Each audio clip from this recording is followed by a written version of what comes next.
last one, we covered patch 0.10, which had some pretty major stuff going on.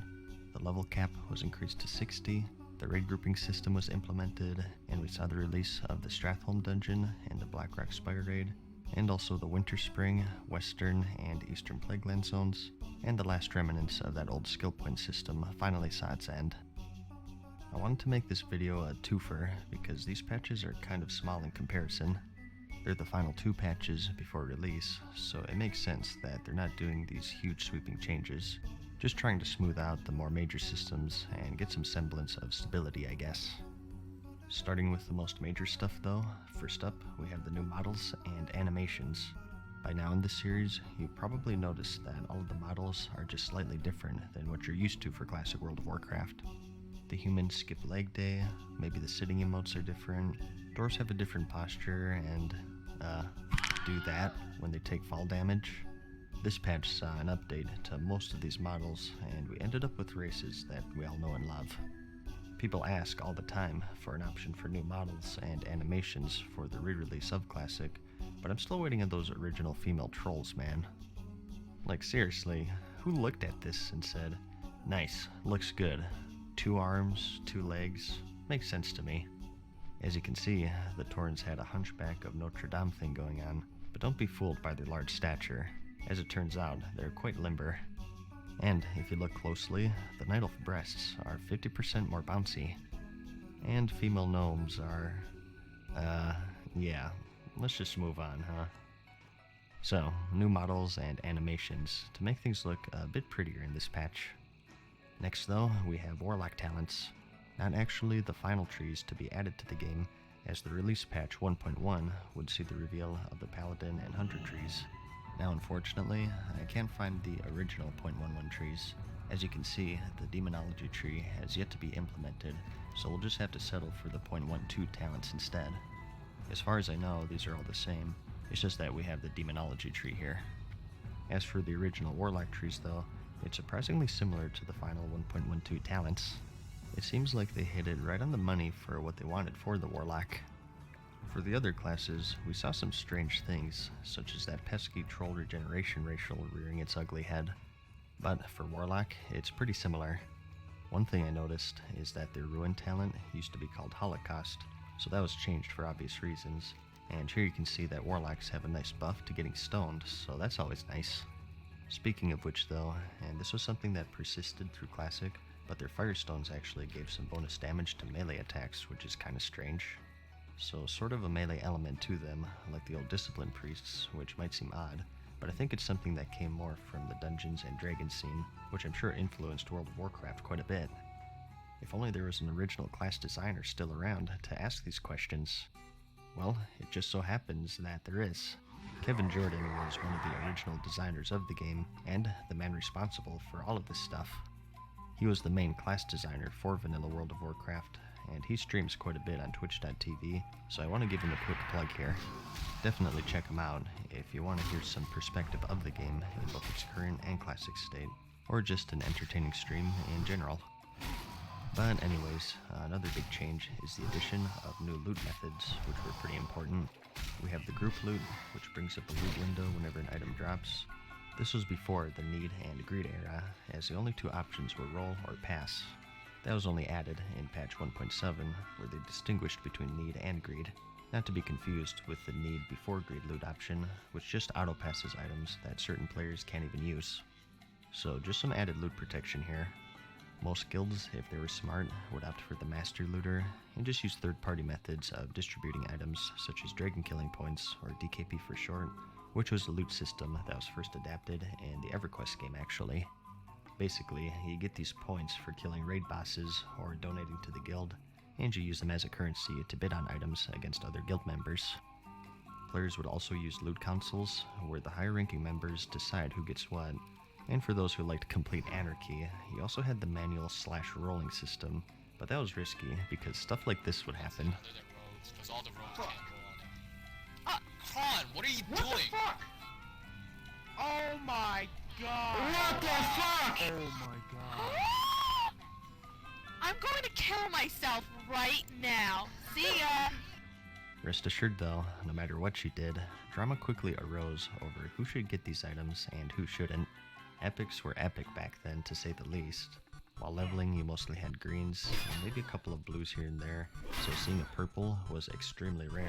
So at the end game, these would be coveted ultra powerful items that everyone wanted, and with 40-man raids, there simply weren't enough to go around. Friendships forged over the course of years fell victim to the power of the mighty pixel. You piece of shit! You piece of shit! I can't believe it. Oh my god. Whoa.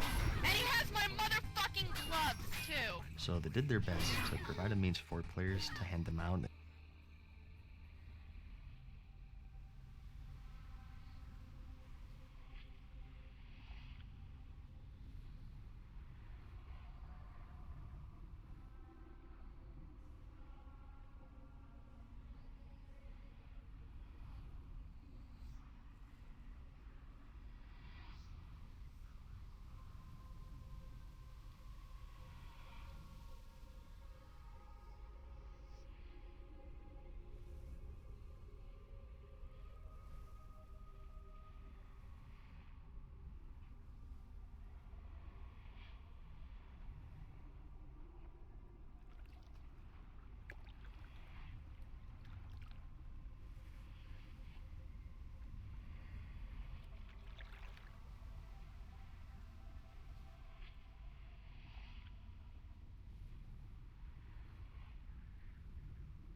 Алло, Здорово.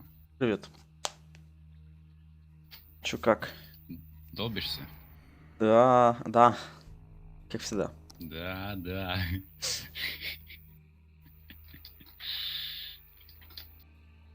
А ты гриндишь? Конечно. Нового Warframe я скрафтил. Поздравляю. Все, теперь эра Свена закончилась. Не закончилось. Началась эра динозавров. Ну,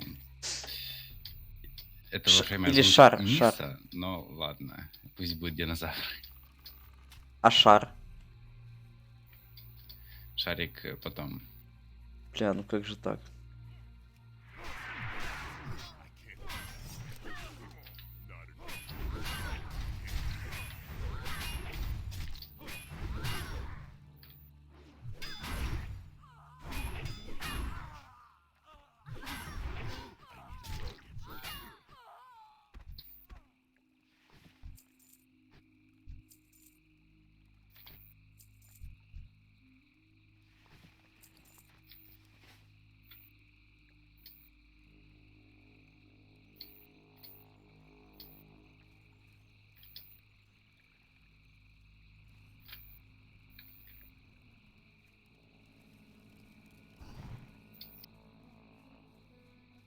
Я ты бы побежал там, блядь.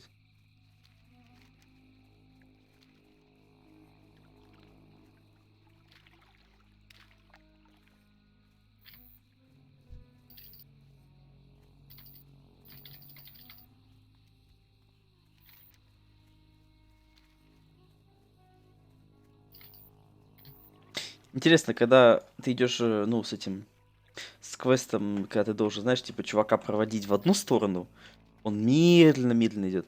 А когда он заканчивает и резко, блядь, назад подрубает какие-то, блядь, спиды и бежит в 3 раза быстрее тебя. После того, как квест уже заканчивается, возвращается назад на свое место.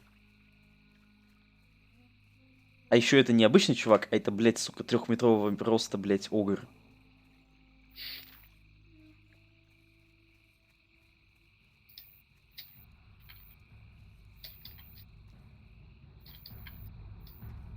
Если бы в WoW добавили расу новую, ты бы какую хотел? Хуй знает. Ну, типа. Вот именно огры хотел бы. Вот чтобы я огров тоже можно было. либо огров, либо наг. Было интересно. Это уже. Тогда уже пусть и графику немного обновят. Потому что на квадратных огров я не хочу смотреть. А графика не такая плохая, это просто она стилистика, но в современных локациях она в принципе неплохая. На самом-то деле.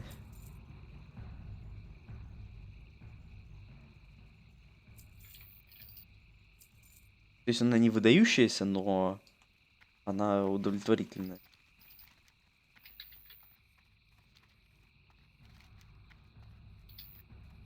Я люблю квесты, блядь. Пошел сделал квест, он тебе говорит, типа там надо было узнать, что это за типа за какой-то черный щит. Ну, типа он такой, он типа говорит, принеси мне то. Сделал там 2 разных квеста, ни то, ни другое помогло. Он говорит, ну теперь отправляйся ебать в эту город Тауренов ебать, и там найди чувака, поговори с ним. Охуеть. Нихуя ты бесполезный, я сразу не мог меня отправить к нему. Я бы просто сбегал там, типа, почилил на этом на грифончике.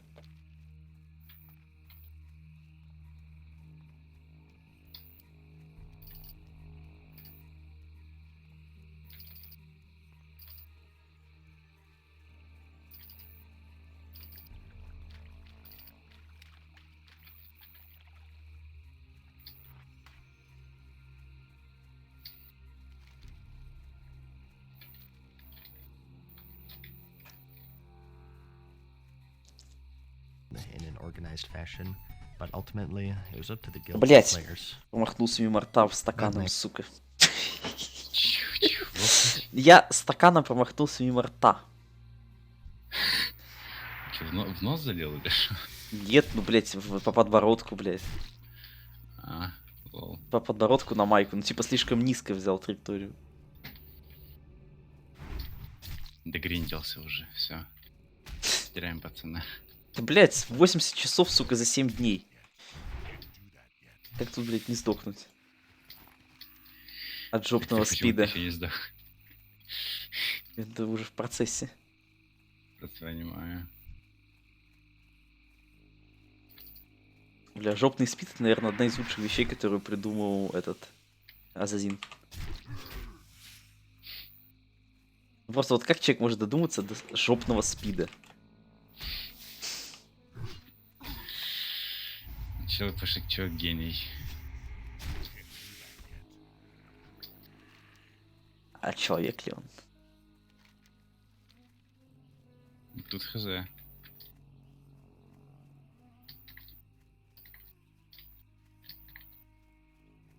Может быть, он сверхразумный инопланетянин, который хотел нам этим что-то сказать?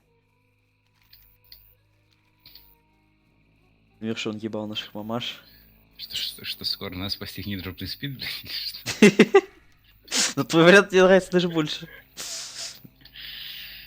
Скоро типа новая болезнь.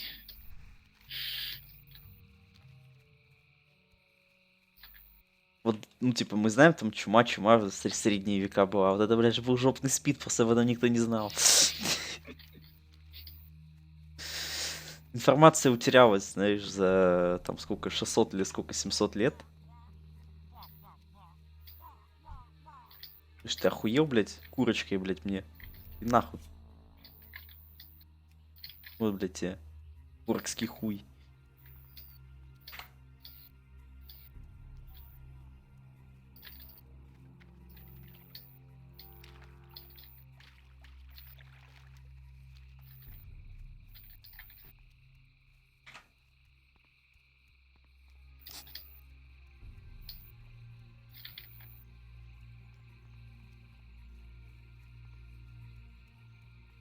Да, что бы ты делал, если бы ты заболел жопным спидом? Я продолжил играть в WoW. Понял. Ну просто... Жопный спид жопным спидом, а 60-й сам себя не возьмет. Ну это как Сильвер, блядь, у которого там, блядь, в палец, сука, весь в гной, и он вместо того, чтобы к доктору сходить, сидит в WoW играет. И спрашивает, чат нормально нет.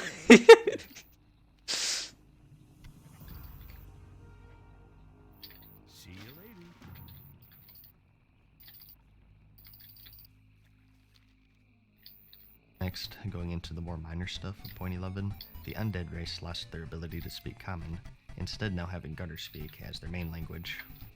We talked about this earlier in the series, so I won't stick on this for too long, but of course, once being human, undead players did retain their fluency in the common tongue, and they were able to understand and talk to other Alliance players. It was removed probably to maintain that faction separation, which was more important back then, and probably because players weren't playing too nice, I like to imagine. Another funny change I thought is that water walking no longer works on lava. Lava was very deadly back then, as you'd imagine, so I'd like to think that some poor shaman not reading the patch notes and just jumping into a pool of lava to their doom. Well, it serves them right, dirty horde. And this is kind of off topic here, but a little fun fact for you is that the original way to zone into the Molten Core was to go through this window right here in the Blackrock Mountain. If things were working correctly, you'd zone right in. However, back then, there were issues with instances, and sometimes you'd fail to load, and you'd then be dumped into the lava instead to certain death, while some developers just laughing his ass off, probably. We know your game, Kevin. Don't try to hide it. And another issue was, at first, due to their size, Torn weren't able to even zone in into the raid because they couldn't fit through the window. This was all remedied in patch 1.3 though, when they added Lothos Riftwalker to simply teleport players inside the raid. And another trolly thing here is that this patch updated the mage portals. They now require you to click on them to go to the city, which if I'm understanding this correctly, previously it was just based off of proximity. So you probably had these mages opening portals on unsuspecting party members. Hey, that's one way to get loot. Just wait until the boss is almost dead and port the unsuspecting warlock to Darnassus. Окей. As you can see, this patch was also when they removed armor type from Он cloaks. накапливает, теперь должен Ever бывать, wonder да, why или there что? are so many cloaks in the game, especially early on, or why some were specified as chain but didn't give any bonus armor? Well, it's all a remnant of this old cloak system. Я начал так But пиздить. that's about it for patch .11. Like I said though, I also wanted to cover patch .12. The biggest change here probably is the addition это of работает? durability to the Блять, а game. что такое? О, This is another point to bring up in regards люди не to the хотят это casual всё nature of the чистить? game back then. Once again, bringing up Star Wars Galaxies here, this game also had a durability system, but it was much more harsh. If an item's condition drained all of the way, it was broken forever. You could repair it in this game as well, but it wasn't a guaranteed thing. There were a few outcomes, and that's 1, the item is fully repaired, 2, the item is repaired, but the max durability is reduced, and 3, you fail completely, and the item just breaks right then and there. So, any item you'd get would eventually Так, тут- break. Can you imagine in World of Warcraft getting your Hand of Ragnaros, and then 2 weeks later you lose it because you failed in a repair? слишком сложно. Again, Так, it just окей, goes to скидываю, show собственно, that during the собираюсь. time, World of Warcraft was aimed for that casual market back then, and it says a lot about where the genre has gone as a whole, since as you know, people look back to Classic as being quote hardcore in many aspects compared to current. But durability is still super important because it was the biggest gold sink back then, and probably still is today in fact. Spells, professions, and mount training were all expensive back then, but you would eventually max all of that out. Repairs, on the other hand, were present at every stage of the game, at level 1 and at level 60 in Extremis rating, Мгм. and they were quite harsh for Okay. more heavily armored players as I recall. It was common back then for guilds to fund the repair costs for their main tanks because, Мгм. well, they died the most, and usually being protection, it was more time consuming Okay. for them to grind gold outside of the raids. Certainly something that would have outraged beta testers when it was released, since I'm sure gold was already pretty hard to come by. But next, we have the release of the Skolamance dungeon. In the previous episode, we previewed the Isle of Caradero, and we talked a bit about how it may have turned out to be an outside questing area, but in this patch, we got the Caradero that we all know and love, and Skolamance was officially added as a dungeon, and it was a good choice because it was one of the more iconic dungeons in the game, serving as a school of necromancy and shadow magic for Kel'Thuzad's minions. This place held the iconic Tier 0 headpieces for each class. Everyone wanted the head and shoulders back then, mainly because they're the most noticeable, but the dungeon as a whole is impeccable, as with most dungeons in Classic. This is where the paladins finished that great quest chain for their epic mount. You'd head into the basement here and defend a phylactery for multiple waves of enemies, each being vulnerable to certain paladin seals. It climaxed with the Dark Master Gambling boss, who was one of the few multiple phase bosses in the game at that point, Okay. teleporting players Total. into the surrounding rooms and locking them inside until they kill all Yeah. of the zombies. He had a chance to drop this staff, which was highly sought after by casters back then. Like I said, anything purple would be like an oh snap moment. Everyone would stop in their tracks and try to come up with ways to justify just why it's ultimately a hunter weapon. Secrets were abound, summonable bosses, a key to collect, and it also held an alchemy lab. You needed this to make flasks back then, and prior to the Blackwing Lair raid, it was the only one in the game, so you'd always see alchemists wanting to run this place for the table alone. The Ragefire Chasm dungeon was also added in this patch. This one was alright. I don't know, it's a horde dungeon, so I don't think anyone really cares about that, right? It's a pretty straightforward place, but it makes sense since it's a low-level dungeon. Speaking of which though, a change with the Superior Alliance dungeon, the Dead Mines, is that the miners were made to be no longer elite.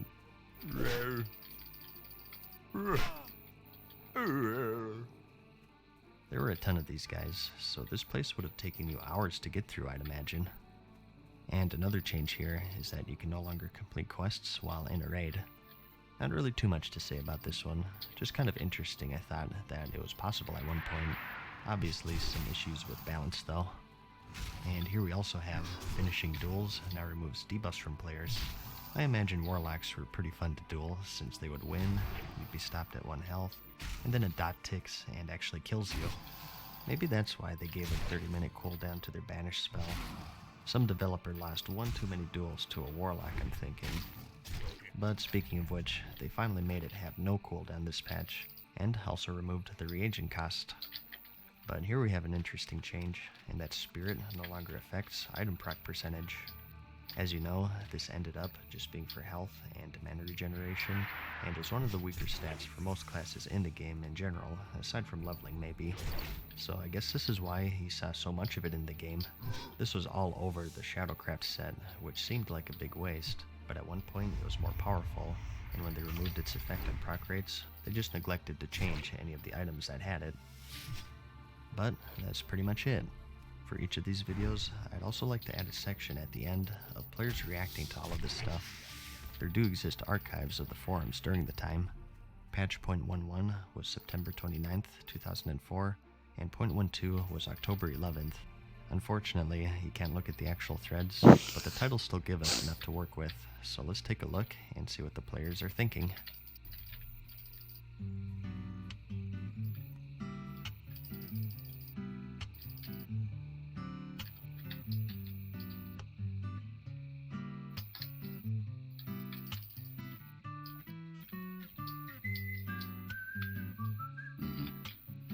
Well, damn.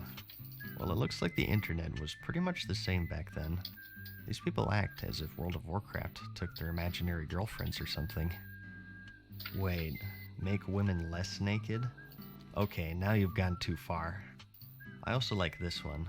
Such eloquence in communicating his frustrations with Blizzard's monthly fee. Looking at the other posts, it was actually quite a controversial thing back then, which surprised me.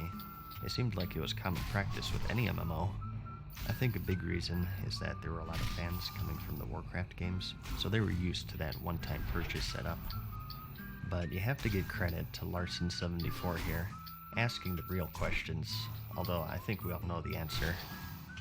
Here we see a thread about durability. Like I said, players were probably pretty unhappy to see it added to the game, and it's a shame that we can't get into the actual thread and see what... Okay, now it's really a shame. Is anyone actually buying this? If only you knew, Anvil Man. If only you knew. But that's about it. This concludes our coverage of pre-release World of Warcraft. We're just getting started though, because in the next video, we'll talk about the day of November 23rd, 2004. A date that changed the world of Warcraft. I hope that you found the video interesting or entertaining. Like it if you liked it, and I'll see you in the next one. Peace.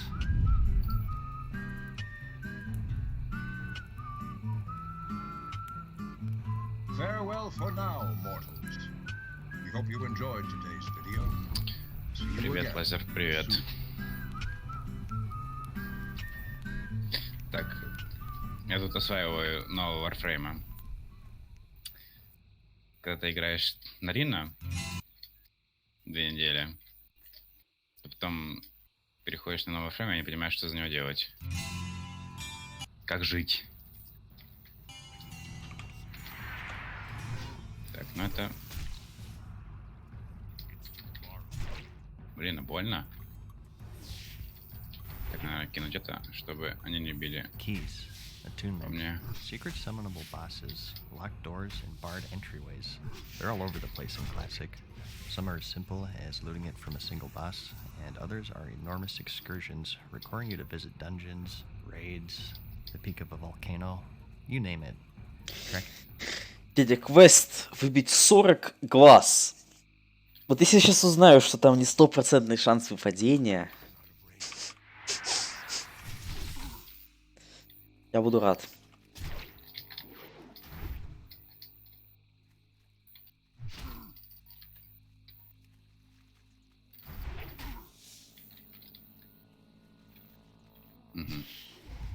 Так, первый моб.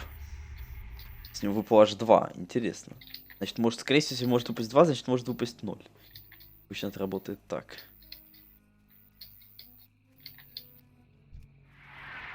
Так. Что-то я поспешил. Бля, ну я куку. Зачем я это делаю? Кто-нибудь меня поднимет? Нет? Спасибо.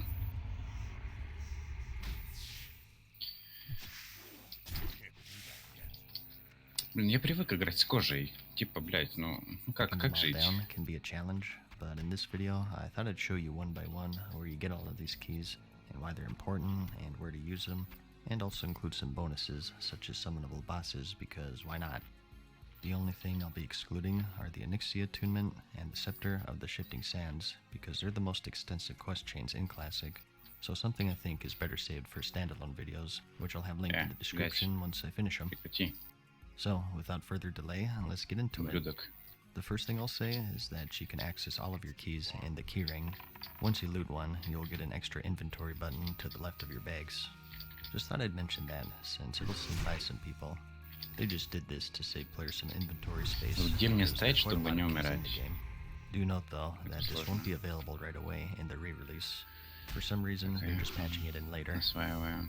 So I think it makes sense После to X. start at low Mhm. level and just Понял. go up from there. So first up, we have the workshop key.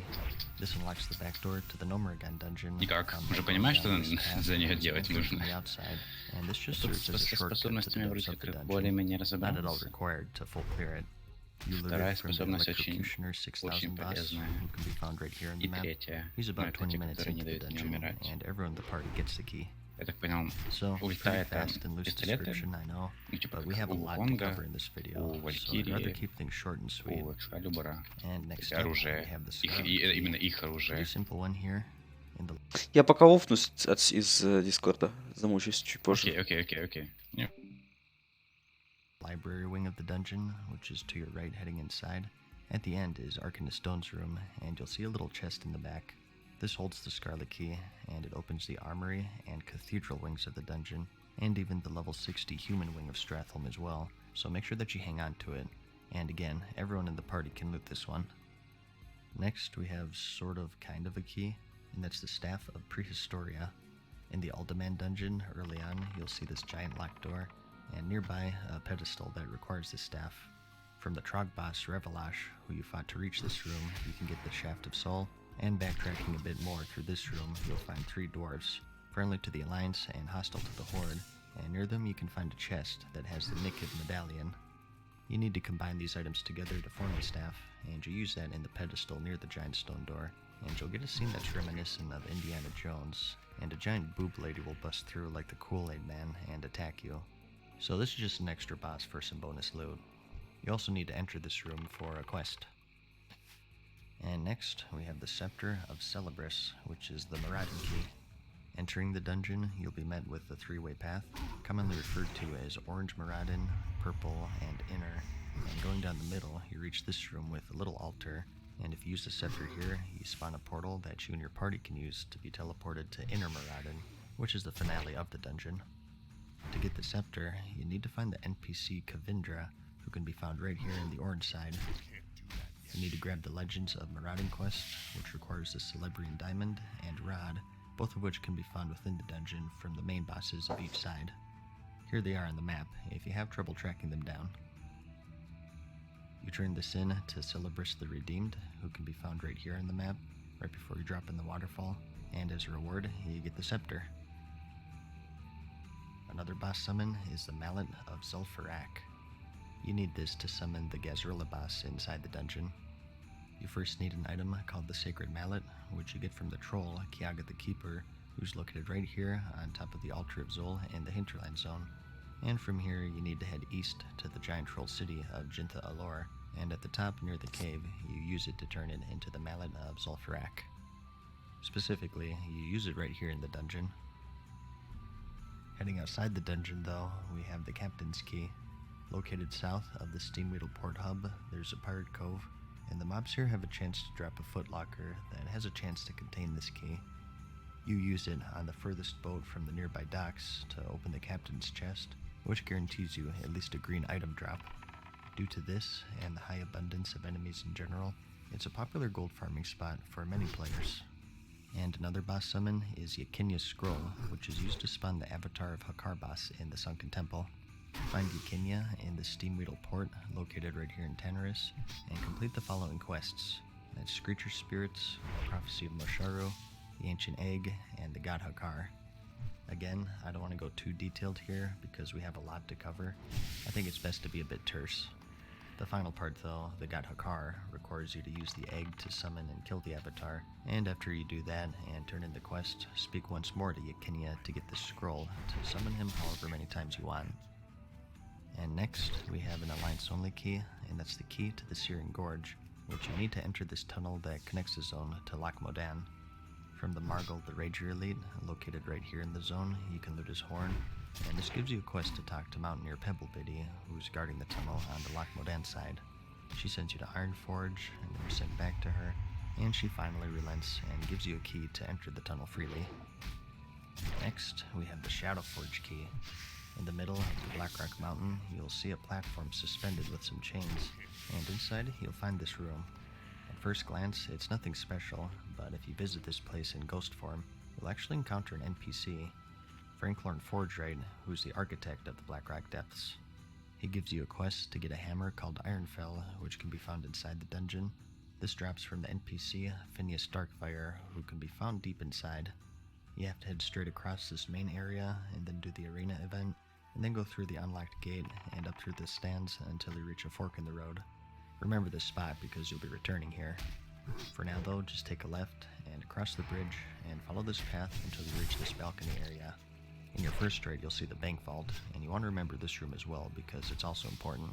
But going a bit past that, you'll find Phineas's room with all of the golems, and she'll be patrolling around this area, so kill him, loot the Ironfell, and head back to that fork in the road that you saw earlier, and take a right this time down the hallway until you reach this dead end. Click the statue and turn in Ironfell.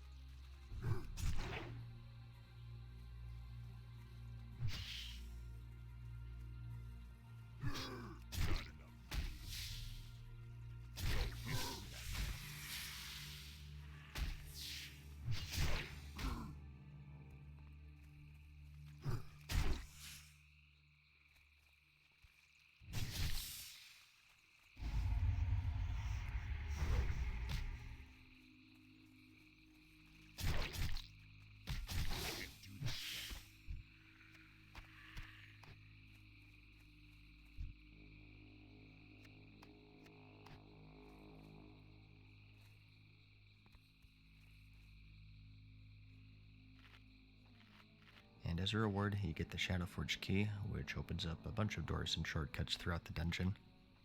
It doesn't open prison cells though. For those, you need the prison cell key, and this one is much easier.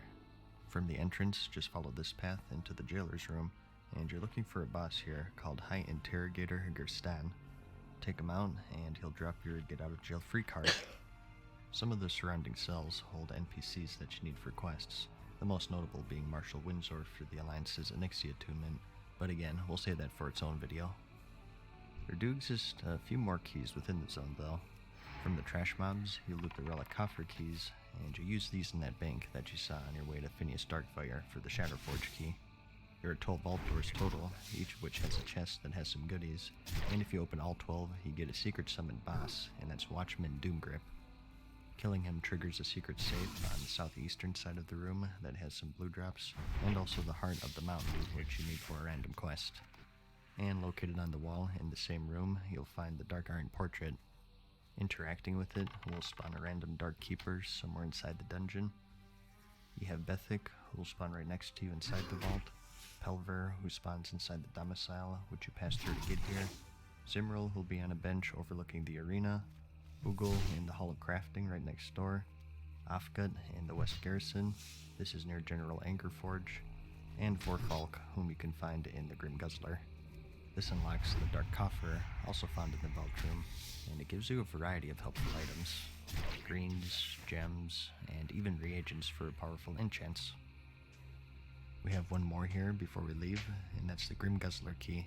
The Grim Guzzler is a bar located inside the dungeon, and at the far end is a door blocking your path to the final stretch. There are many ways to open it, and one of the ways is just through a key as you'd expect. If you have a rogue in the group, they can just pickpocket the bartender, plug her spaz ring, to let you out without incident. And next, we have the Crescent key, which you need to open up the northern and western wings of the Diremal dungeon. Head into the eastern entrance of the dungeon, and inside to your left, you'll find an imp named Pusilin, and if you talk to him, he'll run away through a pack of enemies, and you repeat this process over and over until he's cornered and he'll turn into a boss. Kill him and he'll drop this key. The Diremal dungeon is also the stage for the finale of the Warlock Epic Mount quest chain, where they get their Dreadsteed. This is another huge undertaking, and another I think is best saved for its own video. To sum it up though, Warlocks can embark on a large quest chain where they globetrot all over the world and get some reagents, and it climaxes in the western wing of Diremal, where you use these reagents to summon the Dreadlord, Helnarath, and take his steed. He drops some unique loot, and the items are reusable, so a lot of Warlocks keep them for some bonus loot whenever they run the dungeon, or they just want to help another Warlock with their quest. So again, I went through that kind of quickly. I'll have a link to a full text guide in the description if you want more detail. And next, we have some Scrollman's keys. To zone into the dungeon, you need the skeleton key, which you get from a quest chain. If you're Alliance, you want to head to Commander Ashland Valorfist, located right here in the Chillwind Point in the Western Plaguelands. And if you're Horde, you need to talk to the High Executor Darrington at the Bulwark, which is right here at the border near Tearsfall Glades. You need to complete the following prerequisite quests before you can obtain the quest chain for the key, simply titled Scrollman's. Again, kind of going through this quickly, you have to collect skeletal fragments from the undead, and bring those and 15 gold to Crinkle Goodsteel and Gadgetzan, and you bring that to the top of the Fireflame Ridge volcano in the neighboring Ungoro crater, and forge the key. And lastly, you get a group quest to kill Araj the Summoner, who's an elite lich found in the undead town of Anderhal. As a reward for all of this, you get the skeleton key, which unlocks the door. And next, we have another boss summon, and that's the Blood of the Innocents. Entering this big crypt room, off to the right is a balcony with a brazier, and if you use the blood here, you summon Kirtonos the Herald, who's an optional boss that drops some nice loot, including the Warrior's Valor boots. To get the blood, you have to complete a short quest chain. Outside the dungeon is Eva Sarkov, and she asks you to kill the doctor, Theolan Krastanov, and to burn the remains of her slain family. You can find him near the end of the dungeon in the eastern room on the upper level. Next, you need to kill Jandis Barov and loot her bag of horrors. She can be found in the crypts right here. And for the last part, you need to take out Kirtonos and give her the Blood of Innocence to summon him. The blood is consumed on use, but from this point forward, you can loot them from the Blood Steward Succubus, who roams the big lobby room near the entrance. And next, we have the viewing room key. You need this to reach the end of the dungeon and get past this locked door in the poison zombie room, and you simply loot it from the Rattlegore boss found in the basement right here. Note that only one drops, and once used, it's destroyed, so essentially you have to kill him every time. And lastly, for Scrollman's, we have the Divination Scryer. Very similar to the Warlock summon that we talked about earlier. You get this from the Epic Mount quest chain for Paladins this time, and it climaxes in the basement of Scrollman's in the same room as Rattlegore, and you defeat a Death Knight named Dark Reaver. Just like Helnarath, he drops some unique loot, so Blizzard implemented a way to summon him more than once. You use an item called the Divination Scryer to start the event, which is consumed on use, but if you go to Lord Grayson Shadowbreaker in the Stormwind Cathedral, he'll offer you another one free of charge, so you can summon the boss over and over. And next up, we have the Stratholme keys. First is the key to the city, which unlocks the back entrance, located right here in the Eastern Plaguelands.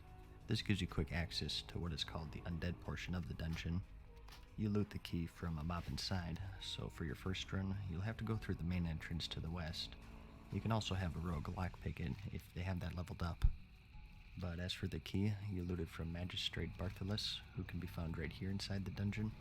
Only one drops though, so you'll have to roll against your party members for it. And also in Stratholme, we have the mailbox keys.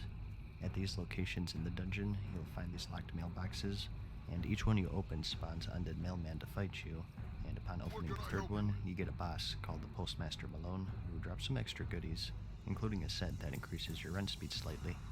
You get the keys from the Stratholme Courier, who can also be found right here in the dungeon. From the main entrance, just take a U-turn to your left at the first fork in the road, and note that these keys are consumed on use, so you'll have to get them every time if you want to summon the boss. And next, we have the Seal of Ascension, which is super important. This gives you access to the upper portion of the Blackrock Spire Raid, which can be found through this door near the entrance, taking it left up the stairs. This remains locked unless you have the ring. To get it, you need to instead head right from the entrance and go through the lower portion. Just take the path that you see here, and taking a left at this point, you'll see a secret path hidden in the dark, and continuing up and climbing the ledge, you'll notice a hostile orc who's not attackable, but if you close in on him, he'll transform into a human named Valen. If you talk to him, he'll give you a quest that requires 4 items. 1, the Unadorned Seal of Ascension, which you just loot off of random trash mobs located inside the raid, and 3 gemstones, 1 of Spirestone, Smolderthorn, and Blood Axe. The Spirestone drops off the High Lord Omak boss. For these, the map is kinda useless, so I'll just show you the path straight to them, with Valen as a starting point. This place is kind of a maze at first glance, but it's not too bad. For Smolderthorn, you need to take the path seen here. It's not too far away, just down a ramp until you enter the troll area, and keep going down until you reach the bottom, and head into this little side room. And lastly, you have the gemstone of Blood Axe, which you get from the Overlord Wormthalak, the final boss of the dungeon. The path is fairly linear, so you shouldn't have too much trouble finding him. The tough part of this quest is that A, only one person can loot each gem, and B, they don't always drop, so it's best if you're in a coordinated guild run and funneling them to one person, and just farming over and over. If you're in a pug, it can take quite a while to complete this quest. For the follow-up portion, you need to travel to the Dustwallow Marsh to this cave right here, and find an elite drake named Ember Strife, so bring some friends. You need to put the Unforged Seal on the ground, and then weaken him to about 10% until he can use a mind control orb to control him. You then need to use his Flame Breath on the Unforged Seal to forge it, and if you're successful, you just loot it from the ground, and you're good to kill the drake. As a reward, you're given the Seal of Ascension Ring, which opens up the door to the upper Blackrock Spire, and as a bonus during the Rend Blackhand fight in the arena, you can even use the ring to summon Velistraz the Red to assist you. Before we leave though, we have another summoned boss in the lower portion of the raid. Upon slaying Omak, someone should have been able to loot his head. In between Valen and Omak, if you looked carefully, you may have noticed some clickable pikes stacked up against the wall. If you combine one of these with Omak's head, you can summon an extra boss. You need to find the tribute pile, which is at that big ledge that you walked across on your way to the final boss. It's right after the spider area. Use this on the pile of skulls, and you'll fight a few ogres, and eventually Uruk Doomhall, who you need for a quest, and he also drops some bonus loot. It's a pretty tough event overall though, so just make sure that everyone is ready before you summon. And next, for summonable bosses, we have the Brazier of Invocation and the Banner of Provocation. These will only be obtainable in Phase 5 and onwards because they're tied to the Dungeon Set 2 questline. Now, this is a huge quest chain, and luckily, I already have it covered in guide form, so I think it's just best to keep that separate. To sum it up though, through the quest chain to obtain these new armor sets, you get these items to summon bonus bosses in a few different dungeons. The Banner of Provocation is used in the Blackrock Depths Arena to summon the Dwarf Gladiator, Theldrin. Aside from the quest, you also get some unique treasure, so it's always worth it to take them out if you're there anyways. And as for the Brazier, you use this to summon Isalian at the end of the Daramal instance, Jarian and Sathos at the end of the Strathholm human side, Cormac the Ogre, whom you summon in Ras Frost Whisper's room in Skullomance, and more Greyhoof, who can be summoned right here in War Master Voon's room in the lower Blackrock Spire. And lastly, you visit the upper Blackrock Spire and head to the Beast room, who can be found near the end of the raid, and here you summon Lord Velthalak, who's like the final boss of the chain.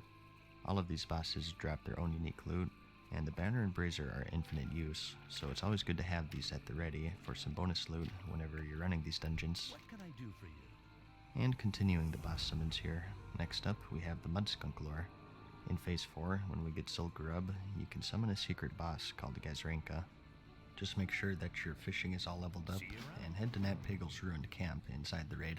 It's in the northeastern area of the raid, next to the water, and you want to look for his tackle box to pick up a quest, and it'll take you to Nat in Dustwallow Marsh. Buy the Mudskunk lure for 1 gold, and head back to Zul'Gurub, and keep an eye out for Mudskunk pools. Fish up 5 total, and head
head back to the camp and use the lure to summon Gezrenka.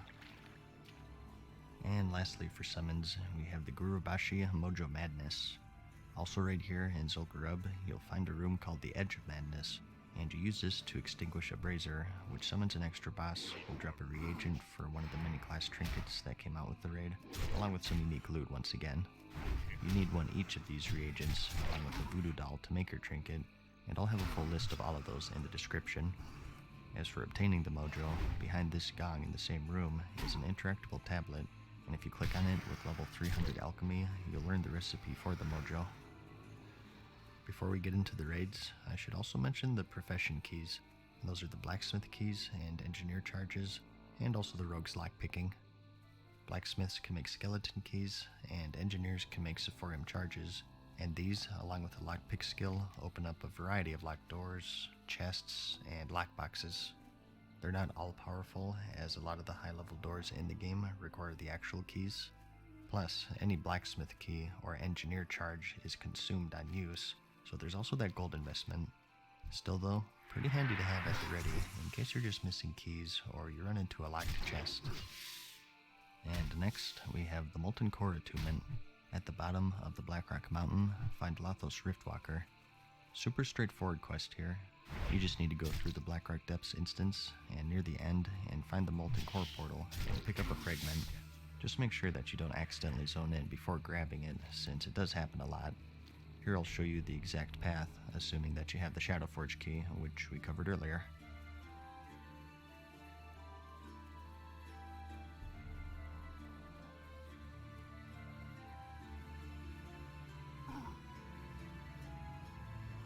Inside the Molten Core, to summon the Major Domo Executus boss, whom you need to defeat to summon Ragnaros, you need to douse all of the various runes. In each boss's room, you will find the runes, and you need an item called Aqua Quintessence to douse them. Find Duke Hydraxis, located right here on the island in eastern Nishara, and complete the Poisoned Water and Stormers and Rumblers quests. Pretty straightforward. After that, you want to get the Eye of the Emberseer quest, which requires you to kill the Pyroguard Emberseer, who's a boss in the Upper Blackrock Spire raid, and bring back his eye. And for the next part, you need to kill some trash within the Molten Core. And the follow-up requires Honored with the Hydraxian Waterlords faction, which you get by killing trash and bosses within the raid. And lastly, you need to finish Hands of the Enemy, which requires the hands of all of the Salamander bosses, and that's Shazra, Luciferan, Johannes, and Sulfuran. After turning in all of these, you can talk to Duke Hydraxis to receive one essence, which will douse one rune and is consumed on use, so you have to go back for another one each time. Luckily though, when you eventually reach Revered with the Hydraxian Waterlords, you're awarded with the Eternal Quintessence, which has infinite uses and a 1 hour cooldown. And next up, we have the Blackwing Lair attunement. In Phase 3, when we get this raid, to zone in, you have to complete a really short quest chain. From the entrance of the Blackrock Spire, head down this hallway and take a left to find the Scarshield Quartermaster. Kill him to loot the Black Hand's command letter, which gives you details on how to zone into the raid. You need to click this orb at the end of the same hallway, but to do that first, you need to attune yourself. It's pretty simple. You just need to clear through the Upper Blackrock Spire and click the orb behind Dracasath, and from this point forward, you can just use that orb outside the raid to zone in. The Ankh-Raj raid also technically has a key. It's pretty unique though because it's server-wide. When Phase 5 hits, an event called the Ankh-Raj War Effort will begin, and each faction needs to gather a certain amount of resources to launch an attack on the gates. Once everyone is ready, you need to ring a gong located right outside to open them and fend off the Kiraji army, but to do this, you need a special item called the Scepter of the Shifting Sands. This is a huge undertaking, requiring rep grinding, raid clearing, outdoor world bosses, and lots of globetrotting. Again, for the sake of saving time, this is better left for its own video. I do have one made already, and I'll have that linked in the description. Do note though, that you have the option of just waiting for someone else to get it, if it seems like it's too much for you. And lastly for this video, we have the Nexramas attunement. Phase 6 will see the Nexramas raid released. To zone in, like most other raids, you need to be attuned. Luckily, this one isn't too bad though. Just find the Archmage Angela de Santos, located right here in the Eastern Plaguelands. She'll charge you money and reagents to attune you, giving you a bigger discount the higher reputation level you are with the Argent Dawn faction. At Honored or below, it costs 60 gold, 5 Arcane Crystals, 2 Nexus Crystals, and 1 Righteous Orb. And at Revered you need 30 gold, 2 Arcane Crystals, and 1 Nexus, and at Exalted it's free. Wait, you're gonna let me save the world from the Lich King's #1 lieutenant for free? Gee, thanks a lot. And that's it. Those are most of the main keys, summoned bosses, and attunements that you can obtain in Classic World of Warcraft. Again, aside from Onyxia and the Scepter of the Shifting Sands, which again I think are best saved for their own videos. If you think I missed any, by all means let me know. I've been adding to this list for a few months now, but it has been a while, so I wouldn't be shocked if I did miss something. If so,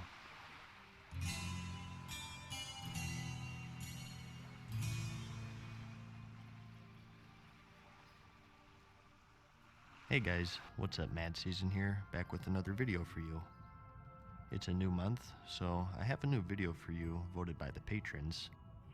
This time, it's a new series. Yeah, I know I have too many already, but I like them. I'm calling it Quest Log, and it's a series focused on the more epic and cool quest chains in the game, both ones that have been removed, and also ones that you can still do today. The name might be pending. I'm not sure if I like that one, so we'll see. Give me any suggestions if you have any. But for this one, I wanted to cover the Scepter of the Shifting Sands questline from Vanilla World of Warcraft. I've danced around this chain a few times whenever I mentioned the old AQ40 event, but I think it's time to give it its proper due since it was one of the bigger chains from back in the day.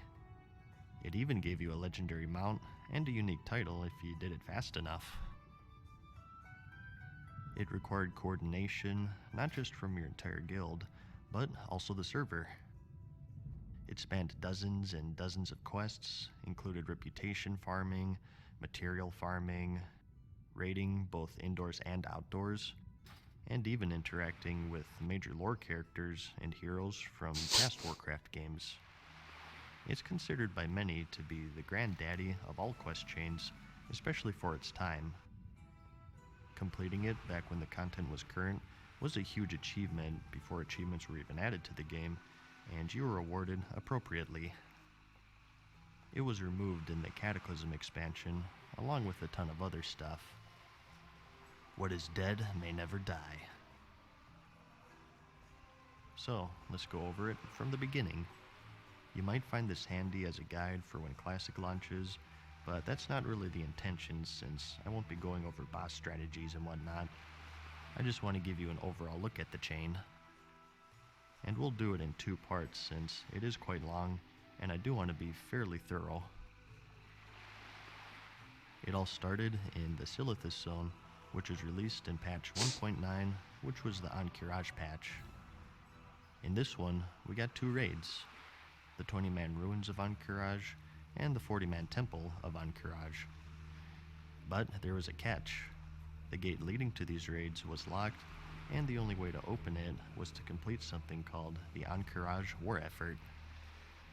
These gates were locked long ago during a conflict called the War of the Shifting Sands, where the minions of the old god Cthulhu, the Qiraji, launched an invasion upon Kalimdor. Not going into super detail here, many people died in the skirmish, but ultimately the Qiraji were temporarily defeated by being locked in their kingdom by the Archdruid Fandral Steghelm and a few dragons.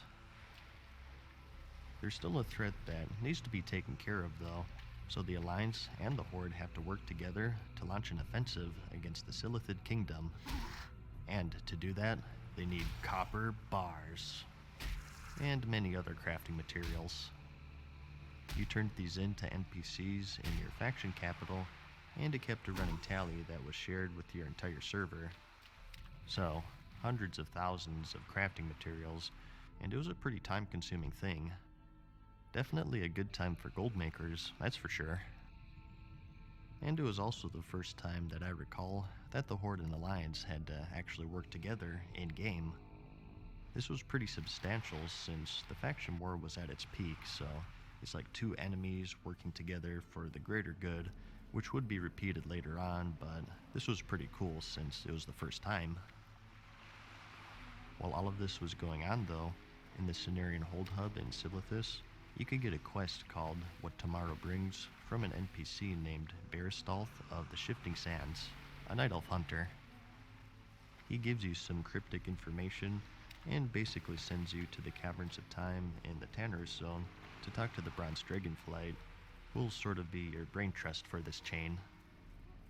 They have a reputation tied to them called the Brood of Nazdormu. You're pretty familiar with these guys by now.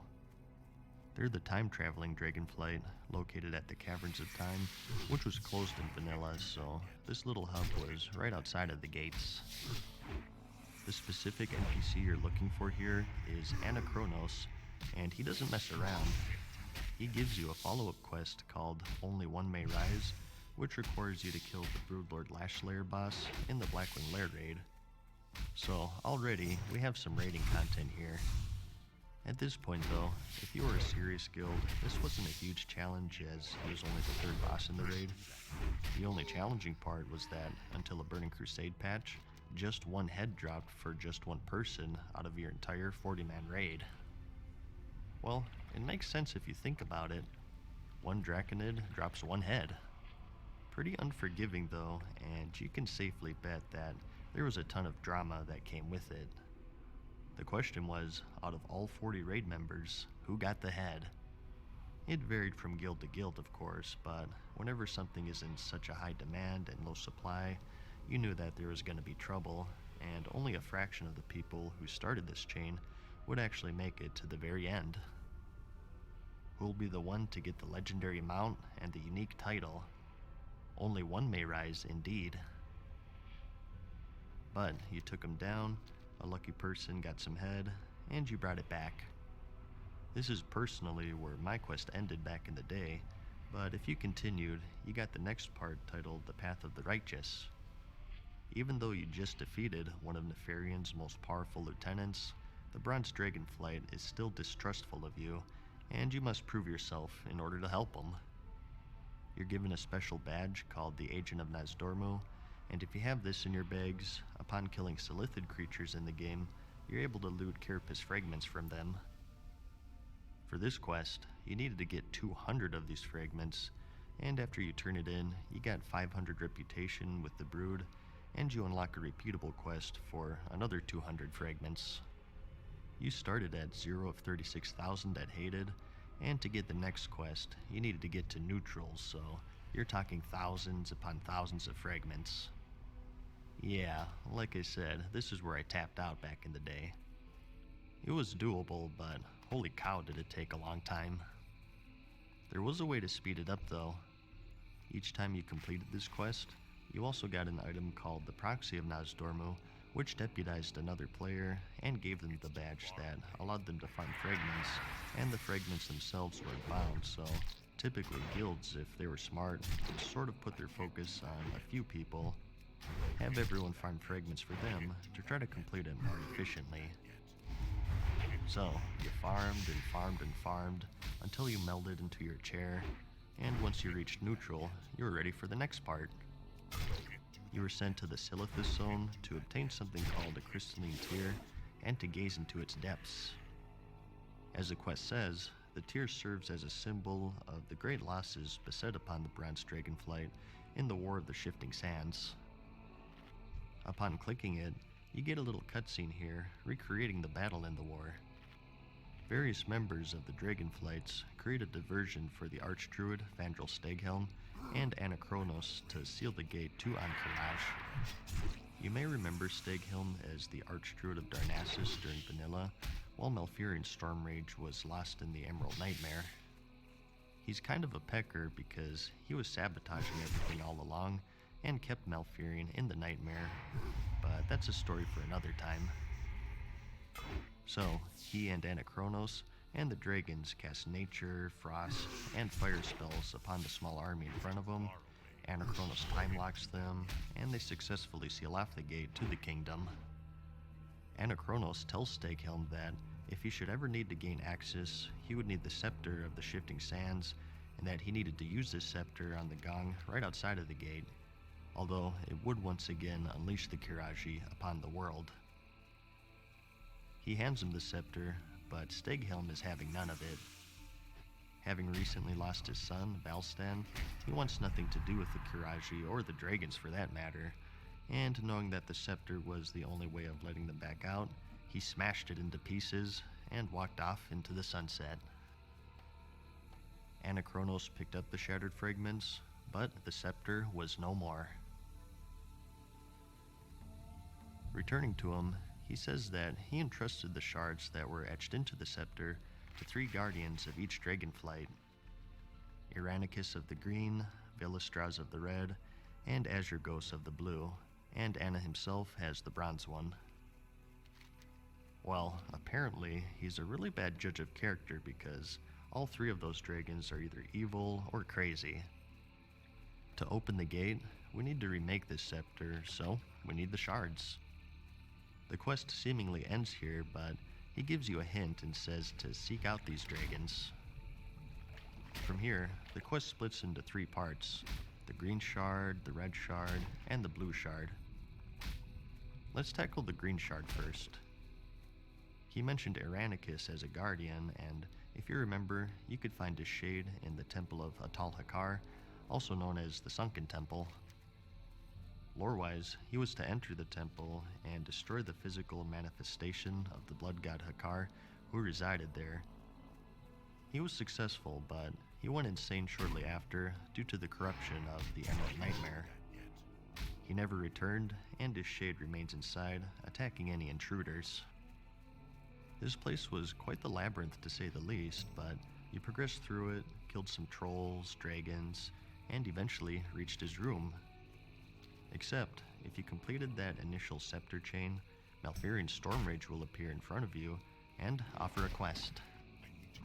He says to get the green scepter shard, you must first cleanse Iranicus of his corruption. Just taking out his shade won't do it. He tells you that you need to seek the aid of Tyrande Whisperwind through one of his agents, and bids you farewell. This agent turns out to be a wisp located north of the entrance to the city. It pierces your thoughts and tells you that Tyrande will be notified of her plans to cleanse Iranicus, and you're sent to the Keeper Remulos in the Moonglade hub to the east.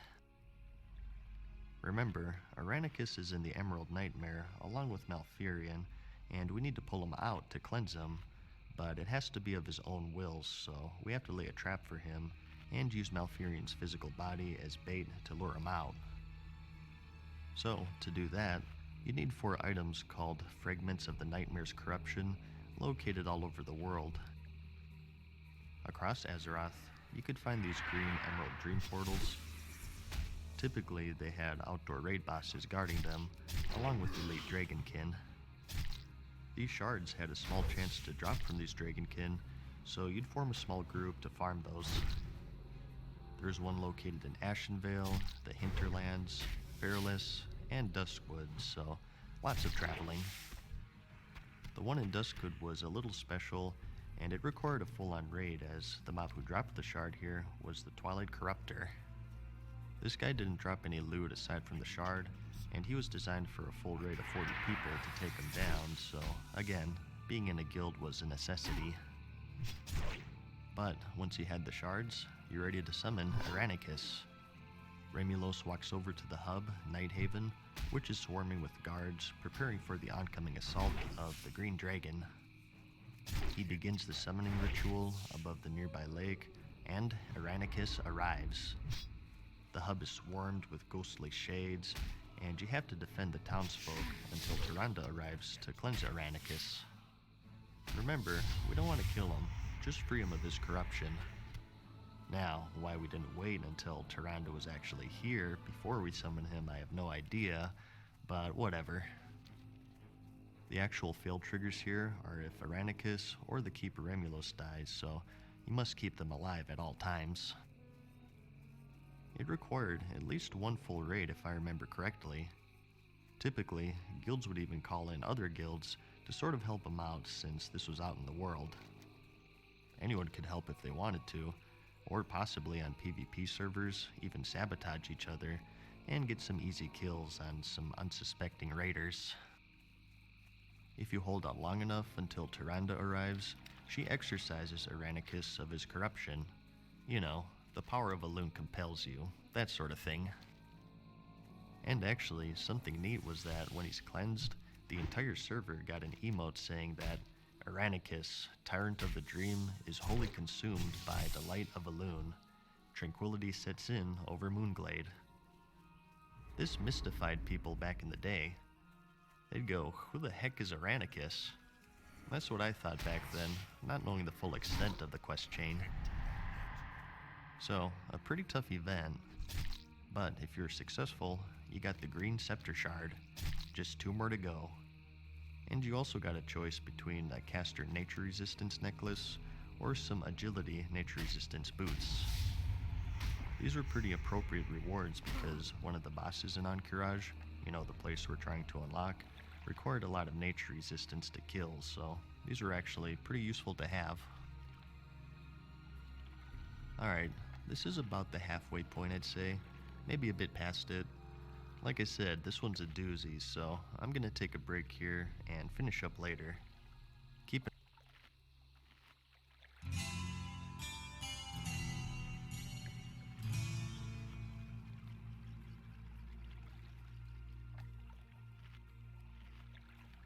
Hey guys, what's up? Mad Season here, back with another video for you in the quest log series where I go over some of the more epic or cool quest chains in World of Warcraft. In this one, we're returning to the Scepter of the Shifting Sands chain. In the first part, we covered the beginning of the chain, we talked about the war effort to open the gates, some head collecting, some insect part collecting, and how we needed to rebuild this special scepter by going all around the world collecting different colored shards. We covered the green shard in part 1, so you may want to watch that one first. I'll have a link in the description. So, we just have 2 more to go, the blue and the red shards. The latter was actually pretty simple compared to the other chains. If you remember, our contact for this whole chain, Anachronos, entrusted these shards to various dragons. The red one was entrusted to Velistraz, who you may remember as the second boss in the Blackwing Lair raid. We already visited this place once for the Broodlord Lashlair's head, but this time, things are a little more difficult. If you're on this part of the chain, Velistraz will offer you a special quest called Nefarious' Corruption. He explains to you that Nefarian has stolen the red scepter shard and will destroy it within 5 hours, making this a timed run. That's right, you have to rush from Velistraz all the way to Nefarian, which was 7 bosses total, in under 5 hours.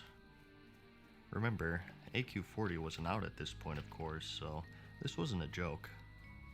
It varied from guild to guild, but you had to have your stuff together to make the timer, and have this place on farm. No more help from other raids like with the green shard, this was just you and your guild in a raiding time trial. If you failed, you actually got a pretty funny letter from the man himself, sort of taunting you for your unsuccessful attempt. From the desk of Lord Victor Nefarious, to whom it may concern. How I love these games we play. I can only assume that if you're reading this letter, you have somehow, through miracle or divine intervention, managed to vanquish me. Preposterous, I know, but stranger things have happened in the history of this world. As with all things in life, there is a glorious silver lining of tragedy, chaos, and evil in this sorrowful tale. While you have slain me, you have done so in such a slow and disorderly fashion that I have had time enough to write this letter after I destroyed your only hope of saving this world. The crushed red crystal powder is all that is left of your scepter shard. Enjoy the Nemesis and Stormrage armaments that you may find in my treasure trove. Believe me when I tell you this, I take great pleasure in knowing that I did what my father could not. Sincerely, Lord Victor Nefarious, aka the artist formerly known as Nefarian. Jeez, what a jerk. But if you were successful, that was it. You got the red shard. And again, just like the Broodlord Lashlair and the Nightmare Shard from the Twilight Corruptor, just one dropped.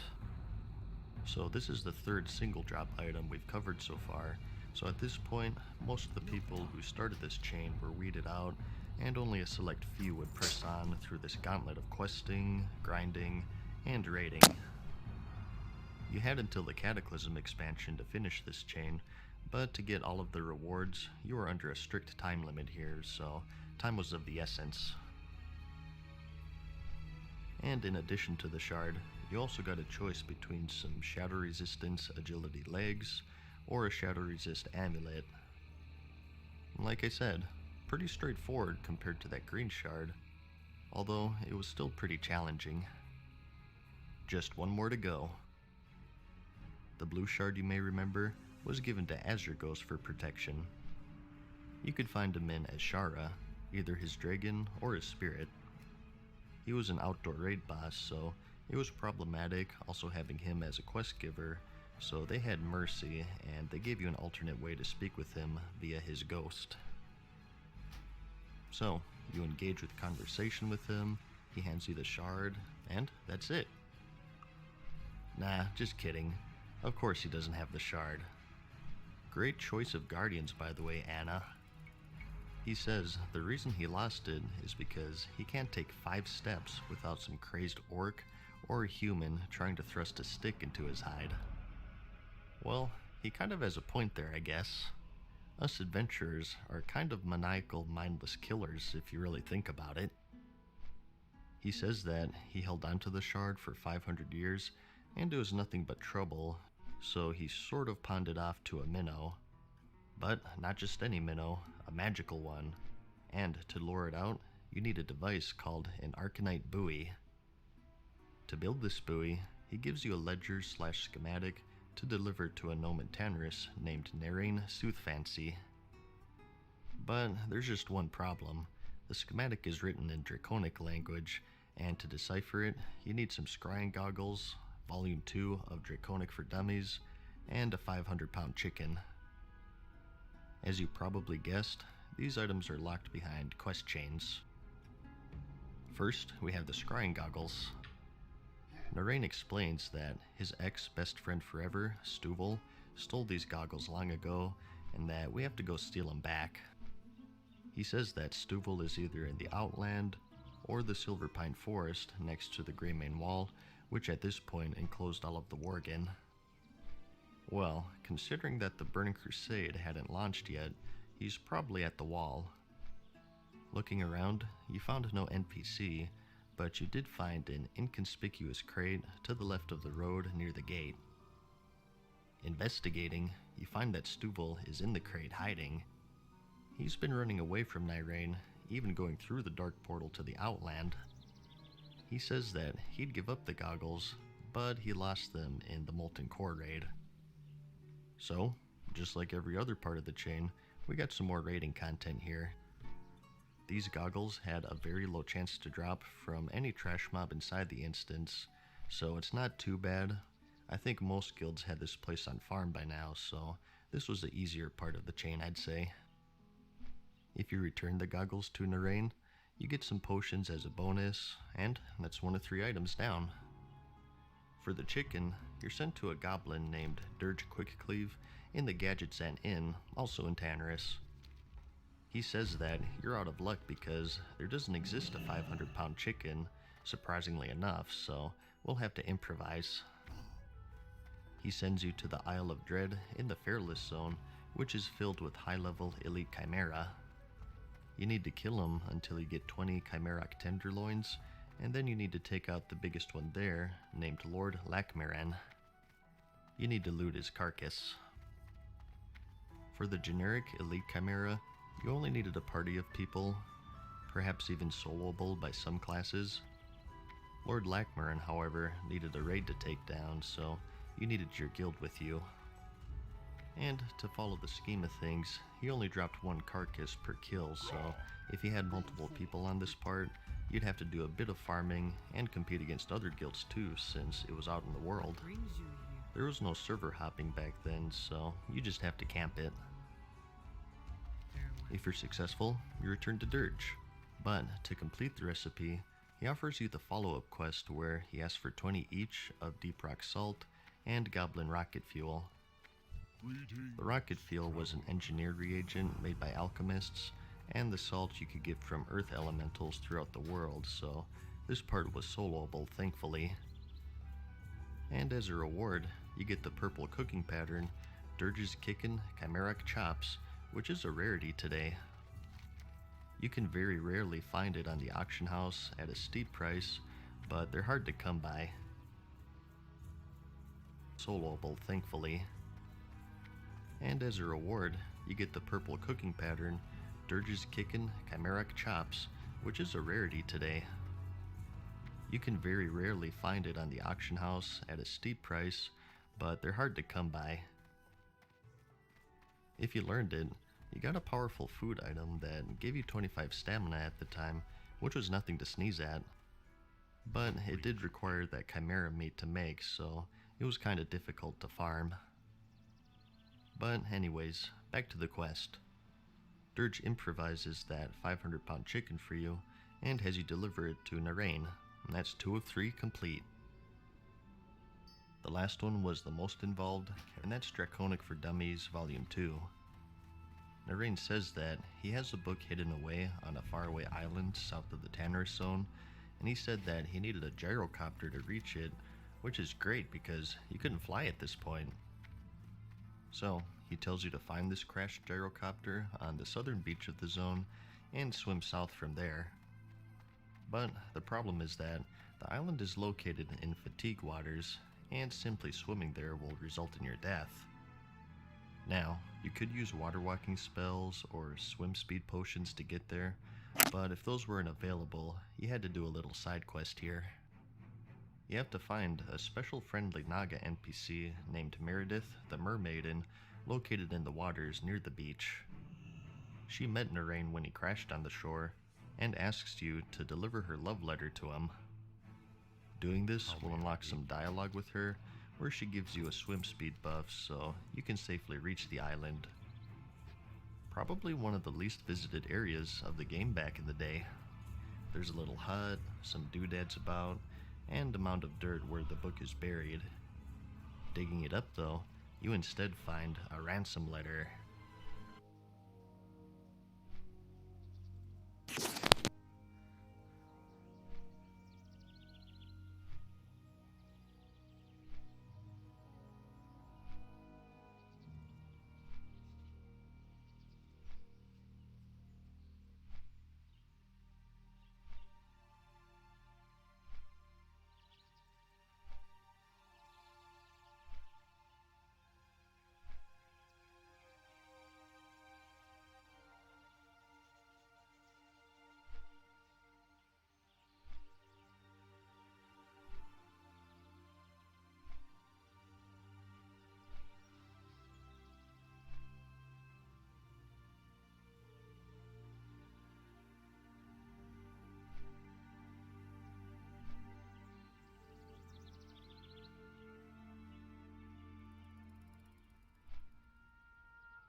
Hey, you really didn't think it was going to be that easy, did you? You return this letter to Narain, and the instructions are that he's to deliver some gold at a drop-off point all the way in the Winter Spring Zone. He instead gives you a bag of rocks, a trap, and a disguise that changes your appearance to his. The actual drop-off point is located way out here on the map in the southeast. It's this small little peak here. So, you use the disguise, place the bag of rocks, and an NPC named Dr. Weevil will show up. Hey, why does everyone get to fly? Did these guys buy Cataclysm already? What's going on? Naturally, the plan doesn't work. Weevil sees through the disguise and summons a giant ape named Number 2 to attack you. This thing was a level 61 elite, requiring a party of 5 to take down, so he had to bring some friends. I remember helping a guildmate kill it back in the day, and getting knocked off the cliff to my doom. So, he had to make sure that you pulled him away from there. Although you killed the ape, you're still bookless, and returning to Narain, you find out that Weevil ripped out the pages of the book and scattered them across the world, so we gotta track them down, naturally. This is the start of a lot of globetrotting. These chapters are located all across the world and are locked behind solo, party, and raiding content, and it's the roughest part of the Blue Shard chain. I think we'll call it a video here. I wanted to get it done in 2.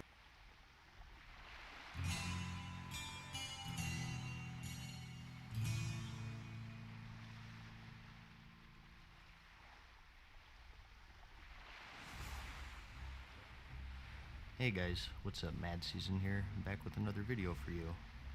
I'm back to finally finish off the Scepter of the Shifting Sands questline. It took a little longer than I expected, but we're gonna do it. If you remember, our current quest is to rebuild an ancient scepter to open the gates of Ankiraj.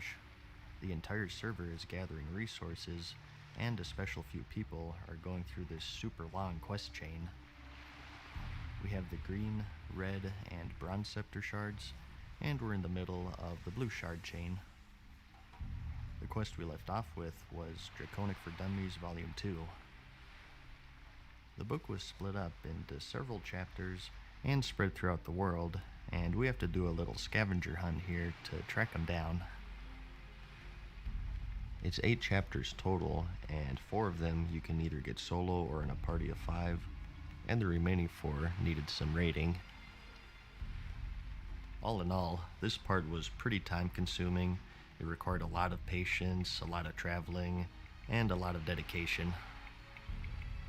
And remember, this was before quest markers were added, so you were in the dark for a lot of these.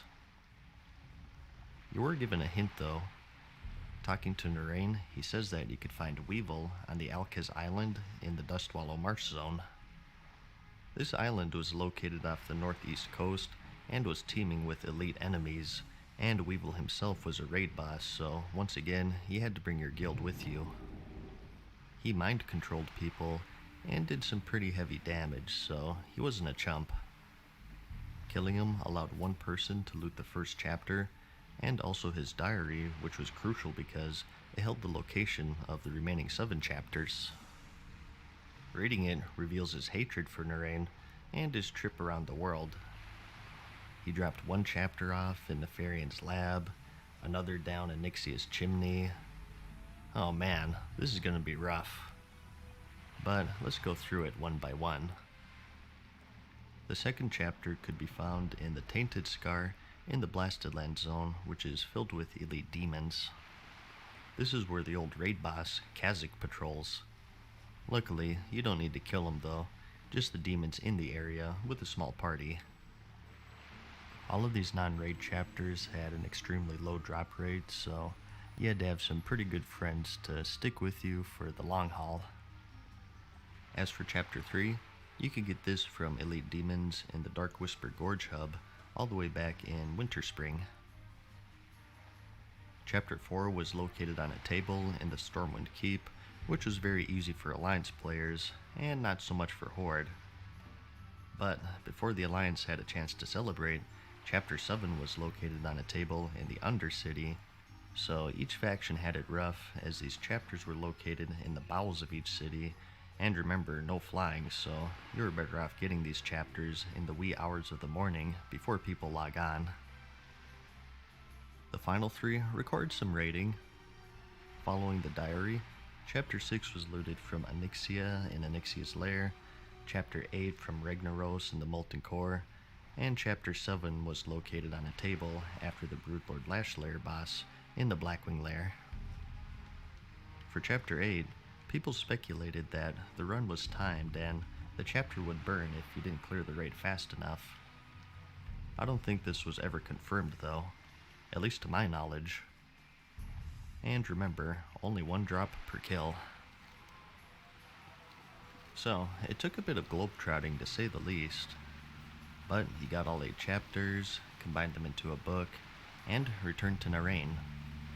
As a reward, you got another purple. A cloth turban this time, aimed for casters, and it also had a reduction in silence and interrupt effects, which was pretty interesting. But with that, you've tracked down all 3 items, and Narain thumbs through Azergos' ledger. The good news is that Narain can indeed make the Arcanite buoy needed to lure the minnow, but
Я вернулся из небытия.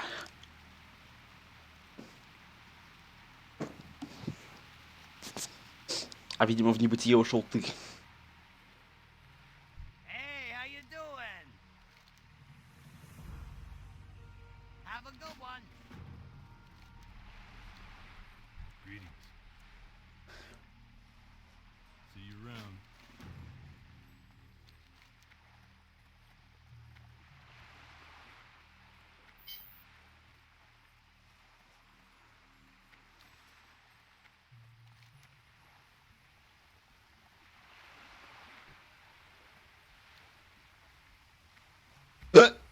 Твою мать.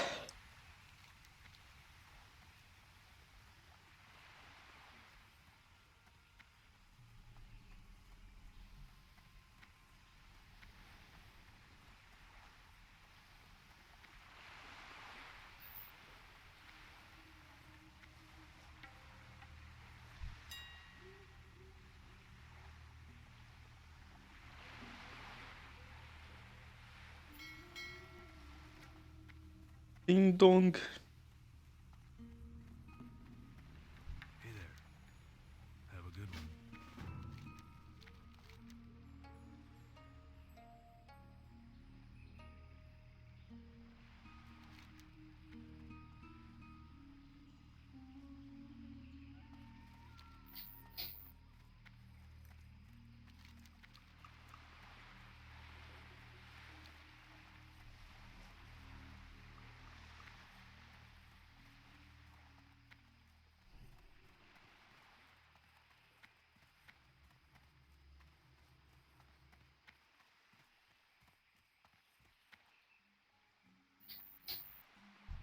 money, friend.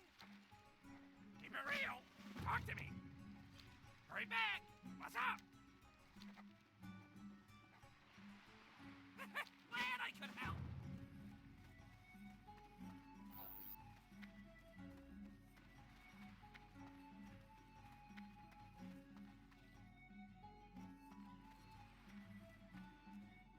What can I do for you?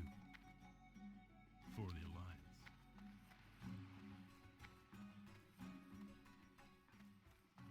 Yo!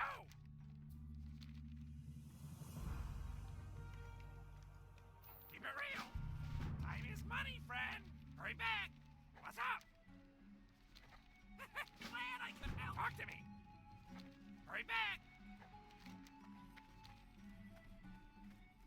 Adventure awaits.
А ты тут, братишка?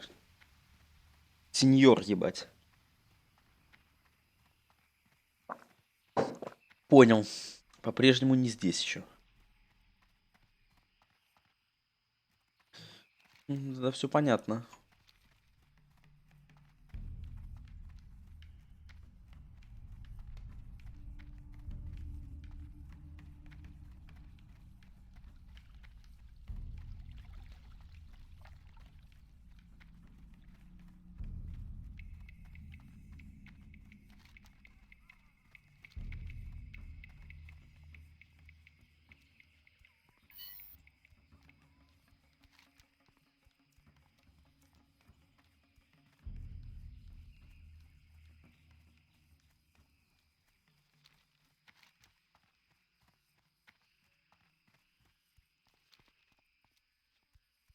But the bad news is that it's insanely expensive to make, requiring 20 Arcanite bars and 10 each of blue sapphires, Azerothian diamonds, and Elementium ingots.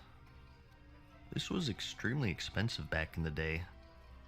Generally, your guild did supply you with the Elementium ingots. These dropped off of the trash mobs in the Blackwing Lair raid, and were also used in the creation of the Thunder Fury legendary. So at this point, your guild should have an ample supply of them if you've had Blackwing Lair on farm for a while. And if you are lucky, your guild would also help you with the other stuff.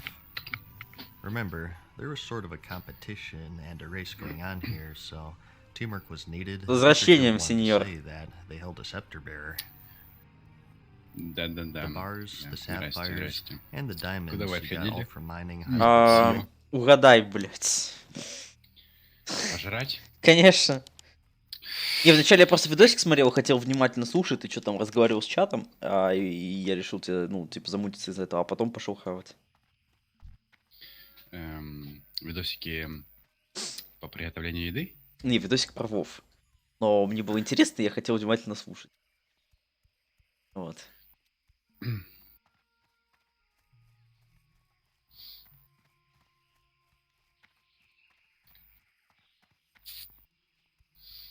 Вот Я мне тоже только что была перекусил, ситуация, я так там, я там, типа, ну, в квест-хабе был, это, типа, пиратский городочек такой. Там пираты есть гоблины, а есть люди. И один человек там дает мне квест, да, ну, типа, Ну, нормально, пират, все нормально, да, я орк, он пират, нормально. Мгм. После, типа, он дает квест орку, он ебучий пират. И после этого, когда я заканчиваю с ним разговор, он говорит «For the Alliance». Какой, блядь, The Alliance, сука, ты только что квест орку дал, а ты, блядь, сам пират, иди ты нахуй. Дядя, он For дал the тебе грязную работу, Alliance! всё. Что? Он дал тебе грязную работу, ты ее сделал, все. Да, вопрос в том, что он пират тоже, вопрос в том, что он же пират, ебать. Он пират, Ну, пират. Он орк или он человек? он человек, пират. Ну, И это не важно, он нейтрален. То есть он не альянс, он нейтральный, ну, чем? блядь. Вот он именно принял сторону Альянса. Правильный выбор. Он не Теперь принял сторону достаточно- альянса, он, блядь, стал пиратом, он не хочет быть в альянсе, он, блядь, грабит, ворует, убивает, блядь, насилует. Но он не любит орков. Да он дал мне квест! Типа он не напал на меня. Я ж тебе говорю, он дал орку грязную работу. Короче, орку-хуёрку, ебать. Вот именно, блядь. Почему квест с 35 уровня ведет, сука, в ебучую локацию с 42-ми? Кто-нибудь объяснит? Дальше не. Че потому что?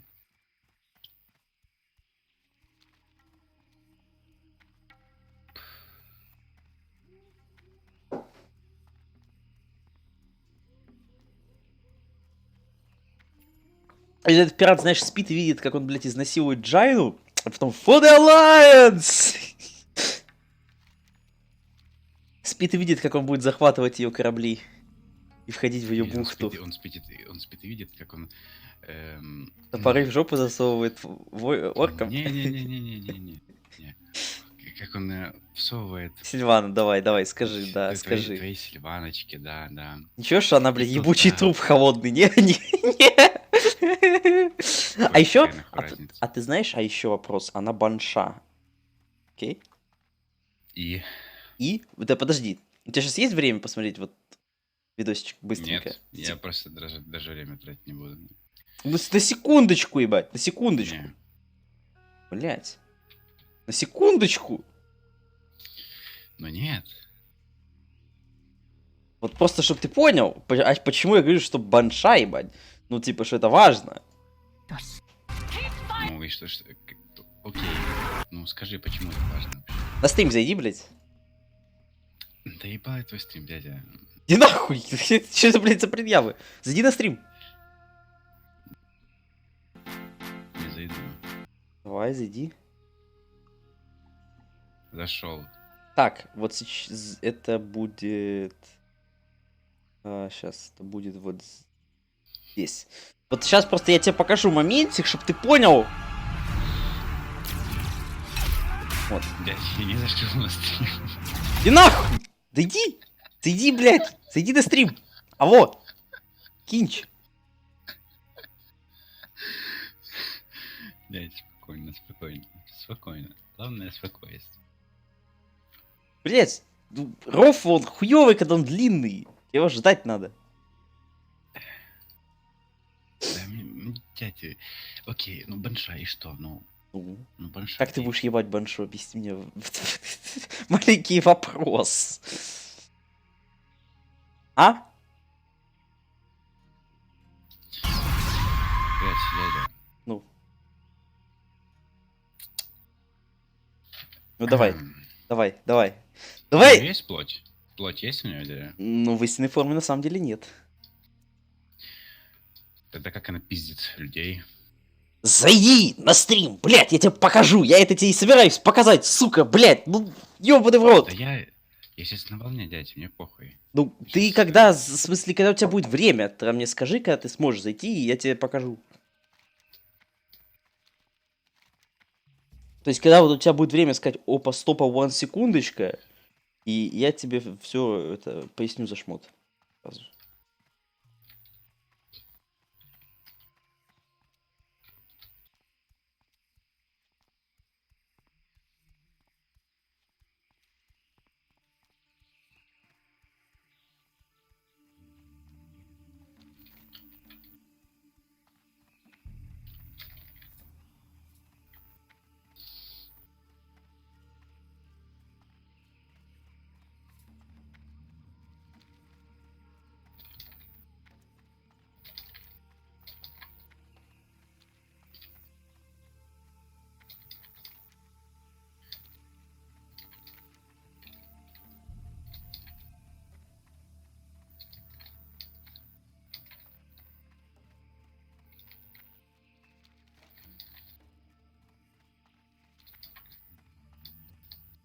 veins.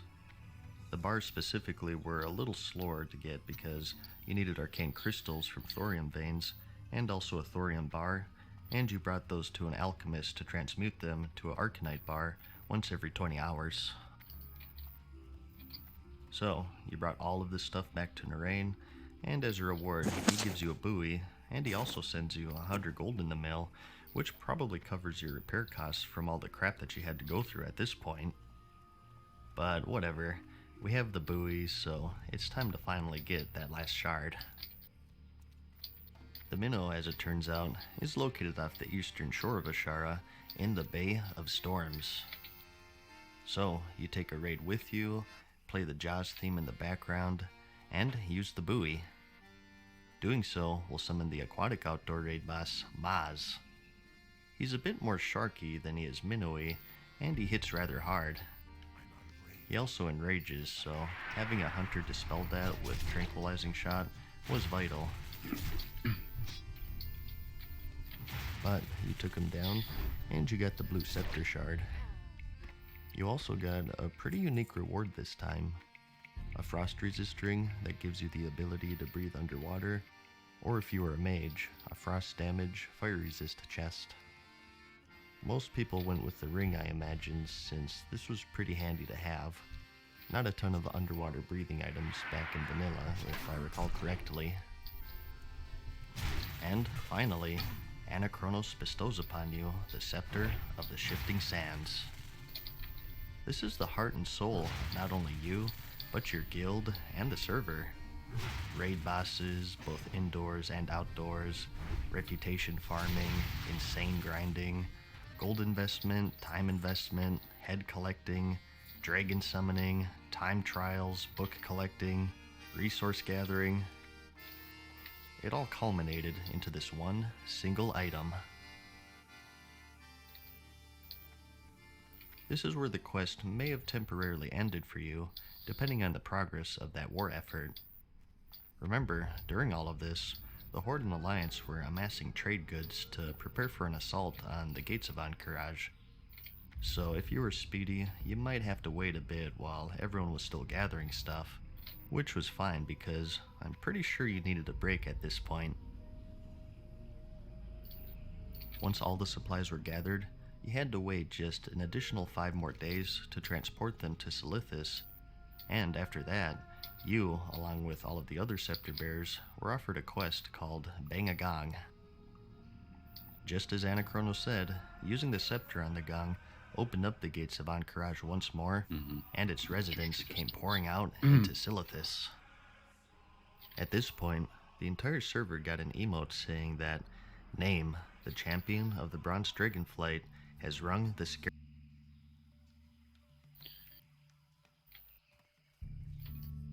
Scarab Gong. The ancient gates of Ahn'Qiraj open, revealing the horrors of a forgotten war. This was an event that the entire server was present for. Elite Anubisath, Colossus, and the minions of the old god Cthulhu would invade the zone of Silithus. Dozens of guilds, both Horde and Alliance, were there to drive them back, and it was insane. The servers definitely weren't ready for it at all, and they crashed over and over again. The bosses would drop some loot, so it was a mad scramble to kill as many as you could. And the event also spilled out into other zones. Crystal formations would spawn all over the world in Tanaris, Feralis, the Barrens, and so on, and they were also surrounded by bosses which dropped some loot. And this would go on for 10 hours after the first person banged the gong. It was one of the biggest events in the game's history, and it's recreated once a year via the Call of the Scarab mini-event. From here, you could do both the 20-man ruins and the 40-man temple of Ahn'Qiraj. And for the special few scepter bearers, as a special bonus, if you banged the gong during the first 10 hours of the event, you're awarded with a special title called the Scarab Lord and the legendary Black Kiraji Battle Tank mount. This is the only legendary mount in the game, not counting GM items. It had a very unique model at the time. It was the only bug mount usable outside of the raid, and it also had a special quirk that if you started summoning it and you entered combat mid-summon, you wouldn't be interrupted. This would later be patched out though. It's very rare to see the mount and the title these days since it was such a time-limited thing. But after that 10-hour war, you're given another quest called the Treasure of the Timeless One, where you get a choice of one of 4 weapons. The Fang of Corielstraz, which was a caster dagger, Shadow Song Sorrow, a melee dagger, the Rune Sword of the Red, which was a caster sword, and Ravencrest Legacy, which is a melee sword. Epic rewards for an epic quest chain. So, that's it. That's the Scepter of the Shifting Sands quest chain in its entirety. I told you it was a doozy. As I said, no longer available.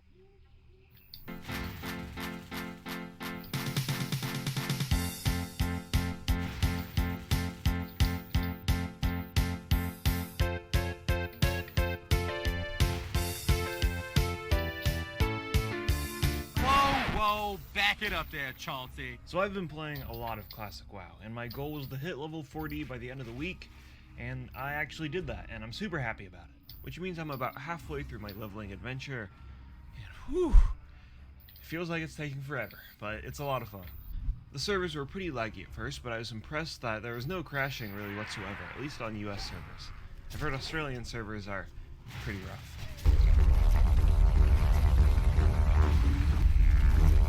I kept playing till I was level 20 and ran the Dead Mines, and my run was super sloppy, probably because everyone was playing for 18 hours, but our Van Cleef kill involved everyone dying and me having to deliver the final blow.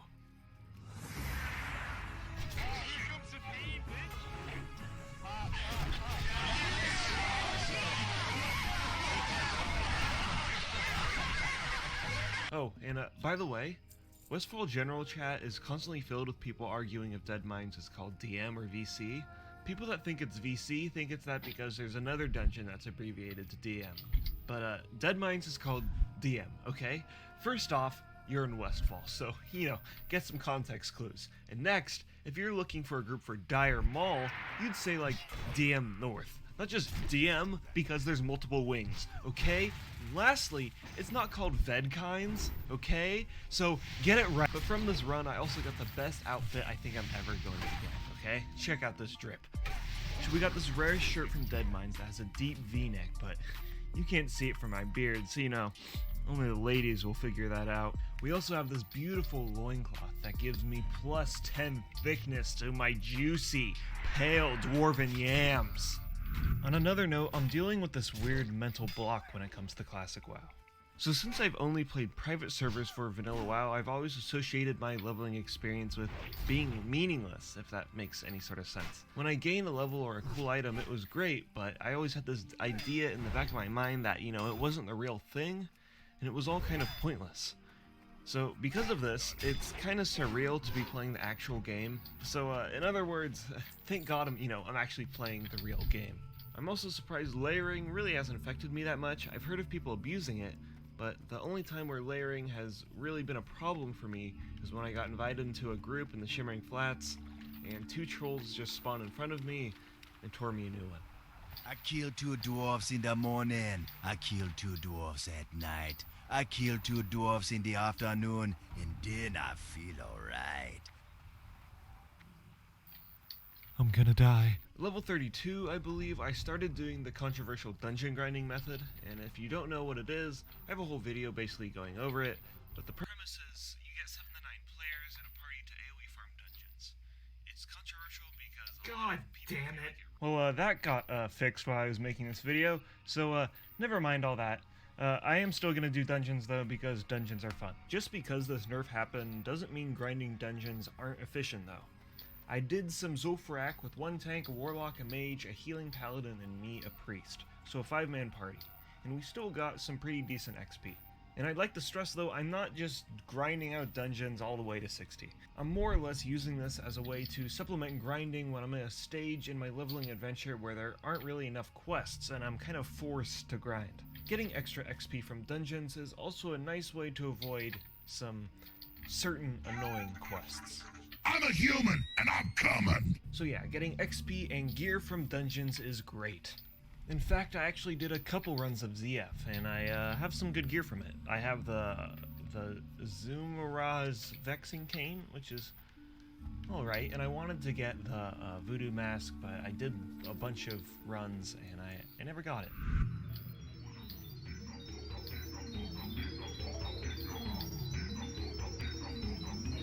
So, I just have this now. I have the necklace from Cathedral SM, I believe. Just a random green, random green, random green, a lovely fine cloth shirt. I have some spirit bracers, but I also have some shadow damage bracers as well. I have the Goblin Igniter. This is a really, really, really good wand for the level that I'm at right now. It's actually from a quest in Stranglethorn that you can get, that you can complete at around like level 40. So I'd get that if you're a priest or any other wand-wielding class. I also got the Jumanza Grips. This is from ZF as well, which is really, really good. And then I have random green, level 15 pants. For some reason I haven't gotten better pants, but I do have some level 45 pants I will be equipping once I hit that. And then I have some Wind Chasers footpads. I believe this is a specific green from ZF. Just a Spirit Ring, and then the Sealed Rin, which is a quest that, just from a quest that starts when you kill Van Cleef, and then you do Stockades, and then you do a bunch of RP quests, and then you get this, and it's really, really good, as you can tell. And I'm level 44, so yeah. I've been doing pretty good so far. My adventure has currently ended in Stranglethorn Vale, where I'm going to finish up some of the final quests. Not that much world PvP, I think I'm really ahead of the pack, so I don't really run into that many people. Let me know if this was actually interesting, and I'll probably make another one next week if I hit level 60. I hope everyone... Что? Ты же делаешь все квесты? Ну, нет. В смысле все? Ну, все, которые тебе попадаются на пути. Нет. Я не делаю, если я, блядь, вижу квест на эскорт, я в большинстве случаев их не делаю, потому что это, блядь, хуйня из жопы дьявола. Это знаешь, как вот хуйня из жопы, это просто, а потом можно усиливать. Носорог, там, дьявол, ну, типа, есть разные стадии. И я зачастую не делаю квесты на элитников, потому что мне лень. Потому что вместо того, чтобы делать квест на элитника, я считаю, что мне легче, блядь, в данж сходить разочек, как бы. Вместо того, чтобы искать пати на одного муба, я лучше найду пати и пойду сделаю, ебать, ну, целый данж. Как бы... Ну, да, типа, если я могу быстро найти челов, я иногда делаю, иногда я скипаю. Вот. А что? Ты к чему это спрашиваешь? Не, просто спросил. Иногда я отказываюсь от квеста, который тебе, типа, ну... Блядь, у меня некоторые квесты были, которые тебя... Отправься вот туда, нахуй, на гору, там, ради ничего. Я такой, не-не-не, спасибо, в другой раз как-нибудь.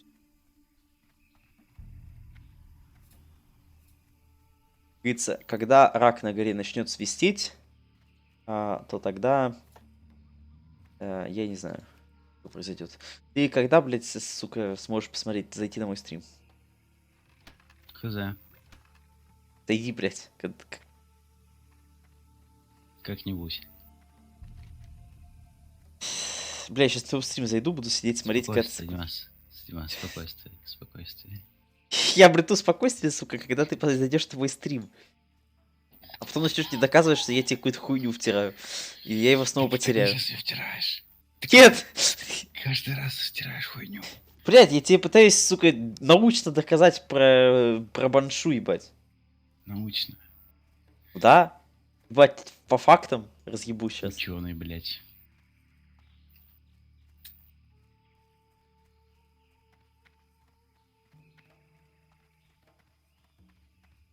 Everyone's...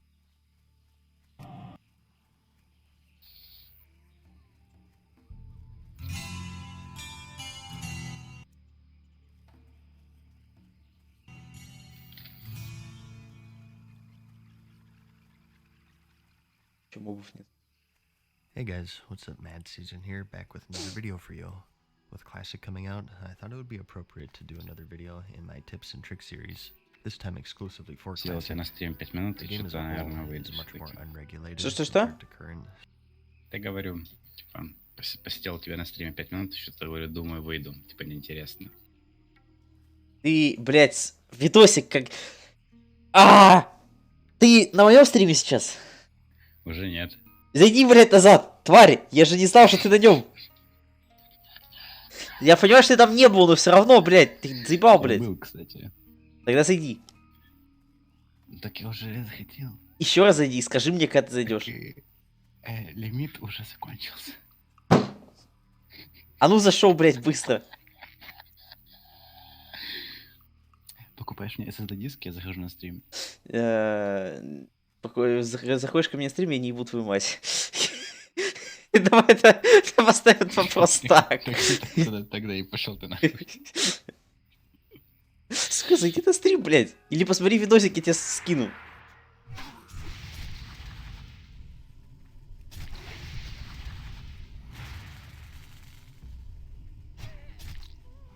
Тот пират в любом случае выбит твою эту Силана. Я же говорю, у него не получится. Получится. Нет.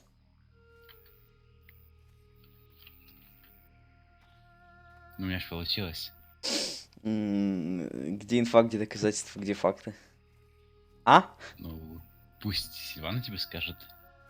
Ты же за нее топишь, вот спроси у Сильваны своей. Она тебе все в подробностях расскажет, отвечаю тебе. Это было незабываемо. Братик, ну, может, для тебя. Ну, так ты же не знаешь. Ну, блядь, конечно же, блядь, труп ебать, это ж так охуительно. Еще и, блядь, который не обладает физическим телом. Вот это ж, блядь, да.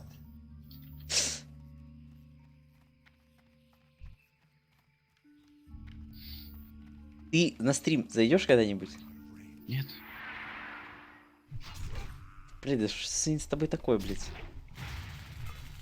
Ну, Если, блядь, если какой-то... нет, то вот я такой вредный. Ой, блядь. Ты только спокойствие. Какое, блядь, тут спокойствие, Катя, блядь. Блядь, ноль помощи, ноль мотивации, блядь, какое нахуй спокойствие. Все нормально, все нормально.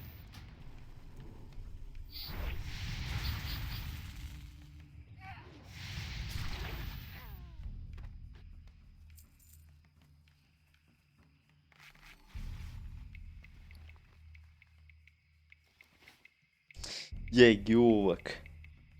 Я Чё, убиваю руду. геолог? Ну, я убиваю геологов. Понимаю.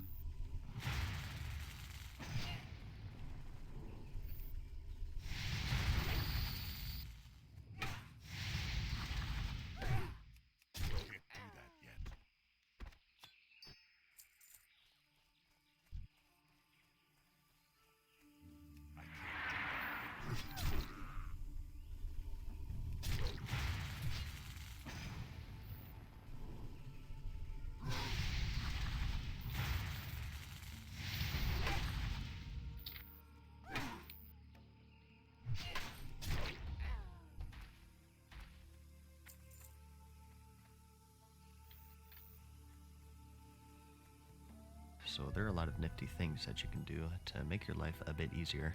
First up, we have mob separating. Inevitably, you'll be questing or grinding, and you'll be faced with a group of enemies that you might not be able to solo. But luckily for Classic, you can separate any group of enemies. If you keep hitting just one, the others will eventually head back to their spawn, as long as you don't hit them. Over the years, they've added hard limits to how far mobs can run, where they'll just stick on you like there's no tomorrow, but in Classic, you can use this little trick to whittle down large groups of enemies.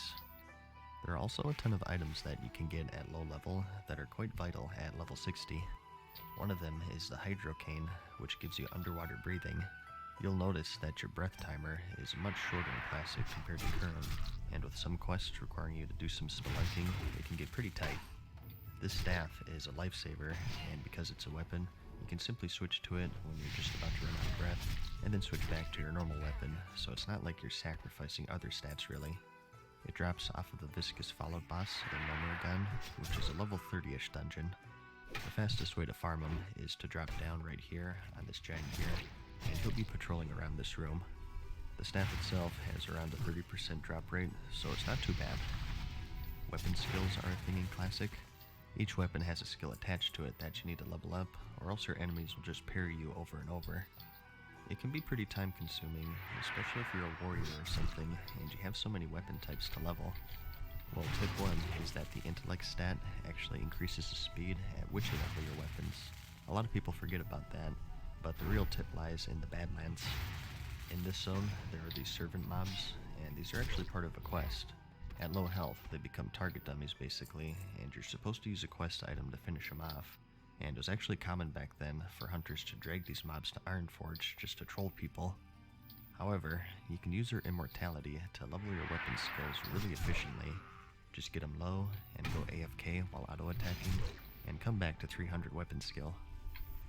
Another essential item is the Jungle Remedy. On use, it cures diseases and neutralizes poisons.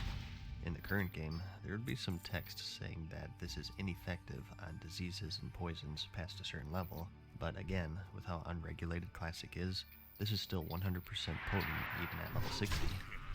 It drops off of the Cursed Witch Doctors, Medicine Men, and Head Shrinkers located in the northern Stranglethorn Vale at about a 30% drop rate, and they'll be extremely vital for PvP.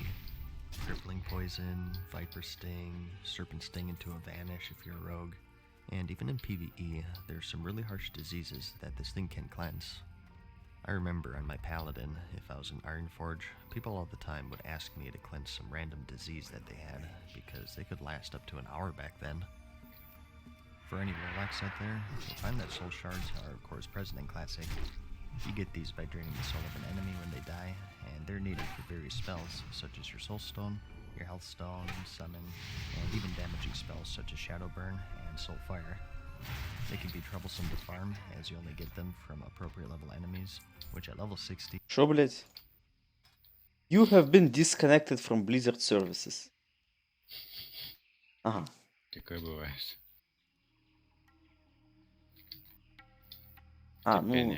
Ну, это ничего страшного. Это просто типа, что оно почему-то не видит Battle.net. Ладно.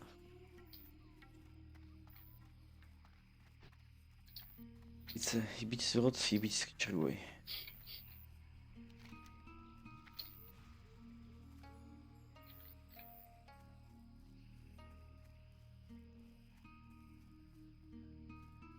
limits your options. One of the best spots in the game, though, can be found at the Ravenhill Cemetery in Western Duskwood. If you use your Detect Invisibility spell, you'll see a bunch of high-level ghosts wandering about, and they make for a really quick soul shard farm. They're close to the Zul'Gurub raid, and also the Blackrock Mountain, which of course holds the Molten Core and Blackwing Lair, so... ну это у всех, вот я вижу, люди в чате паникуют. Battle.net умер, Battle.net умер там. The fastest way to get there isn't through Darkshire, but rather just going east from the Sentinel Hill. And another item that can be really handy is Dartel's Rod of Transformation, which for the most part is a vanity item. It turns you into a furbolg for a few minutes until you get hit, at which point the effect will dissipate, but it's really useful for mind games. As you can see, you get glowy hands whenever you cast it, so paladins and priests can often bait out interrupts by using this without fear of being knocked out. Trust me, it does work. Not everyone has a cast bar add-on. Look, I'm telling you guys, the big vanilla brain, okay? It is Alliance only, and you can get it from a quest chain called Rain's Cleansing that starts from the NPC Rain Wolfrunner, located right here in the Ashenvale zone. Just make sure that you stop at the part where you get the rod, or else you'll lose it, of course. And here's another oldie, but a goodie. If you finish a dungeon run and you find yourself without your Hearthstone up, you can implement what is known as a Ghetto Hearth maneuver. If you leave group, after 60 seconds you'll be teleported to your Hearth location, and if you're the leader and you still want to do this, simply make someone else lead before leaving, and it should still work. And for any fishers out there, in Classic, there exist two seasonal fish. The winter squid, which can only be caught between the dates of September 23rd to March 19th, and the summer bass, which you can get from March 20th to September 22nd. The winter squid is the more sought after one, since it's used for the grilled squid consumable, which is the best agility food, and the bass is used for spirit, which is still handy. mainly for priests who want to save some gold because there are some better options for spirit food. So for gold making, if nothing else, make sure that you pay attention to when these are on and off season, and you can make some extra gold by selling off-season fish. Classic launches on August 27th, so you'll have less than a month to catch the summer bass. And once the 23rd of September rolls around, it'll be unavailable for 6 months, which may be an opportunity to score some easy gold. And next, we have another useful item, and that's the magic dust. This puts an enemy to sleep for up to 30 seconds, and any damage caused will awaken the target, and only one at a time. Once again, another item that's fully usable even on level 60 enemies. Basically a free CC for any class. You get it from the Dust Devils patrolling around Westfall, so a bit easier to farm for Alliance players, and it's going to be a must for PvE and PvP. It drops at a 50% rate, which isn't bad at all. And lastly, we have a tip for any Alliance players out there. In the Hillsbrat Foothills Zone, the Horde have a quest to summon an undead necromancer named Hellkiller. It's a bit dangerous for them, as they have to go to the South Shore Graveyard, but in return, he'll terrorize the low-level quest hub for a short while. He's a level 44 elite, and what's special about him is that he always drops a green item guaranteed. As a result, he's really lucrative for gold farming, especially during the launch of the game, as there will be plenty of Horde going through the quest to summon him, so you can just camp his spawn if you want some easy gold. But that's about it. I do have more, but I think 10 per video is a good point to stop. I'm sure some of you experts out there knew about some of this stuff, but like with most of my guides, these are mainly aimed towards beginners, so hopefully it helps someone out.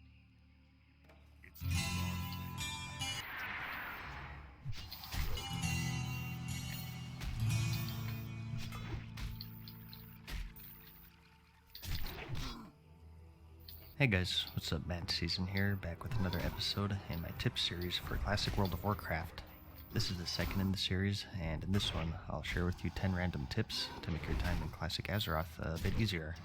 In this series, I always like to point out handy items in the game.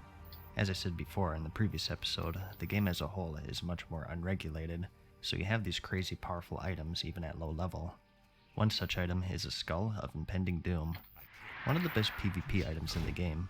Popularized by the old Swifty Warrior tips and tricks video, this is an offhand item, which on use gives you a 60% run speed buff, and also deals 100 to 500 damage and drains 100 to 500 mana every 2 seconds for 10 seconds.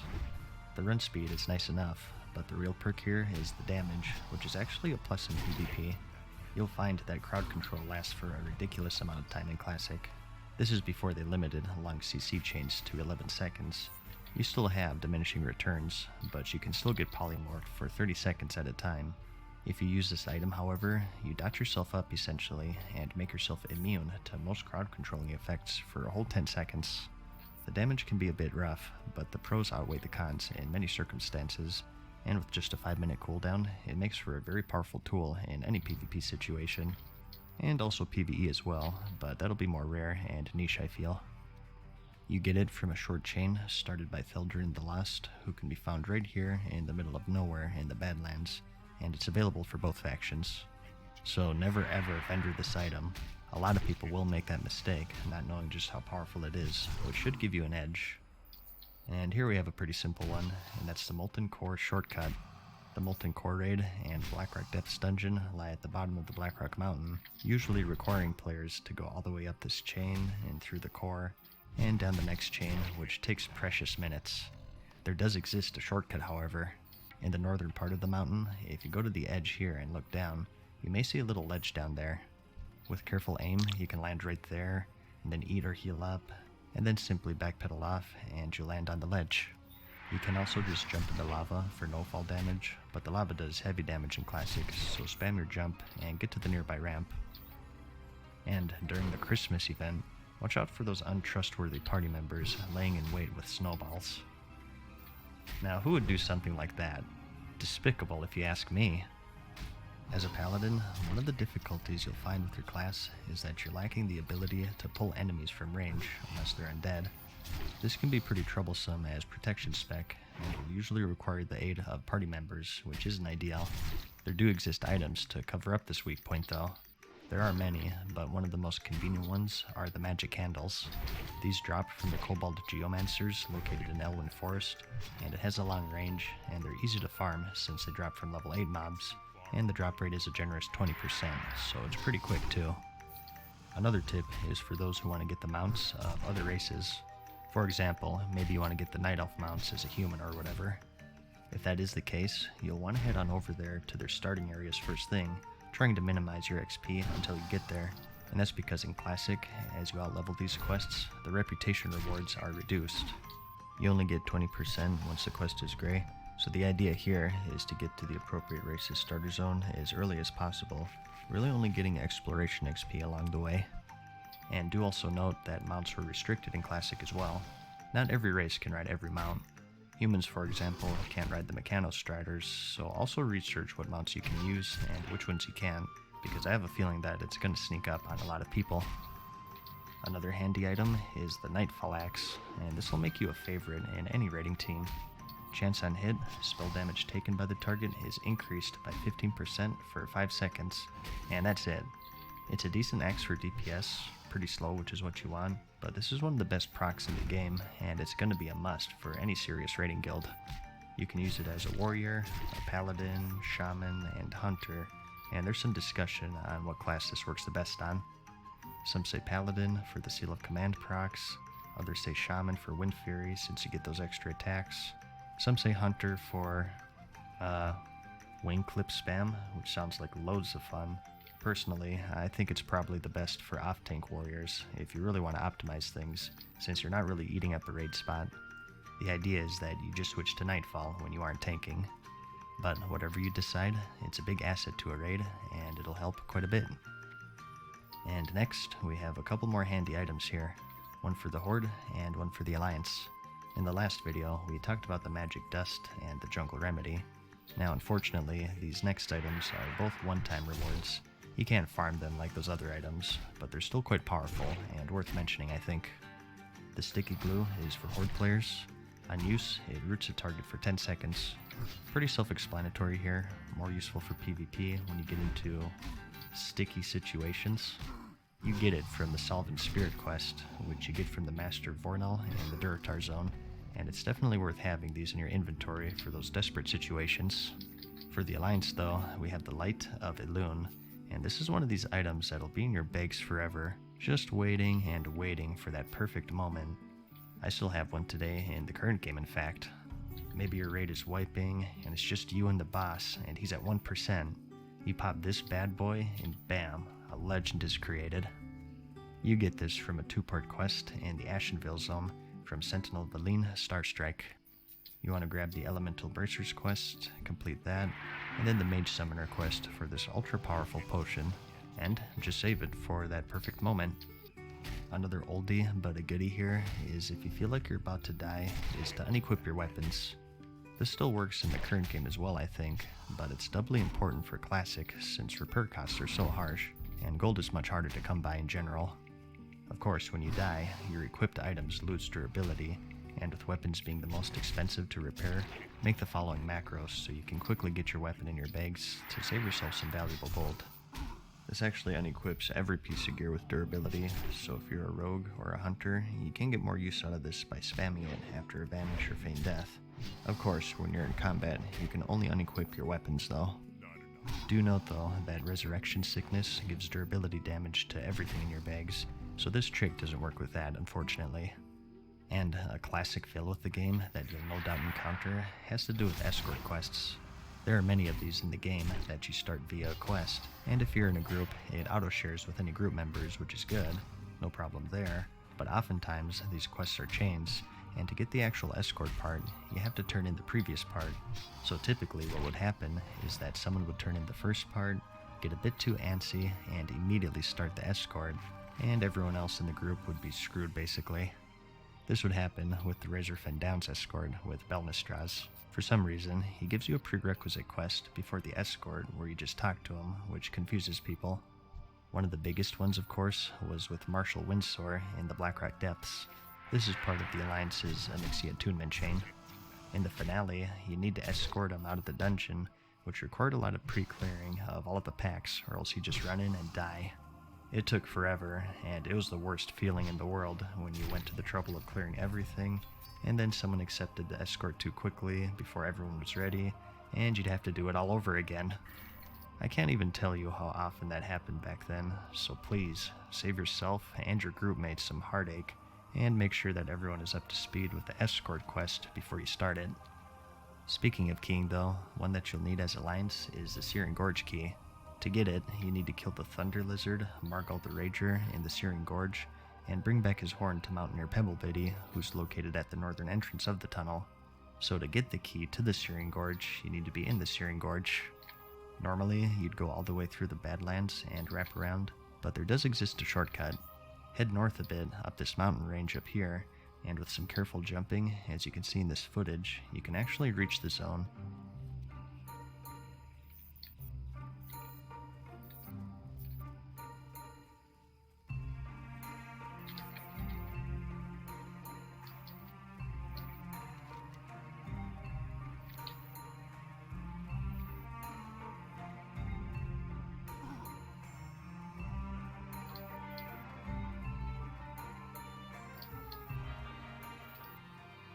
And from here, you just take out Margal, who's located right here on the map, and then grab the Thorium Point flight path, and fly back to Thelsamar for the quick turn-in. Something you'll notice with Classic is that you can't summon players inside a dungeon if they're not inside themselves, so you'll have to zone out the instance first to get everyone there, which can be tricky on PvP servers sometimes. Inevitably, you'll get that hunter who forgot to buy ammo, or someone who forgot to repair or pick up a quest, and they'll hearth out and ask for a summon. A handy tip before they hearth is to summon them. They have a couple minutes to accept it, so this saves the party a run back to the entrance and saves everyone a bit of time. And that's about it. There's 10 more random tips for you. Hopefully you learned something new, or were at least mildly entertained in some way, shape, or form. If so, like the video if you liked it, and I'll see you in the next one. Peace.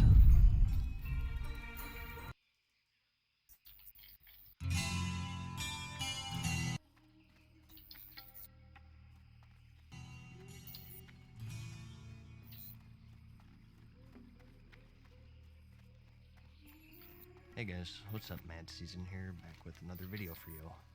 The world of Azeroth is a big place with a lot of quests to find, and some are as easy as strolling into one of the major hubs, and others require a bit of ingenuity, exploration, or an add-on to track down.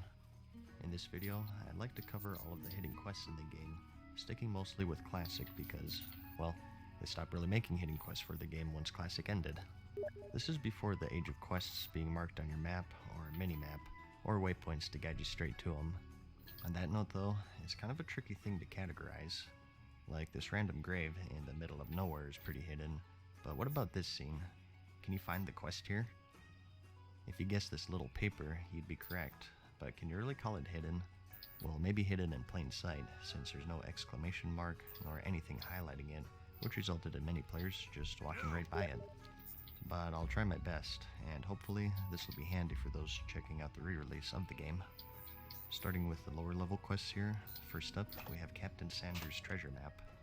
Now quest drops are kind of tricky as well. There are a ton in the game, and a lot of them aren't really hidden.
your feet on the ground.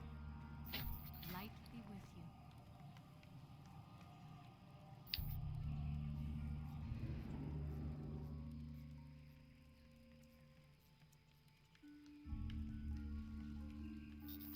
Light bless you.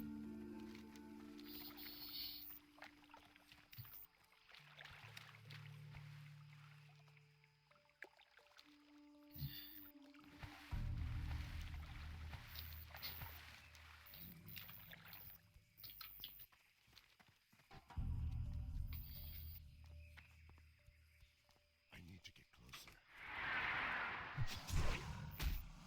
Я пришел в какой-то кусок. Почему в одной куске локации, блядь, такие же локации, блядь, в классической WoW, где в одной карте локации, блядь, части локации, блядь, 42-й, в другой 31-й, ебать. Типа, чуть-чуть пробежал в сторону, блядь, 31-й, которые, типа, мне нахуй уже не нужны мобы. А в другой части 42-й, которые мне нахуй не нужны, потому что я их убить не могу, блядь. Справедливость ебаная. Блин, мне эта фраза так нравится начала в последнее время, про справедливость. Справедливость? Да.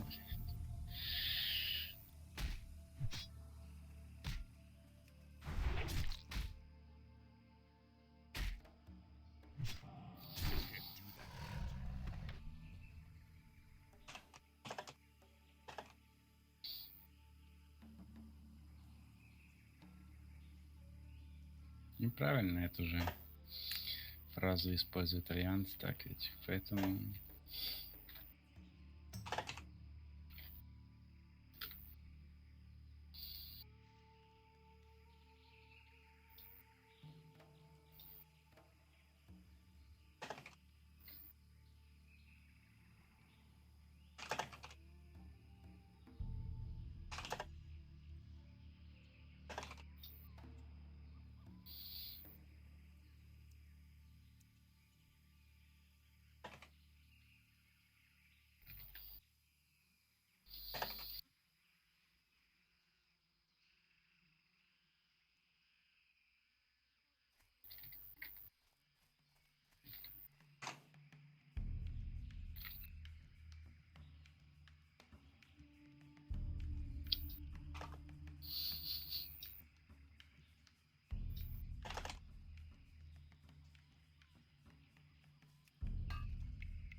It's too far away.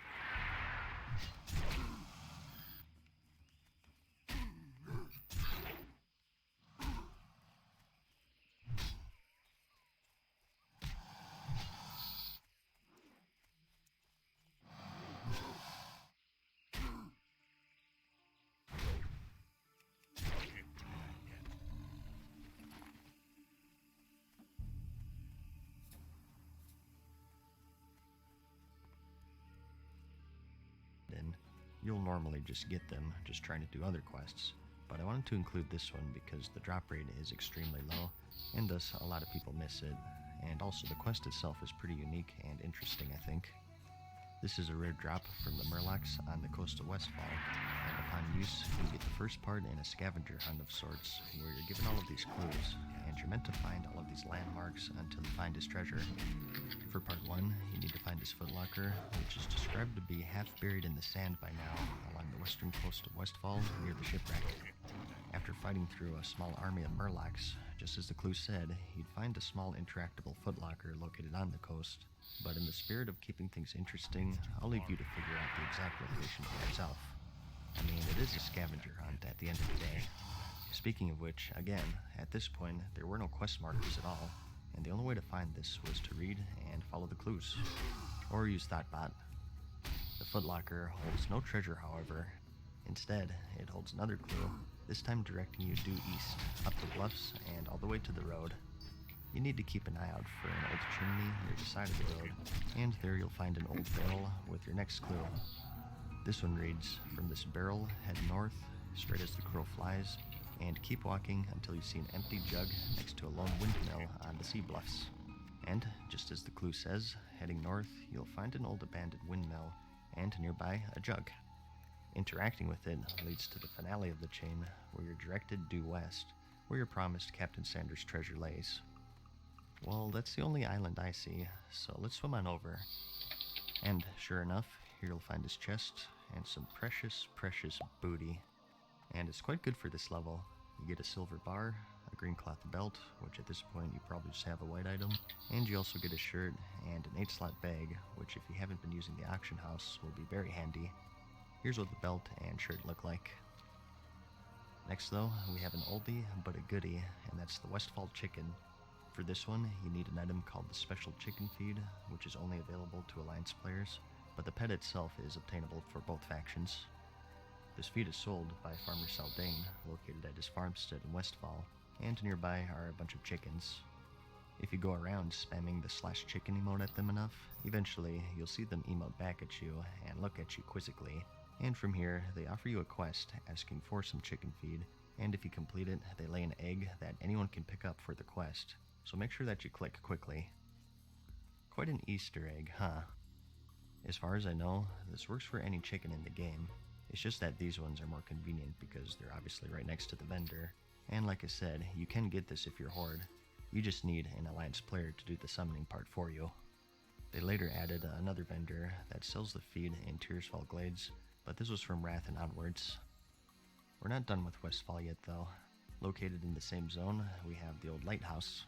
Tucked away in the very southwestern edge of the zone, at this abandoned lighthouse, you can find a ghost named Captain Grayson.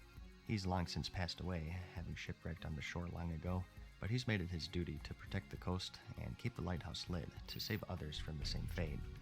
He gives you a few quests to clear up the murlocs on the coast, and also one for flasks of oil to keep the light aflame. You loot these from the harvest golems in the zone, which you need for other quests, so just make sure that you save them. Visiting our Horde friends though, we have the Wailing Caverns quests.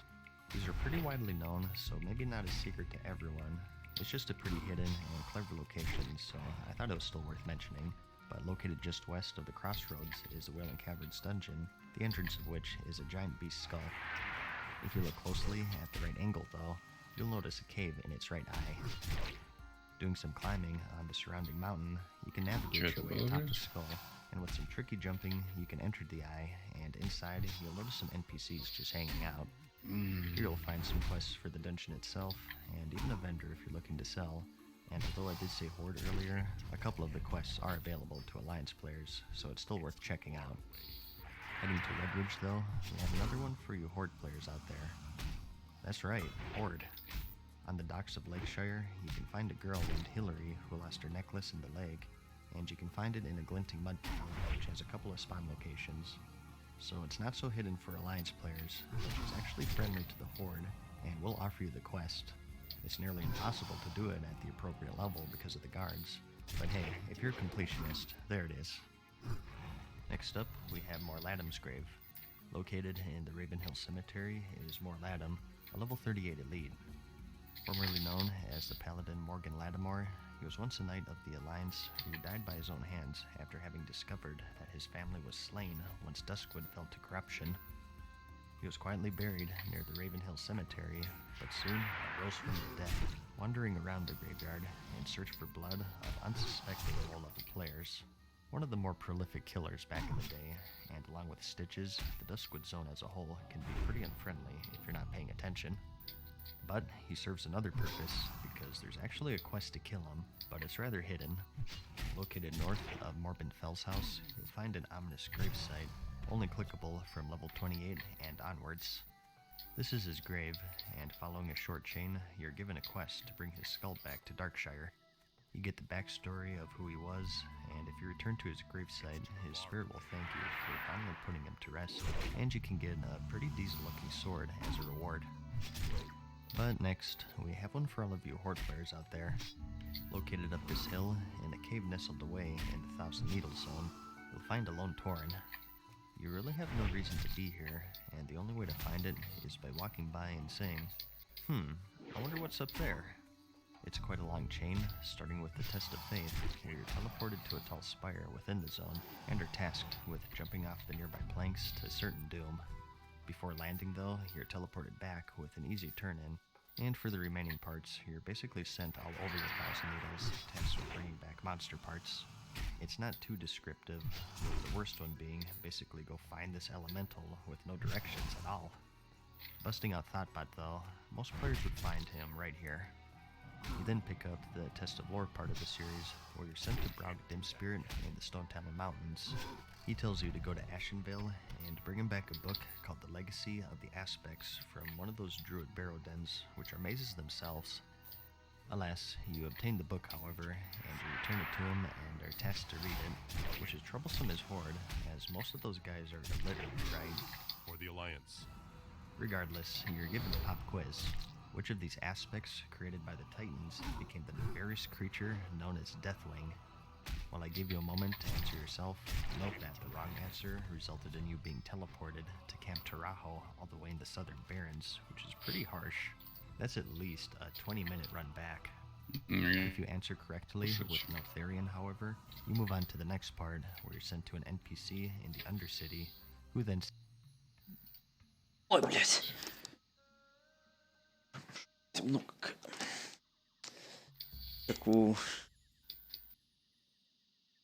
как у человека в заднице.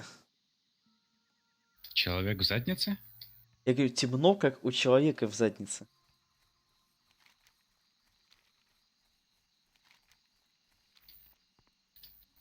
Ты показываешь, что ты не расист? Наоборот, я расист. Я орк, я ненавижу людей.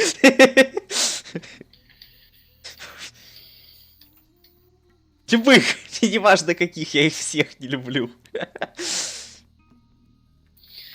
Ты в курсе, что ты сейчас в Дискорде с человеком сидишь, блядь? Который, кстати, за Альянс. Ты гидрон, блядь. Какой ты человек. Чё, блядь? Ну, блядь, как... Ты гидрон, ебать.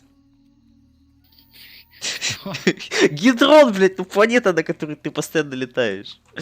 Или что это там такое? Гидрон. А что, в Warframe это разве люди? Это же, блядь, машины еще, да, че, не? Ты что, я тебе про себя говорю, блядь. Ну? Ку-ку. Кто, блядь, Иди нахуй. сидит в Дискорде? Алёша, блядь. Так я про тебя и говорю. Ну. Так же ты про Warframe говоришь. Warframe кто? Ой, блядь. А я шо, орк, ебать? Ну да. Вот. Я понял. Ты орк? А ты гидрон. Орк воин, блядь. Позор Орды. Иди нахуй, позор Орды, это не я. Ну ты подражаешь человеку, который позор Орды, значит ты скоро им станешь. Нет. В ближайшем времени. Нет. Да. По ДПСу будешь супер хуёвым, танчить просто не сможешь, дядь. Ты будешь настолько хуёв, что это будет... Танчить я не смогу, я не умею, а по ДПС иди нахуй. Хуёв, блядь, он будет. Ты худший ДПС вообще в игре. Иди нахуй. Неправда. Что я могу сказать? Естественно, это правда, раз ты это отрезаешь. Я лучший в мире. Ты лучший в мире? Да. Знаешь, я скорее... А ты хуй. Понимаешь, я лучше... Ну, давай, высри. Давай. Ну, чё высри? Я поверю скорее в то, что Сильвер лучший в мире, чем ты, понимаешь? Сильвер лучший в мире Харстоуна. Тут я не претендую. Нет, Варкрафта. Нет, он не лучший в мире Варкрафта. Он, Лысый он честно, он кинч, блядь, в Варкрафте, но... Которому ты подражаешь, дядя. Я не подражаю ему, я ему не подражаю в Варкрафте.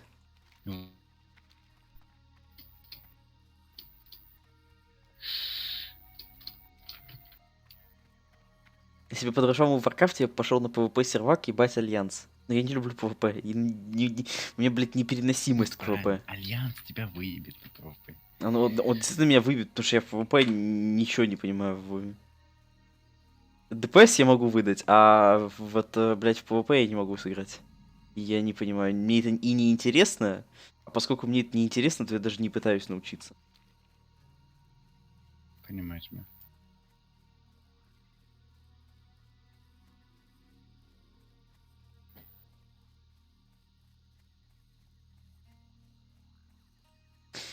Здесь мне хватит мест на квесты?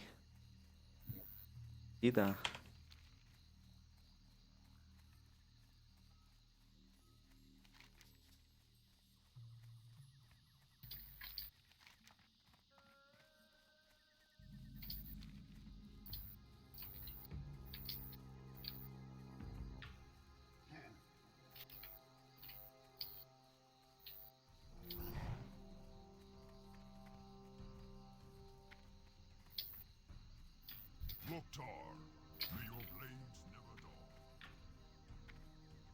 Не, опять. Ну, такой хуйня трюк.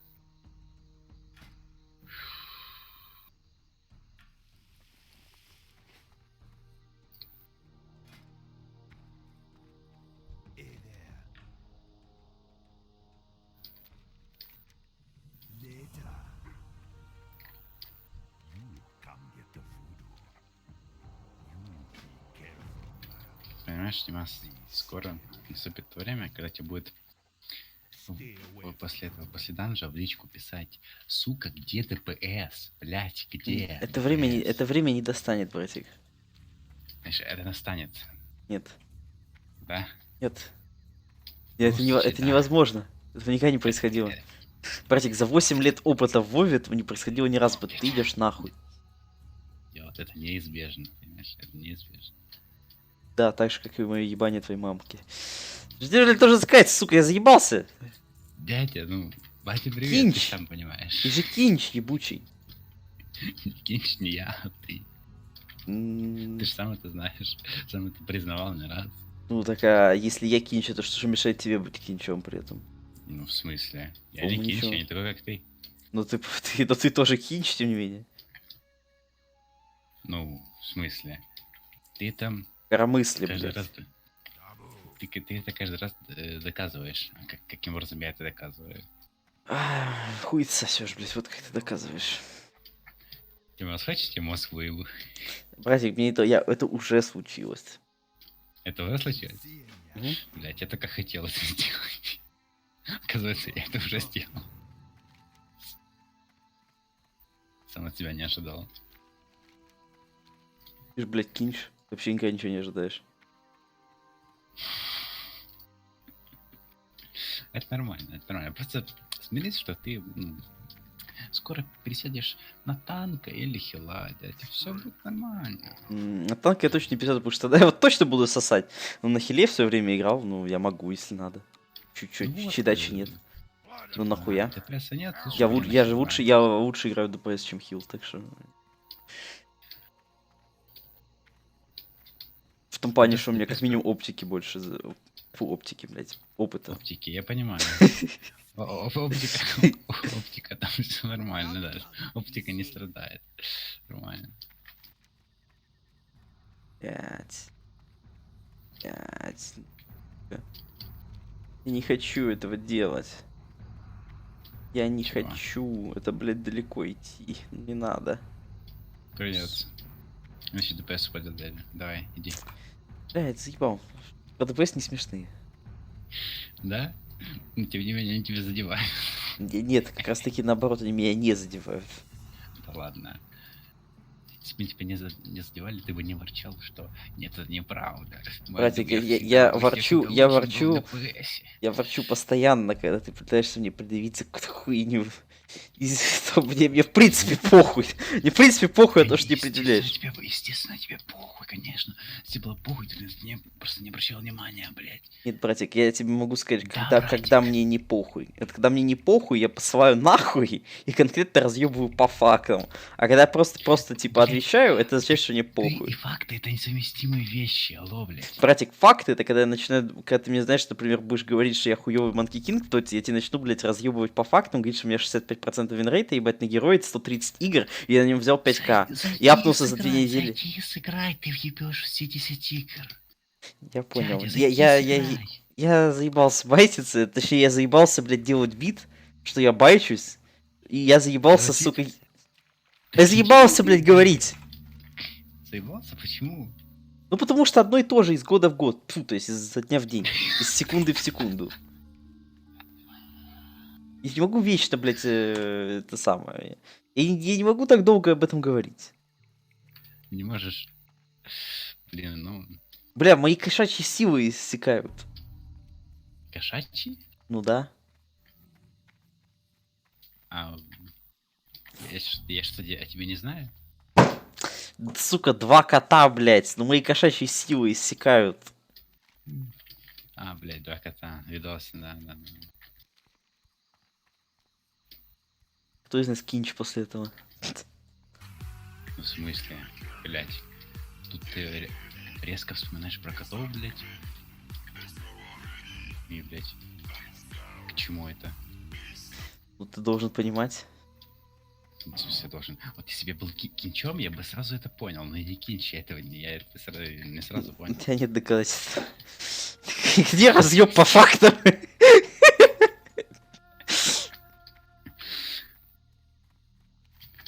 Зачем ты говоришь? О, разъебе по фактам, если его никогда не случалось. Кого его? Ну, разбор по фактам. Разъеб, извиняюсь. Подожди, то есть ты хочешь сказать, я никогда не разъебывал по фактам?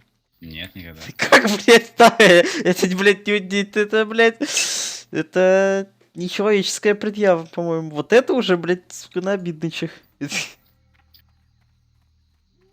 блядь. Ну? Что скажешь? Что, ну, когда это было, блядь? Я тебя спрашиваю.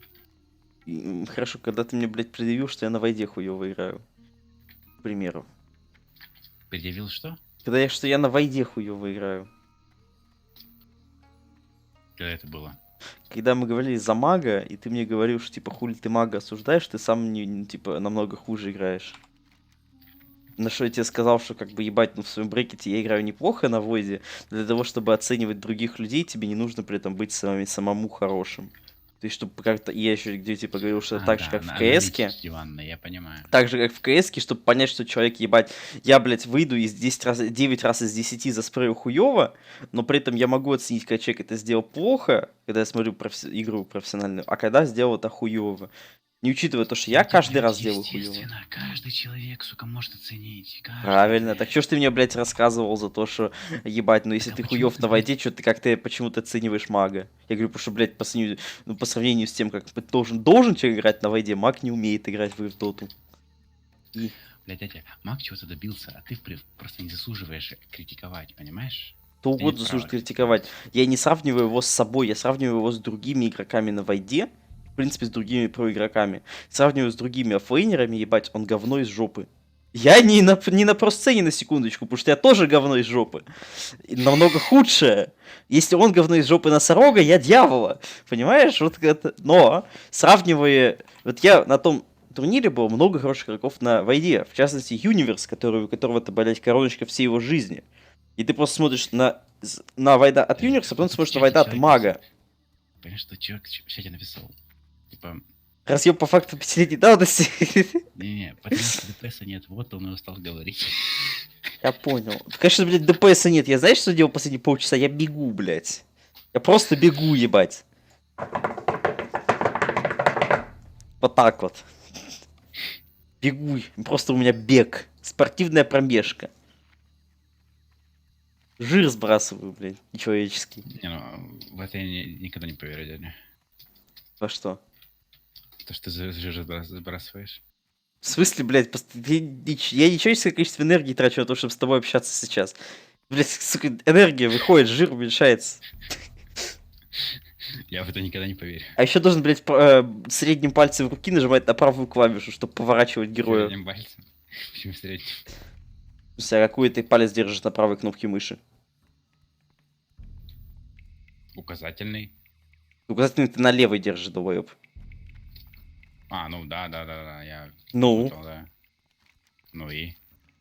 Ну я и говорю, ебать, движение, блядь, пальцем и тоже энергию трачу. Нажимать на мышку и поворачивать. Я, блядь, еще и рукой движу, мышку поворачиваю, блядь. Ты тратишь энергию? Ну да. Нихуя себе. Ты уникальный человек, походу. Ну, блядь, это же логично, ебать, физика, там, типа, чтобы передвинуть, нужно затратить энергию. Ну, я еще, блядь, с тобой говорю, рукой трясу, блядь, в воздухе постоянно. А нервного тика у тебя совершенно нет? Мне, кстати, когда-то был глаз дергался, но сейчас нету давно уже. После конфликта со мной, да? Да нет, ну типа это очень давно когда-то было. Понял. Мне, наверное, начиналось, типа, ну, периодически спонтанно, что, блядь, начинало, как, ну, века сжиматься. Так происходило минуту, потом переставало. В какой-то момент вообще перестало. Я сейчас об этом сказал, типа, знаешь, я такой завтра, блядь, сука, чувствую, что глаз опять дергается, пиздец.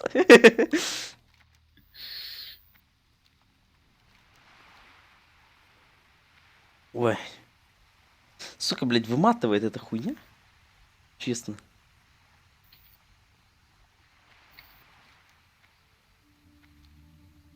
Вот я должен был бежать через всю ебучую локацию, потому что... Потому что, кстати, теоретически я могу быть долбоебом, сейчас я проверю это, но более вероятно, что я не долбоеб и что, мать ебал, квестов много.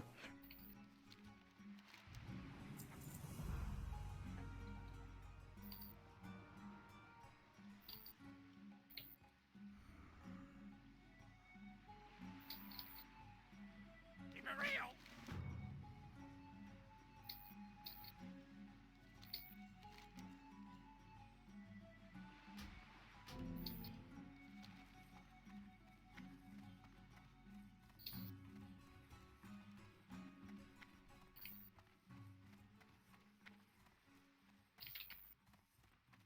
What's up? Glad I could help. Time is money, friend. Keep it real.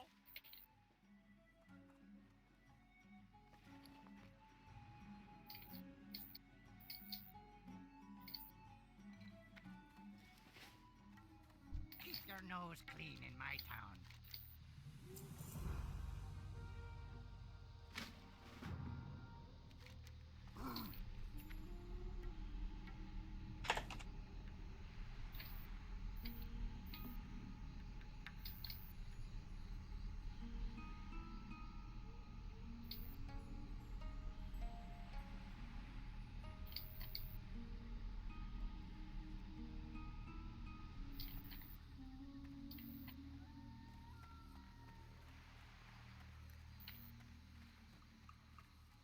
Talk to me.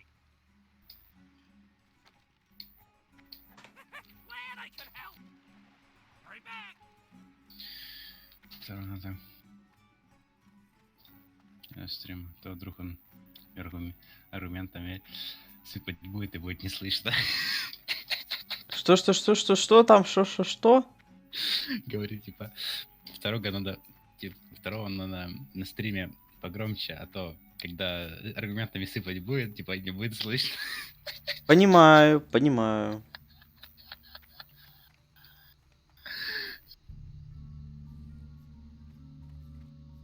Блять, вот здесь Димас, ну, спокойствие, все нормально.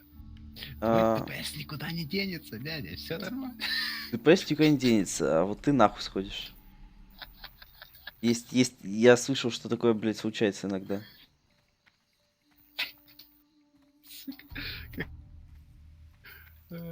Что? Как же я ору говорю?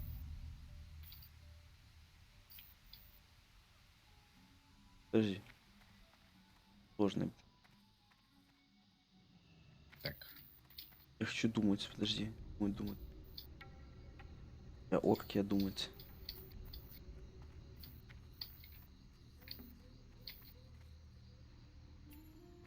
Наблюдать за тем, как они дерутся между собой, это просто бесценно. Не-не, он не ушел, он здесь. Он же типа... Да, конечно, я долбоеб ебучий. Сын ебаного дерьма, блядь. Вот видишь? Сейчас он долбоеб. Я был в городе, где я брал квесты, и я не активировал ебучего этого мастера, блядь, грифонеров, блядь. Сука. Блядь, это я должен был бежать через всю ебучую локацию. Я знал, что он здесь есть, не знал, где он, блядь, спрятан на крыше. Сука. Ладно, хотя бы назад. Он же пытается, каждую минуту он пытается усовершенствовать свой ДПС, чтобы потом предъявить факты. Не надо ничего совершенствовать, потому что я уже совершенен. Я совершенное творение, ебать.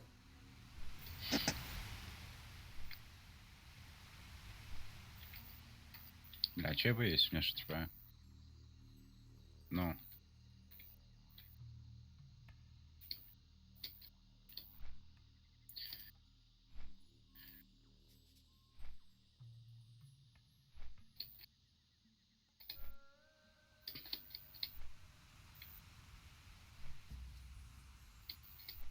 Так.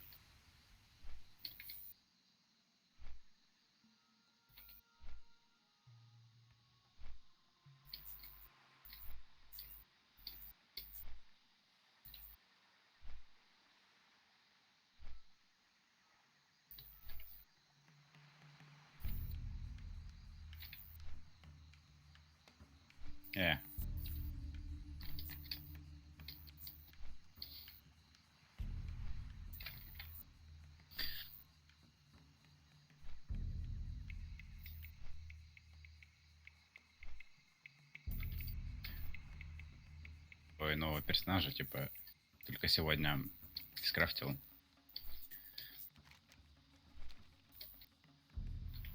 О, отсюда есть...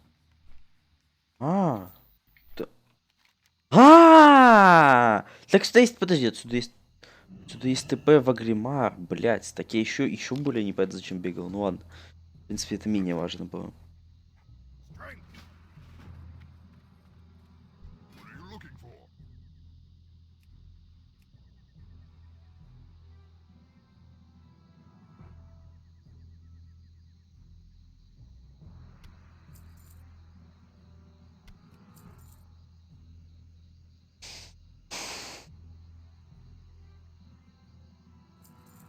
For the Horde.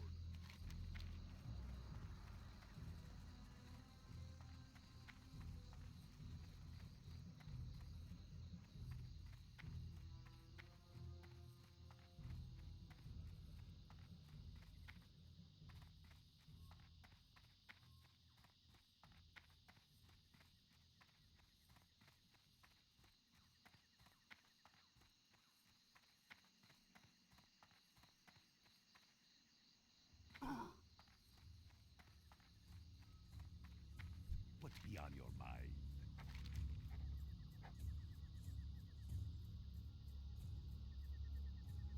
Вов. Я говорю с чуваком, которого сварили в суп.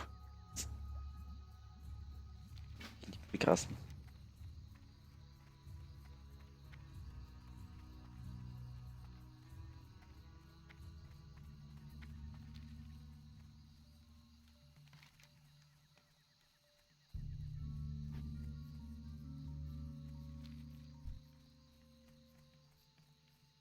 I'm out of range.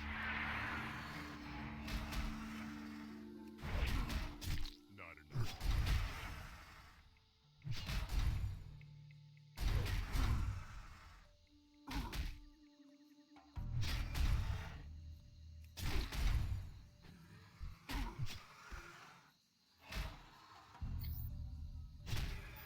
Так. О, хорошо.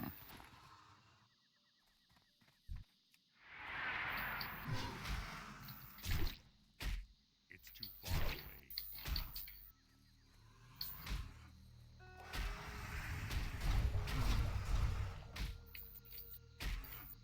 Need more.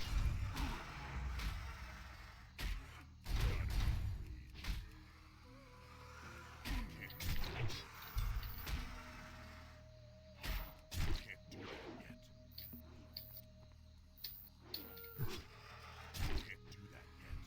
get closer. Щит. Can't do that yet.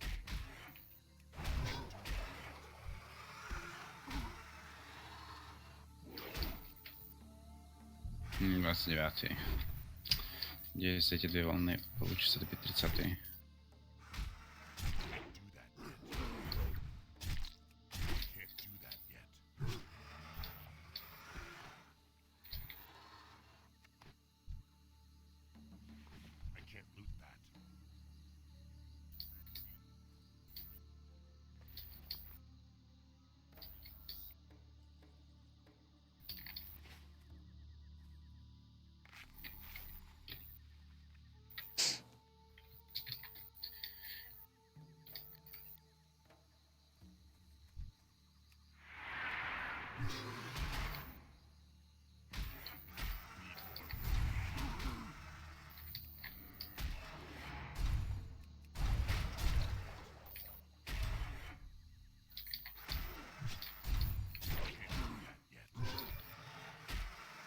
Щит.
Ой, как приятно, Катя, с одного моба будет падать штуки на 4 разных квеста.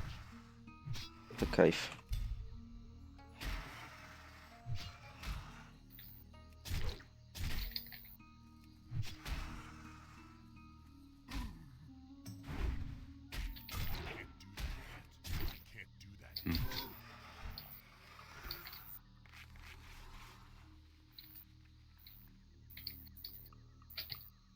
О, отлично. Макс Ранг.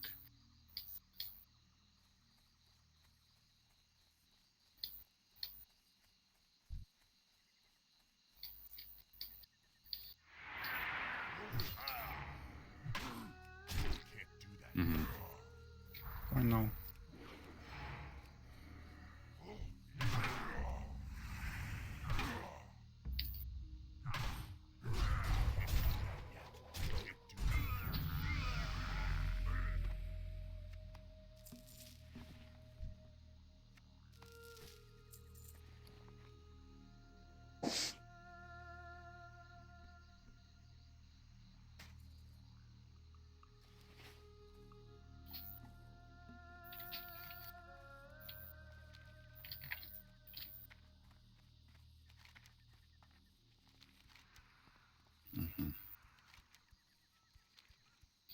Ну, обычную Никс можно уже и продать. Там скоро будет уже... Ну, скоро. Можно.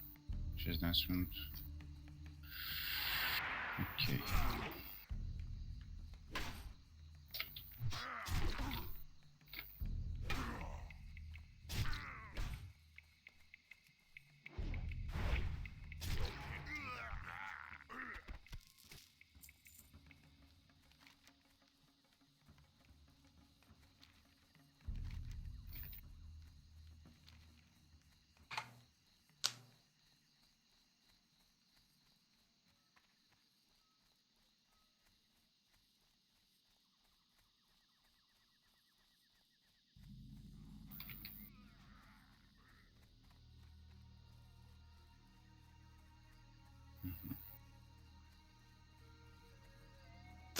Блять, все зафармлено.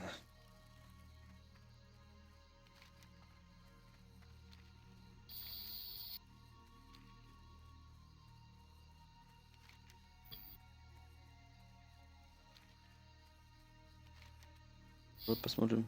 Последнюю возможную локацию.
Угу.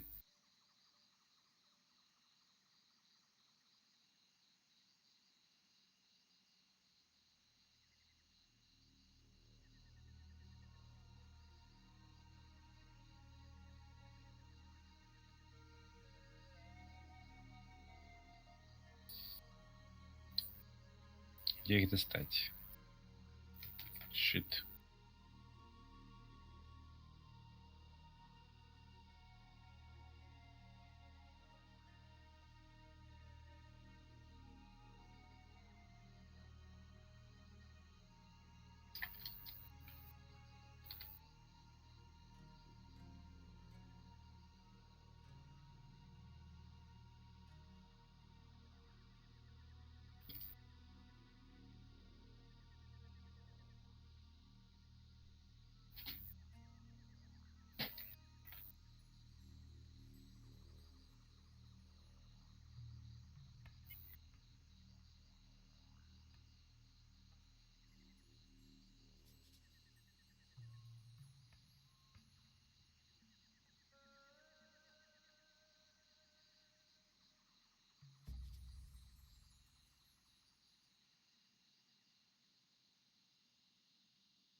Слишком медленно.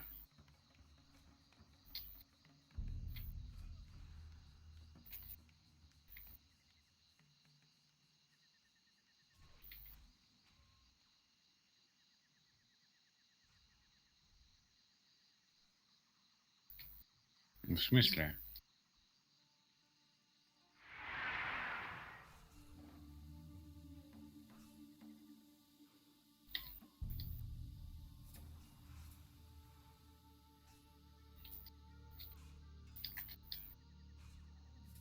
Мне какие-то моды надо, чтобы он быстрее просто стрелял.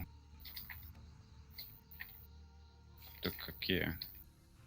Я не знаю.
Ну, пушка насквозь, это, конечно, отлично. Но пока она зарядится, уже и рак свистнет.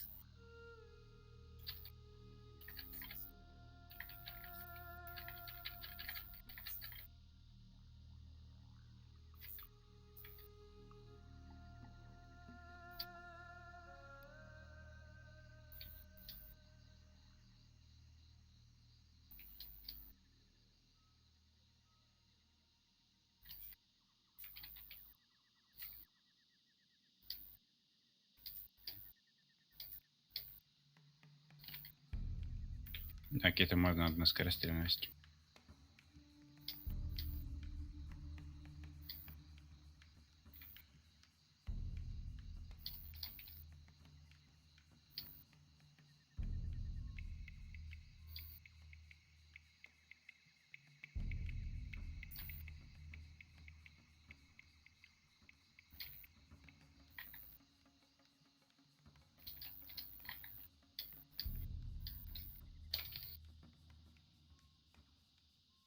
Да, мне говорили, ну, люди, которые много играют и понимают, что в игре. Говоришь, что он вроде он неплох.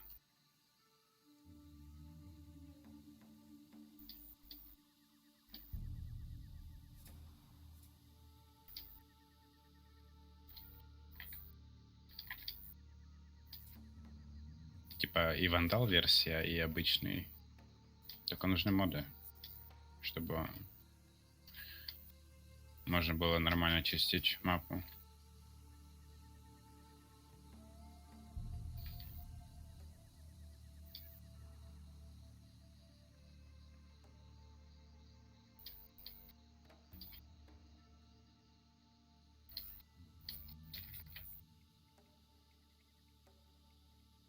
Он плох? Ну, не знаю.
Ну да, люди пришли качаться сюда и параллельно за ресурсами по ходу. 6-й, 10-й, 8-й. Поэтому и нашатывают. Хотя, что у них по пушкам? Ну, хз. Пушки вроде ничего.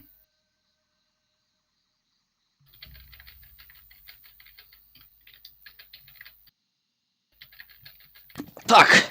Я снова здесь, я готов дрочить. Ну, блядь, это... Вов, Ну, конечно же. Не обязательно было это,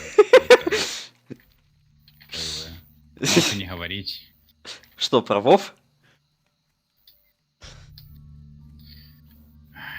Дима, блядь. Бля. Дима, че, уже плавать? Что так рано? Да я не знаю. Да просто мне хорошо, знаешь. Тебе хорошо?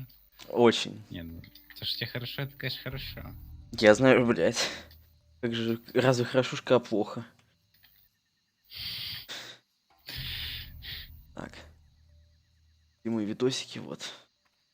Поехали. Scarlet Monastery to retrieve a book from the library.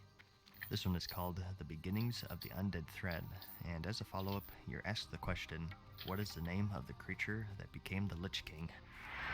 Answering incorrectly this time just gives you an I am stupid debuff to publicly shame you, and answering correctly На Сатурне я за grand finale of hours and hours элементами пришел. you're rewarded with Для крафта пушек надо. or magic stick. But hey, also some memories of Это, cool. ну да, это мой друг, типа, мы с ним в Дискорде сидим. Только я не друг, это дебил. Чё? Это не друг, это дебил. Ну, ладно, как пожелаешь. Ну, дебил, с которым я сижу в Дискорде. Ну Типа, так... ладно, типа, может, типа, как представить, как бы, но немного уважения. Ну, раз тебе похуй, то ладно. Нет, я просто Дебил. хуйню только что сделал. Твой я и есть дебил. And hidden quest. And next, we have a 2-for-1 here for the Alliance. Надо будет кофеек пойти поставить Between the потом. wetlands and the Arathi Highlands, Где-то you'll литр, find this dilapidated чтоб bridge. прям от энергии If you bend this зарядиться. chain and look very closely, you'll notice a little room here with a dwarf trapped inside. After crossing north, you can loop around to your left, and with either a speed buff or a slow fall, you can just barely make it. And here, you can get a timed quest to bring some moonshine all the way to South Shore before it expires. 15 minutes, which is pretty harsh considering that it's a level 27 quest, and therefore before your mount. However, if you drop down and head east along the river, and you go up this ramp, and you avoid any ganking in PvP, it's not too bad. Usually, you'll have a few minutes to spare, but if you're really scared, you can Блин, just так set что-то не your вешало. heart to South Shore prior to accepting the Вот, ну, quest for the почему-то из-за insta turn in. ступенек подойти не могу. But whatever you do, before you leave, you want to hop in the water anyways for another quest. Right under this bridge, underneath a stone pillar, is a dwarven corpse clenching a waterlogged envelope. This is another quest starter, written by the dwarf Sully Baloo, intended for his wife, Sarah Baloo, located in the military ward of Ironforge, and you're eventually sent back to Hillsbrad to collect some granite to build a memorial in his honor, and you're rewarded with a green ring, which at this point is pretty handy, if you catch my drift. But anyways, that's about it for this episode. Дядя, There are plenty more. ты хотел бы видеть... I'm gonna fool myself into believing that all Что? Ты хотел бы видеть It's a big world. батл между Эминемом и Текненом? So much so, I think it warrants Хз. a miniseries. Ну разве что дружеский. Again, just one of the more Чего? nifty aspects of Дружеский classic, только. I think. Ну да, естественно. Я не хотел бы, чтобы два таких военных Having рэпера, those типа, markers on the были... map Ну да. many У них был more конфликт. but it takes away from Но я that на это aspect. посмотрел. I think Да. that most people just looked these up back then, to be honest. But what I'm getting at here is, if everything is marked on your map, you know for sure that, alright, no need to go over there. I don't see an exclamation marks, so let's just continue down the beaten path, right? And yeah, I realize that there's some irony to be had with a video solely about these quests, but I figured those who want to keep it a secret wouldn't be watching anyways. But we'll return to this in the future, so if you have any that you want to see, let me know in the comments, and I'll add it to the list. I have about 20 more myself, so you can expect to see more in the future for sure. And one last thing before I sign off here is that I recently started streaming on Twitch for those who like live streaming. I figured I'd give myself some plug. Ну хз, я люблю кофе очень. Не, от чая тоже не отказался бы. Но если выбирать между чаем и кофе, то кофе всегда. У меня нету. Я знаю, что типа там ресурсы было бы проще там доставать эти гидроид или некрас, но у меня нет этих варфреймов, к сожалению. Я бы с радостью брал их и шел фармить. So with all of the recent updates, we've gotten some information on what's changed and what hasn't, and we're starting to get a pretty good picture of how Classic is shaping up so far. It's pretty close to the original, however, there are some confirmed differences. Some of them are in Blizzard's control, and some aren't. Кто-то уже It would make терпит. for an interesting video to sort of compile it here for you. Что-то Not just from пора the топнуть books, too. уже. This is from the perspective of someone who's been playing since March of 2005 and has seen the game change over the past Блять, а decade, где эти элементы, and алло? hopefully I can bring Типа, light to some things that что, ни maybe you одного не haven't thought выпало? of yet. I'll also be ranking them as I think it's more interesting. It'll be in the order of substantiality, increasing as the video progresses. So, starting at number 10 here, we have add-ons and usage. Now, it was confirmed that the add-on system is already going to be different. Basically, it's a mix of the old and the new to try and make it authentic, but at the same time, Там еще introduce some Макс limits. since синдиката there were надо. fewer Без него restrictions in гидроид не vanilla. бывает. Typically, in the А, realm of даже так. automation, with the presence of one-button rotations. Going past Okay, that, though, понял. over the years, add-ons have grown just like the game has, and people have become more adept at creating them, and some that existed only after Vanilla's original run will surely see a release for the official remake. They're almost limitless, but possibly the biggest one in regards to the balance of the game will be the boss mods. Now, these did exist in Classic, but as I've said, these authors have become much better over time, and have had nearly 15 years of practice to make the ultimate raid helper add-ons.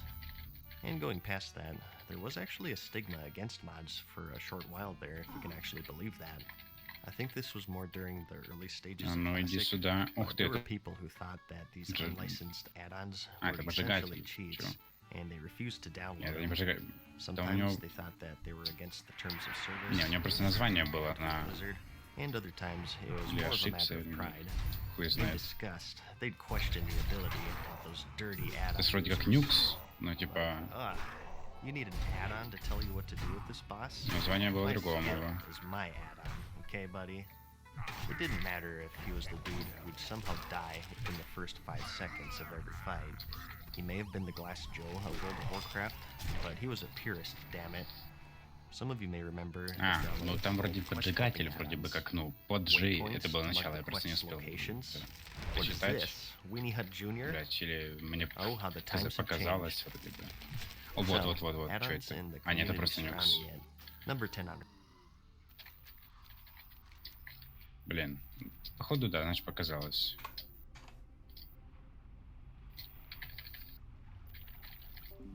our list.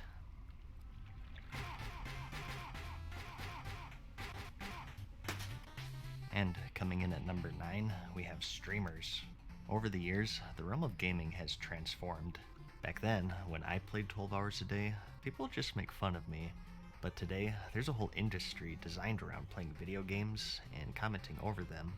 These streamers are looked at as gods in whatever game they play, and they have whole communities at their beck and call. Where they play, their fans play, and it'll have a notable effect on whatever server they decide to play on. Get it, come on, baby. Show me what you got. Show me it. Just move. If you got to know it, just move. So I want to see some movement. I'm not seeing enough movement. Oh my god. I actually saw a video about this recently by a guy named Classic Wins, and he made some really good points, I thought. Looking to become a scepter bearer when the Encourage war effort starts? You'll essentially be racing a streamer and his hundreds of fans helping him grind through it. Seeing queues to get into your server? That dirty streamer must be playing again. The completely pure and unsullied trade chat is now being spammed with Twitch memes? Thanks, streamer. You happened to snag a mining node from him and are now getting harassed by their crazy fans? Thanks, streamer. You have a small wiener? Thanks, streamer. Well, maybe you're on a PvP server and you decide to get back at him by ganking him, but you can't get past his personal 24/7 escort. Or maybe you just happen to be leveling in the same zone as him, and you can't get a single cactus apple to save your life. Or maybe your server is dying because the streamer quit, and all of their fans joined him. And it goes on and on. Check out this video if this subject interests you, because it's quite good. I'll have it linked in the description. Don't take this as whining, by the way. I don't have anything against streamers. If they're bringing new blood to the scene, it's actually good for the game, and they have the right to do whatever they want, just like everyone else. And a lot of the times, I think the problems are caused more by the fans rather than the streamers themselves. But still, it's substantial enough, and it certainly wasn't a thing during the original release, thus deserving a spot on this list, I think. And coming in at number 8, we have the bugs, glitches, and exploits. Anything unintended really can go into this spot. This was something that was confirmed by Blizzard various times, the most recent being their update with itemization, where they made mention of Ragnaros only getting killed due to a glitch with one of his abilities. If you wiped on him, sometimes he wouldn't reset properly for the next attempt, and he'd lose access to his Lava Burst spell, making the fight much easier, which resulted in some guilds killing him prematurely. And they also brought up the infamous pre-nerf Cthulhu, who was deemed unkillable by the player base, assuming the best gear and perfect play. These unintended quirks didn't stop in raids though. Putting game exploits aside, we also had things such as wall walking. Up until patch 2.4, when butting up against a wall, players could sometimes stick to it and reach places developers had thought impossible to reach. Some classic examples would be the old Mount Hyjal in Kalimdor and the Ironforge Airport in Dunmoreau, to name just two. There was also a short while where players could get an extra talent point, making it possible to get both their 31 point and 21 point talents in two separate trees.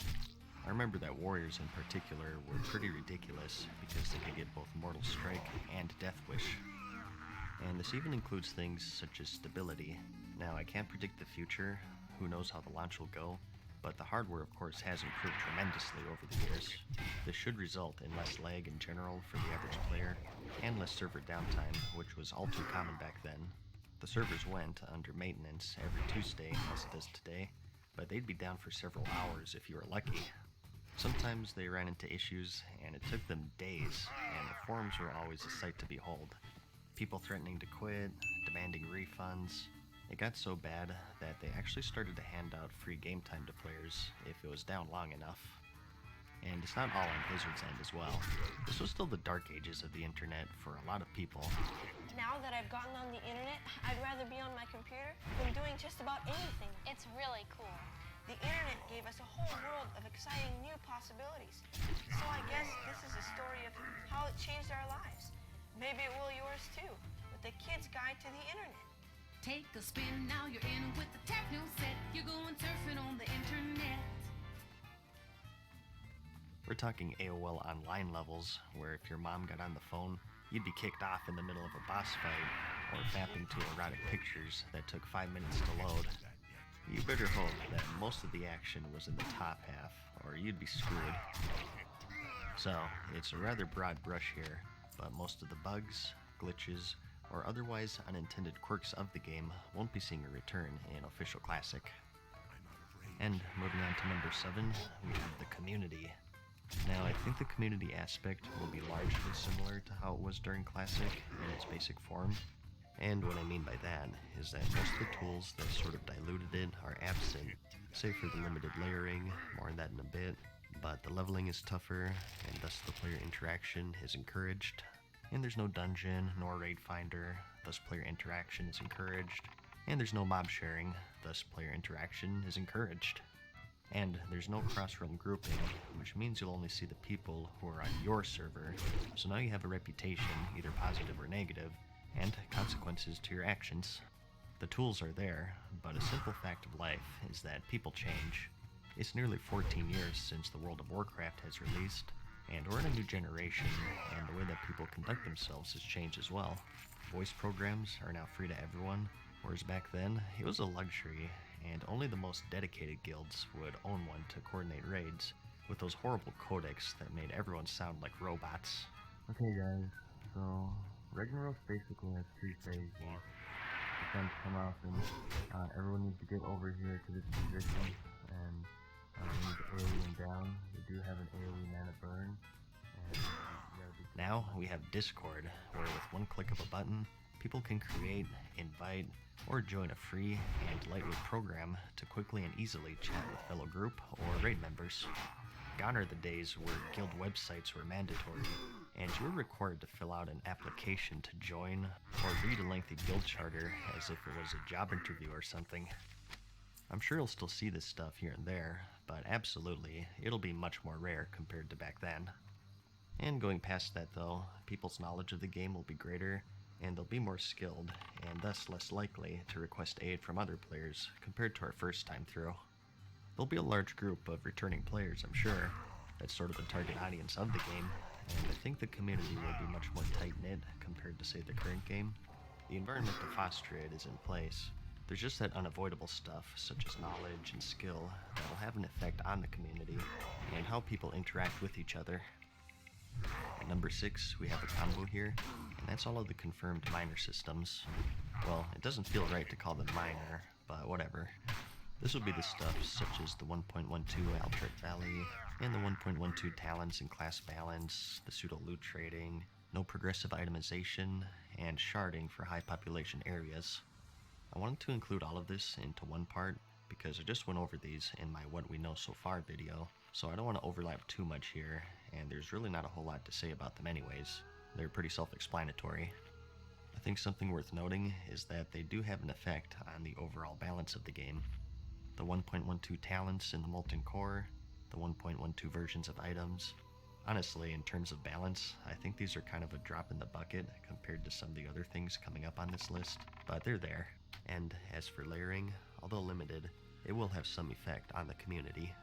Like, maybe we won't see that absolute chaos on launch, where everyone is fighting over one boar.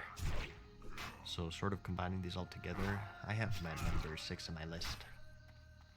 Getting into the nitty-gritty though, at number 5 we have the phase schedule instead of the patch cycle.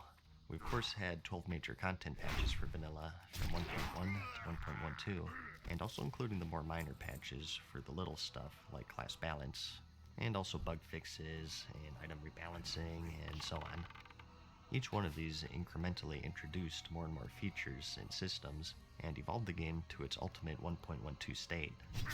In this patch, they finally introduced dungeon caps, so you couldn't bring 40 people to run through them anymore.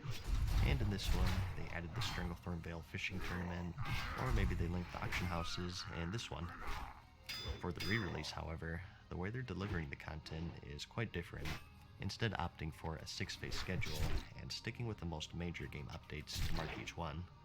It's pretty close, and it has the most major stuff covered, but it's not exact. Raid releases, the PvP system, battlegrounds, a selection of profession recipes, and so on. Everything else, however, such as the class balance and itemization, will be in their 1.12 state right from the get-go, which will certainly have a large impact on how the game plays. So, the phase schedule, number 5 on our list. And coming in at number 4, we have Stagnation.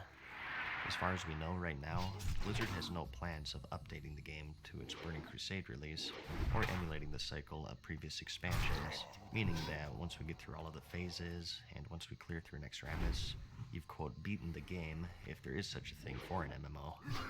Recently, there was mention of possibly bringing in new content, but there's conflicting information about that, and it's potentially years away, so I don't want to give too much credit to it right now. But this is another highly debated subject of the game. One side says that they can play Classic forever, and you can always start new alts, or just turn towards PvP if you feel like you've outgeared the PvE. And the other side says that MMOs live and die on updates and content patches, and with that eventual stagnation, what's keeping players playing? I consider myself part of the former crowd, but just the knowledge of the game eventually stagnating will certainly have an effect on how players conduct themselves. The perfect example I can give you is the timeline between Naxxramas and the Burning Crusade. As I mentioned, I raided fairly hardcore back then. We cleared through all of the Molten Core, Onyxia, and the Blackwing Lair of course, and all of AQ40 save Cthulhu. And as for Naxxramas, we did all of the entry-level stuff, all of the Spiderwing, and maybe like one boss in the remaining 3 rooms.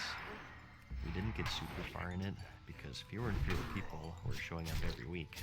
Part of this was just because of the general burnout, and the rest of it was because of the Burning Crusade. Everyone knew that this new amazing expansion was right around the corner, and it was common knowledge that the level cap would be increased. Thus, any gear that we get now really doesn't have any longevity. So it was sort of like, what's the point of grinding our skulls against a brick wall if in a few months we'll be replacing them with greens? What's the point of the rank 14 grind if all of the gear will be worthless when the Burning Crusade launches? This led myself, my guild, and many others I'm sure, to sort of coast their way through the rest of vanilla and recharge their batteries for our adventures into the Outland. So, with no Burning Crusade, players no longer have that excuse, and they will eventually get the best items for every slot, and have no need to raid other than just for the fun of it, which may or may not be enough for them. So, stagnation, number 4 on our list. And coming in at number 3, we have knowledge and access to information. I mentioned earlier how in terms of balance, I think things such as the 1.12 class balance and itemization are just a drop in the ocean, that they're eclipsed by other things in this list. This is one of them. So first, let's address the player's personal knowledge of the game. The game, in one form or another, has been out for 14 years. Just talking MMOs in general here, back then, it was a hot and trending genre. World of Warcraft was the first MMO for many people, and sometimes even their first game, period. Back then, a very small percentage of people had maybe a few-year precedent to work with, but now we have millions and millions with a 15-year precedent, and it'll greatly affect how we actually play it. This time, we know that Spirit kind of sucks, and is mostly used for just leveling, or that hybrid specs aren't all that powerful.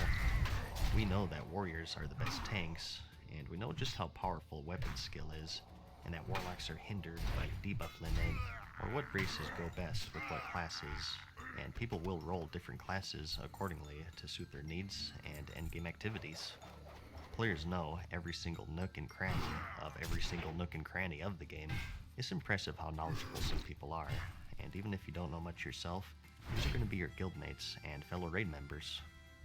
Back then, I made a dwarf paladin because they were just swole. Whoa, look at the muscles on this guy. He must do a lot of damage. I didn't know that it was all just looks, and at the end game, I'd be spamming 5-minute buffs on 40 people for 5 hours a night. Today it's, okay, stone form. Well, I'll be PvPing, so that's why I'll pick him. But on the other hand, humans get that weapon skill, which is really good for PvE. And even taking a step outside of the game, where may you find this information, you may ask? Well, at youtube.com/madseasonshow, of course. YouTube's #1 spot for your favorite clinically depressed monotone YouTube user telling you how to play a game that was released 14 years ago. On a serious note though, YouTube didn't exist until 2005, and even still, it would be a while before World of Warcraft videos would become a thing, let alone raid or dungeon guides. You were lucky if you'd find anything other than a 240p keyboard turning clicker PvP video edited to the tune of Drowning Pool or Slipknot.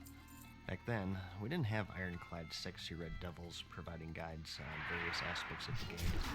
No, the best that we got were old GeoCities hosted text guides, often riddled with vague or otherwise inaccurate descriptions of how to overcome a boss encounter, and if you were lucky, possibly explained through voice comms by your raid leader, trying in vain to guide 39 people away from Johannes' Reign of Fire. Okay, Lenny, you know what to do. You did great last time. Same as you, Omni. So make a poll just as that one. Hunters, stay ready to make a poll. And good luck, everybody. Let's get this bugger down. You know what my guild used to do? The warlocks would drop Rain of Fire during the fight to mess with everyone. They were identical, so people would always scramble out of the way and wonder why it seemed to be following them. So there's a tip for all of you troublemakers out there. The best we had, honestly, was Thoughtbot, which is like the less hot cousin of your crush. Wowhead only really took off during the Burning Crusade, I want to say, and I think we take for granted just how useful it and other similar sites can be. A complete database of the entire game, and with text guides for pretty much anything you can imagine, and also user comments to fill in the blanks. We live in the information age, where any question is answered with a simple search, and with the game now having a 14-year history behind it, it's all been documented for our convenience. I mean, we did have the internet back then. Stuff like this did exist, but not at this level simply due to the game's decade-long history and sites like YouTube and Wowhead hitting their stride. So, knowledge and access to information at number 3. And coming in at number 2, we have skill. This really goes hand in hand with knowledge, I think, but I think there are some key distinctions that warrant it its own spot here. You can have all the knowledge in the world and read up on anything, but putting it to use is a different story entirely. Like, I know the proper form for a squad. I read up on it, and I watched a lot of videos, but I can't even lift the bar. What gives? World of Warcraft hooked millions of players, and many of them have been playing MMOs ever since then. Not only do they have the knowledge on how to gear their character or position themselves during boss encounters, they've been actually doing it, and it's something you can translate very easily. If you're able to beat Jaina Proudmoore in the Battle of Azrael, I'm pretty sure you can stay out of Johannes' Rain of Fire. Or if you've tanked at all within the past 10 years, you're probably familiar with the tank swapping mechanic with the stacking debuffs. As I said, we all sucked back then. It seemed like 90% of the players would be keyboard turners, clickers, or backpedalers.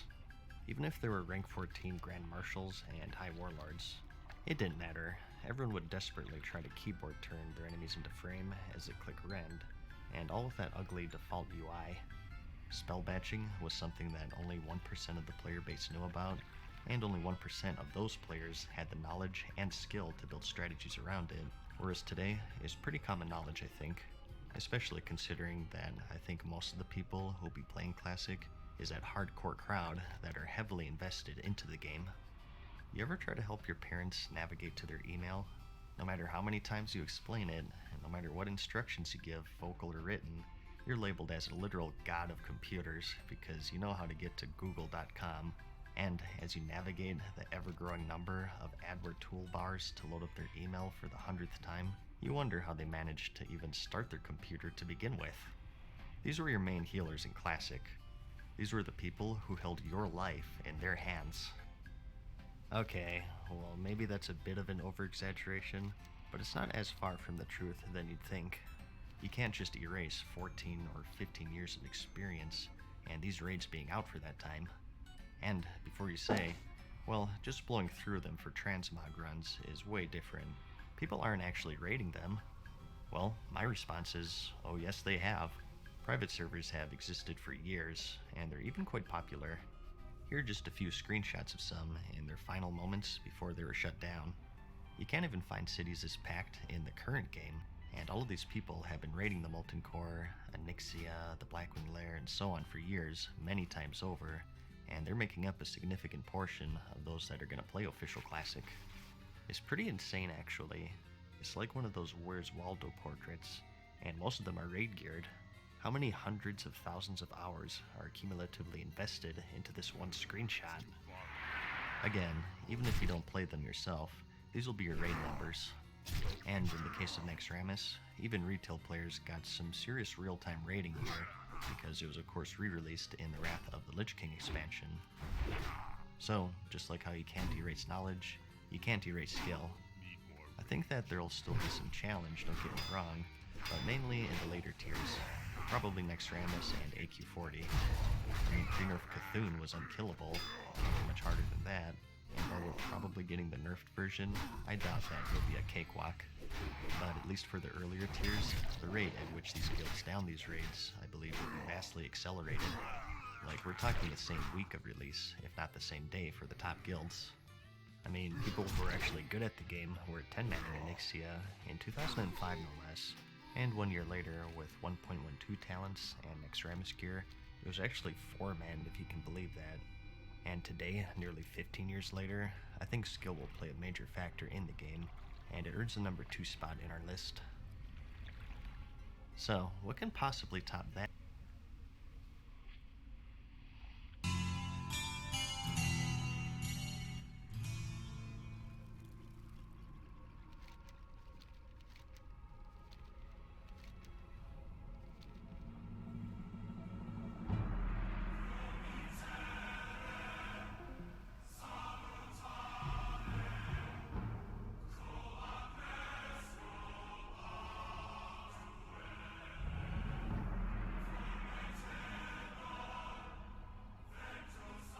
Released in 2004, the World of Warcraft has left quite the impact in the MMO genre and PC gaming as a whole. When someone says video game, the first thing that most people think of is Mario, Zelda, Donkey Kong, and World of Warcraft. Jokingly referred to as World of Warcrack due to its addicting nature, it took the MMORPG world by storm and reached tens of millions of subscribers. It's been parodied to death, emulated, and due to its success, even a movie was created about the Warcraft universe. Everyone has played it, or at least knows someone who's played it at some point.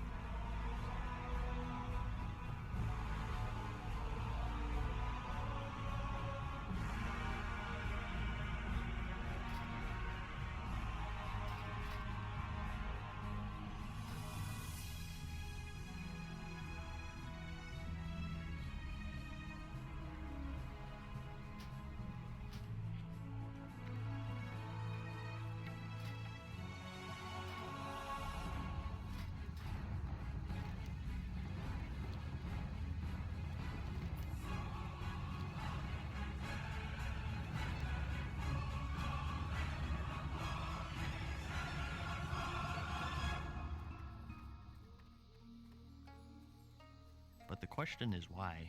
What secret does this game hold, and how did it capture such a broad audience? In this video, we'll cover its creation and go over all of the major events in the game's near 14-year timeline as of 2018 that made it what it is today.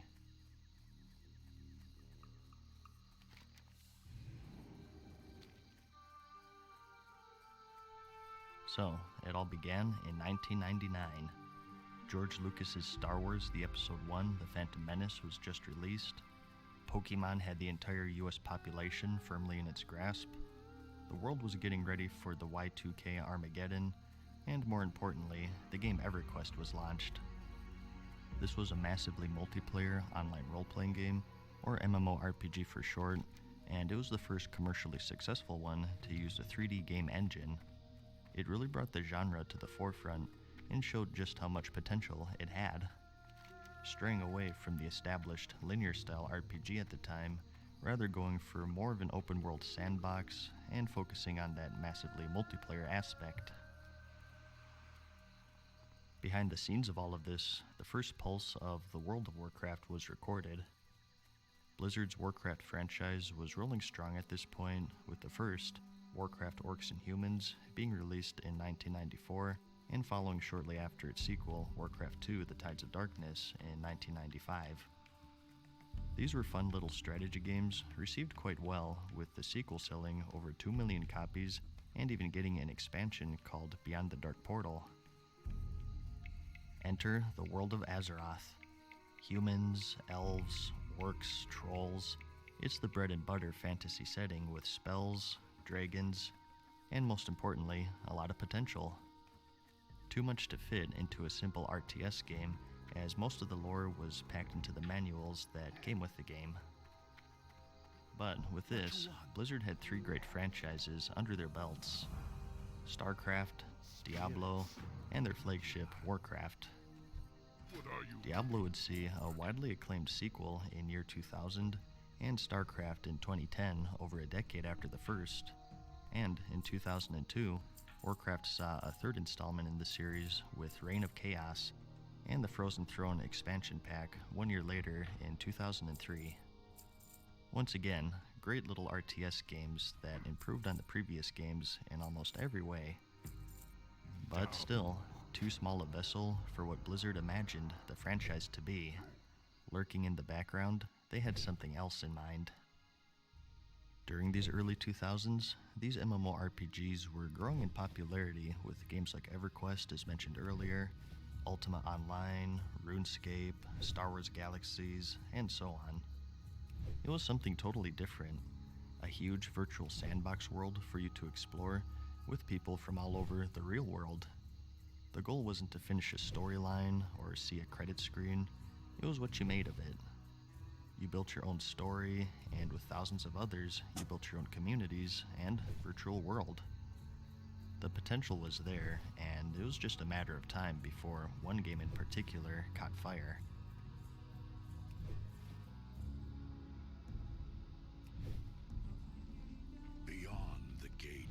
mighty kingdoms lies a vast, unexplored world. Fast forward to 2001. World of Warcraft was first announced at the European Computer Trade Show. Making its debut with a cinematic, it promised a world of mystery, adventure, and danger. Not just a single-player real-time strategy game with a campaign that you could beat in a day like the previous games in the franchise, but rather, well, a whole world. A full 3D environment, a personalized avatar that you created, multiple continents, zones, races, classes, all of the bells and whistles of the MMORPG genre at the time. It was clear that EverQuest was an inspiration in its design. But a simple clone won't cut it. They had to do something different, so what was their hook?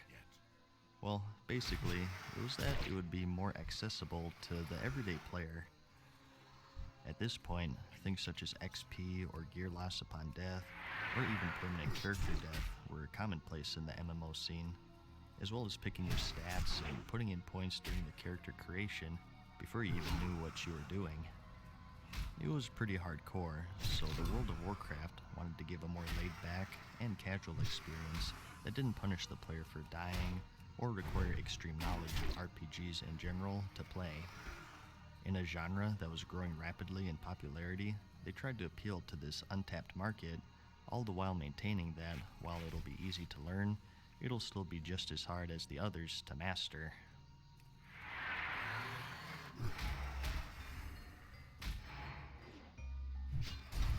As more and more details of the game were unveiled, the initial reaction was actually uneasiness from the fans of the series.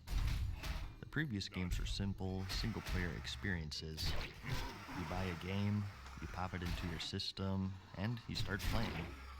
That's all you need, but MMORPGs broke these rules.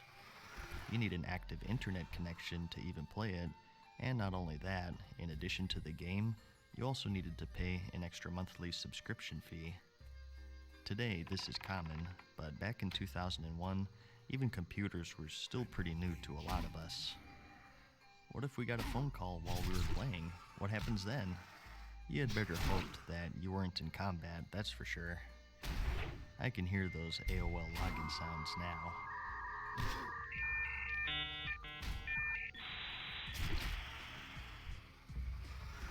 And as for the subscription fee, is this a game or a magazine? It was much more foreign to the average gamer and left many unsure of the direction of the series. Regardless, development continued throughout the years as more and more of the finer details of how the game was going to work were released. Via the Computer Gaming World magazine, issue 208, released in November 2001. Initially, there were just 3 races: humans, orcs, and taurens, and you would have vast character customization options, a huge selection of different armor and weapons to obtain. You'll be able to visit old areas in past Warcraft games, and of course new ones as well. Fans oohed and awed at the preview screenshots, and slowly but surely started to get an idea of the world that Blizzard was creating, and the anticipation of the end product grew and grew. To tide them over, the 3rd installment of the Warcraft franchise was released in July of 2002, as mentioned earlier. The big project, though, was World of Warcraft. At this point, around 50 people were all working together around the clock on the game, adding more and more of their planned features, giving previews, building the world, and trying to create something playable for the eager fans to test.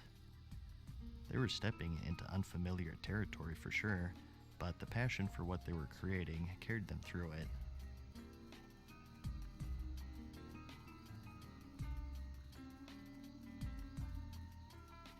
This development continued until February 2004, when the first beta test launched. Finally, the game was opened up to the general public. 3 years after the initial announcement, and looking at screenshots, reading articles, and watching gameplay trailers, players at last got to enter the World of Warcraft. They were finally able to create their own avatar and start their own adventure. At this point, players found something that more resembled the actual November 2004 release of the game. Many more races were playable, several different classes, a working questing system, and so on. It was an MMO in the Warcraft universe, and after several months of testing, it saw its official release in North America, Australia, and New Zealand on November 23rd, 2004.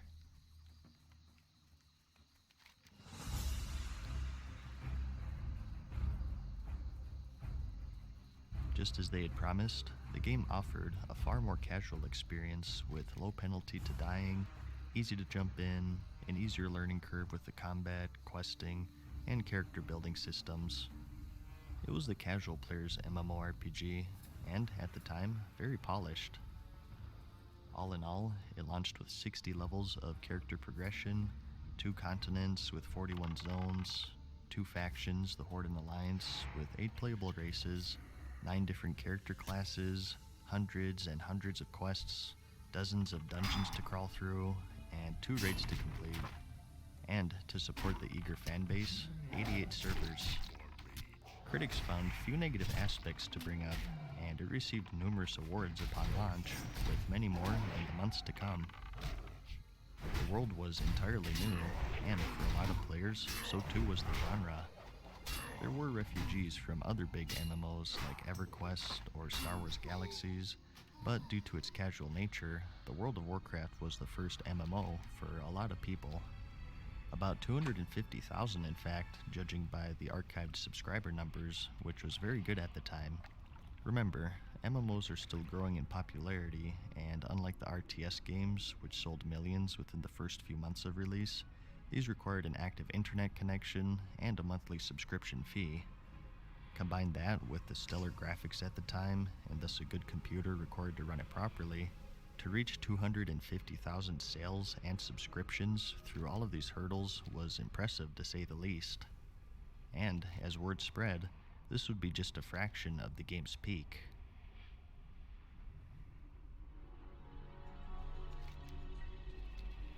Its major competitor was EverQuest, and although their subscription numbers were never public, based off of press sources, they were estimated to have around 400,000-ish around the time World of Warcraft released, and this would decrease in the months to come as Warcraft gained popularity. Whether it was dungeon crawling with a group of 4 friends, facing off against enemy players of the opposing faction, or going through a raid with 39 other members of your guild, players found themselves gripped by the new MMO and found it hard to put it down. It was everything they wanted, and more. Remember that term World of War crack I mentioned earlier. Even reaching the maximum level was very time-consuming, and addictions started becoming a common thing. People got fired from their jobs, or they just flat out quit to play more, and sadly, friendships and even lives were claimed with the most extreme cases. It was almost frightening how addicted people would get. It's a trait with MMORPGs in general, but it said a lot about the quality of World of Warcraft in particular with how wide it spread. As the subscriber numbers grew and grew, and it was becoming clear that this was the new MMO to play, Blizzard expanded into other regions with releases to South Korea in January of 2005, Europe 1 month later in February, and China in June of the same year. The race was on between regions and guilds to level to the max and to be the first to claim a raid boss kill. And finally, after 2 months, the raid boss Onyxia fell at the hands of the guild Ruined from the US on January 30th, 2005. As the players were progressing through these dungeons and raids, the subscribers grew and grew, and thus too did the investment of time and money into the game. Over time, it saw improvements in every aspect. Warcraft as a series was no longer Blizzard's flagship, it was World of Warcraft itself. More dungeons and raids would be added, the PvP would be improved, and so on to retain the player base. The subscriptions rose, reaching a staggering 1 million in February 2005, just 4 months after the launch, and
doubled than EverQuest's projected peak.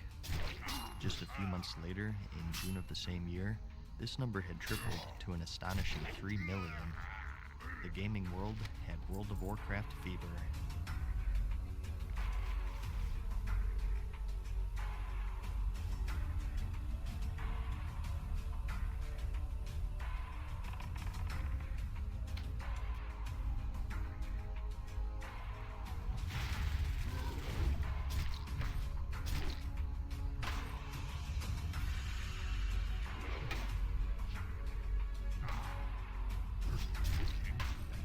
Blizzard projected 1 million subscribers in 1 year, so to triple that in just half a year after launch was astounding.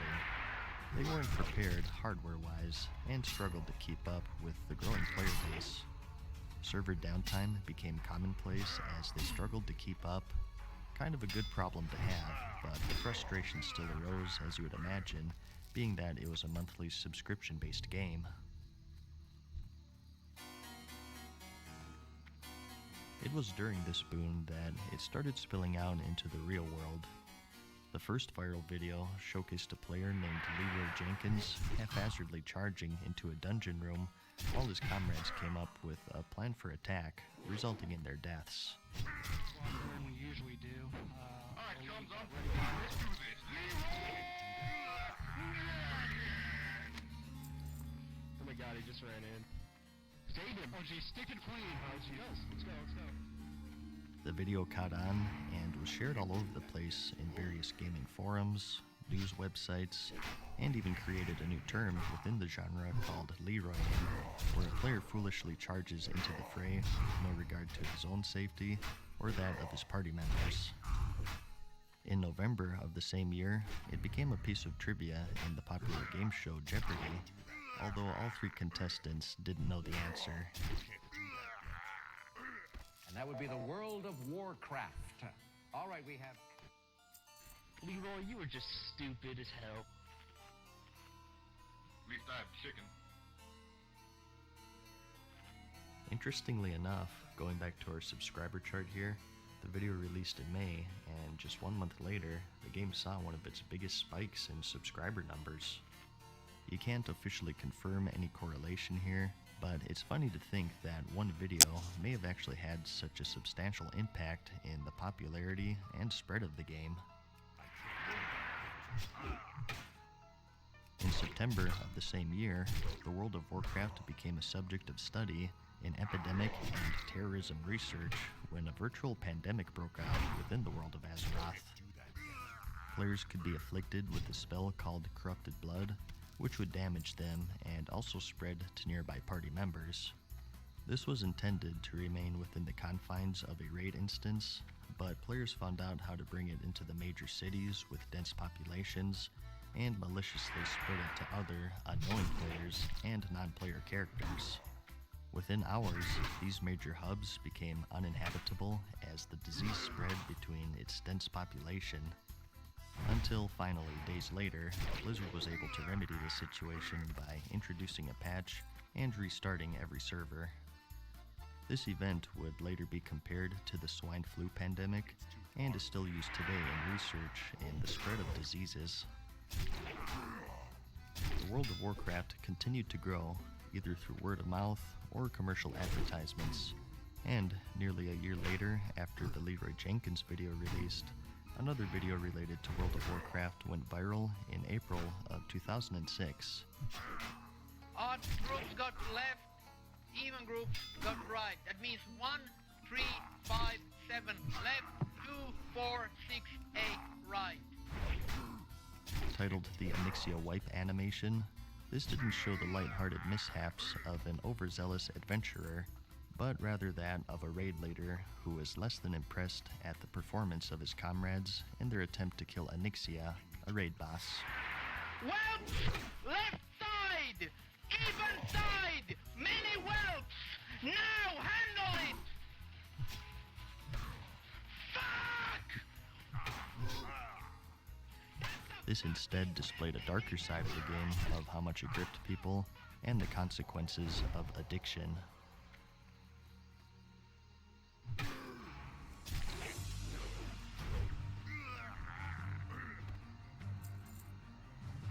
Months later, in October, more light was shed on the game via the cartoon series South Park with their Warcraft theme, Make Love, Not Warcraft episode.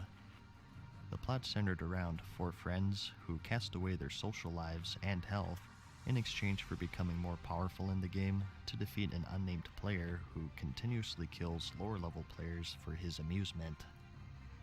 This episode was watched by 3.4 million viewers, making it the highest-rated mid-season premiere on the Comedy Central network since year 2000, and receiving the Primetime Emmy Award for Outstanding Animated Programs in 2007. Over a decade later, it still ranks upon the series' most popular episodes. With all of this surrounding the World of Warcraft, the game grew, and so too did its subscriber count, and by the end of the lifespan of the base game, 8 million players worldwide found themselves lost in the world of Azeroth.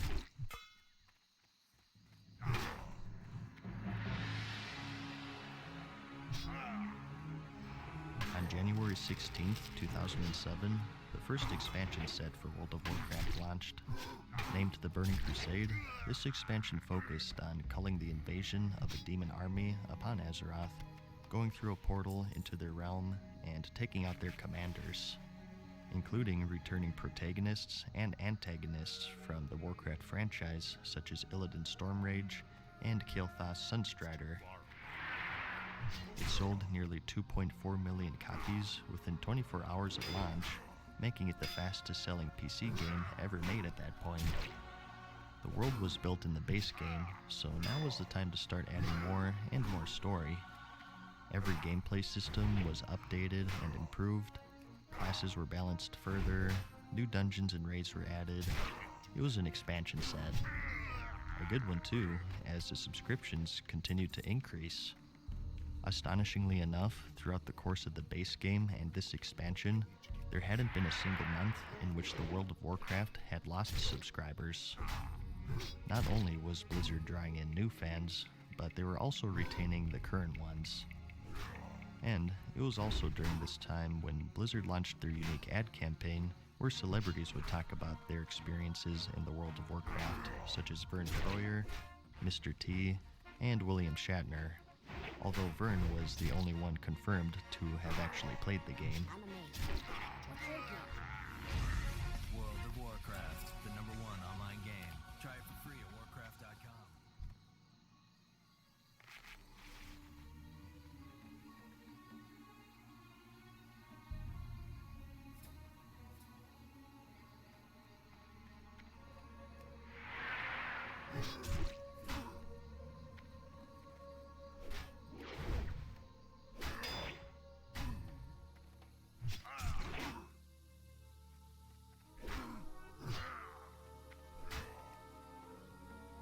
The game progressed as normal, receiving more and more updates, and in January 2008, it broke the 10 million subscriber milestone, and even still, this would not be the peak.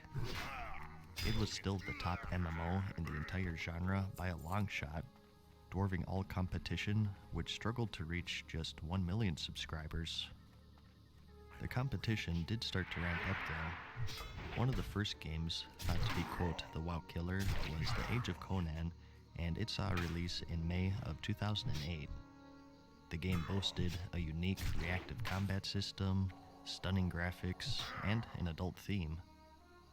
It won many awards for its showing at various gaming conventions. Upon release, it received favorable review from critics, but poor reviews from the players, citing bugs, missing zones, and a complete lack of endgame content. 1 million copies were shipped upon launch, but the subscriber number quickly declined as those flaws were uncovered. Warhammer Online, released in September of the same year, was also anticipated to be the MMO to overtake World of Warcraft. Similar in the fantasy setting with orcs, elves, and magic, it was the most comparable MMO to World of Warcraft yet, with a long-running franchise to back it up. The game saw little success, however, peaking with a mere 800,000 subscribers compared to World of Warcraft's 10 million, and dropping further to 300,000 in the months to come, before going free to play and eventually a total shutdown on December of 2013, 5 years later.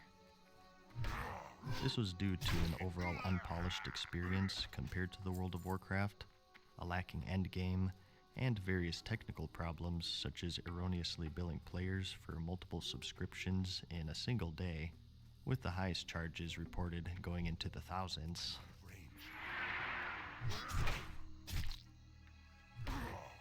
Through all of this, the World of Warcraft sailed on with great success, and on November 13th, 2008, it saw its second expansion, The Wrath of the Lich King.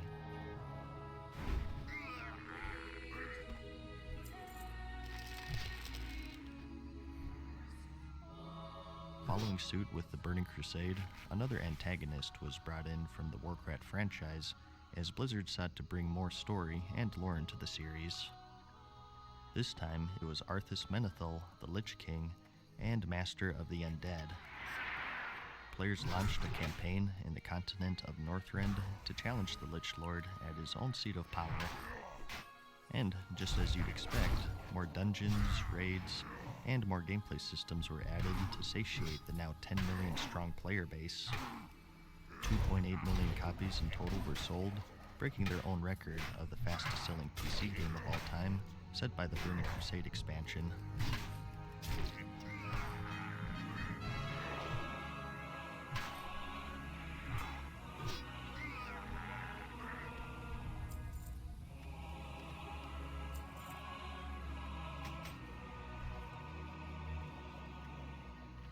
This expansion revisited their initial design of a casual-friendly MMORPG.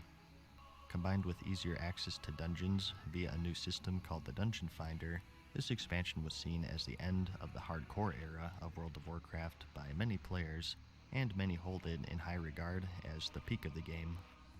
A thought supported by the ever-growing subscriber numbers, with the game reaching its all-time peak of 12 million in October of 2010. Out of the released numbers, the game at this point had still never had a month where the subscribers dipped. Although reports came in less and less, starting with the Burning Crusade, there are a lot of skipped months where we very well could have seen a small dip. In the same year, China finally saw release of the Burning Crusade expansion 3 years after its original release. This is due to the amount of censorship needed to release the game. Bones and gore weren't allowed to be shown in excess, so many of the in-game assets had to be altered, both in the base game and all of its expansions, thus slowing their release. They would only see a Wrath of the Lich King release months later due to the same reason. The expansion overall was a huge financial and critical success. However, although it was received well by players, it wasn't without problems outside of the game. On July 6th, towards the tail end of the expansion, Blizzard announced their plans to introduce the Real ID system on their official forums, which would change the author of all posts from the normally used in-game avatar to the real-life name tied to the poster's account. This was met with swift and heavy backlash by players and curious onlookers alike, spurring hundreds of third-party articles being published about the fiasco, addressing concerns about the privacy of the forum users. The situation quickly turned ugly as users started posting personal information of employees of Blizzard, such as phone numbers, their personal Facebook pages, and even their street addresses and that of their friends and family. 3 days later, after an overwhelming negative response, Blizzard rescinded their plans to make the posters' names visible, although to this day, it still remains to be one of their biggest controversies.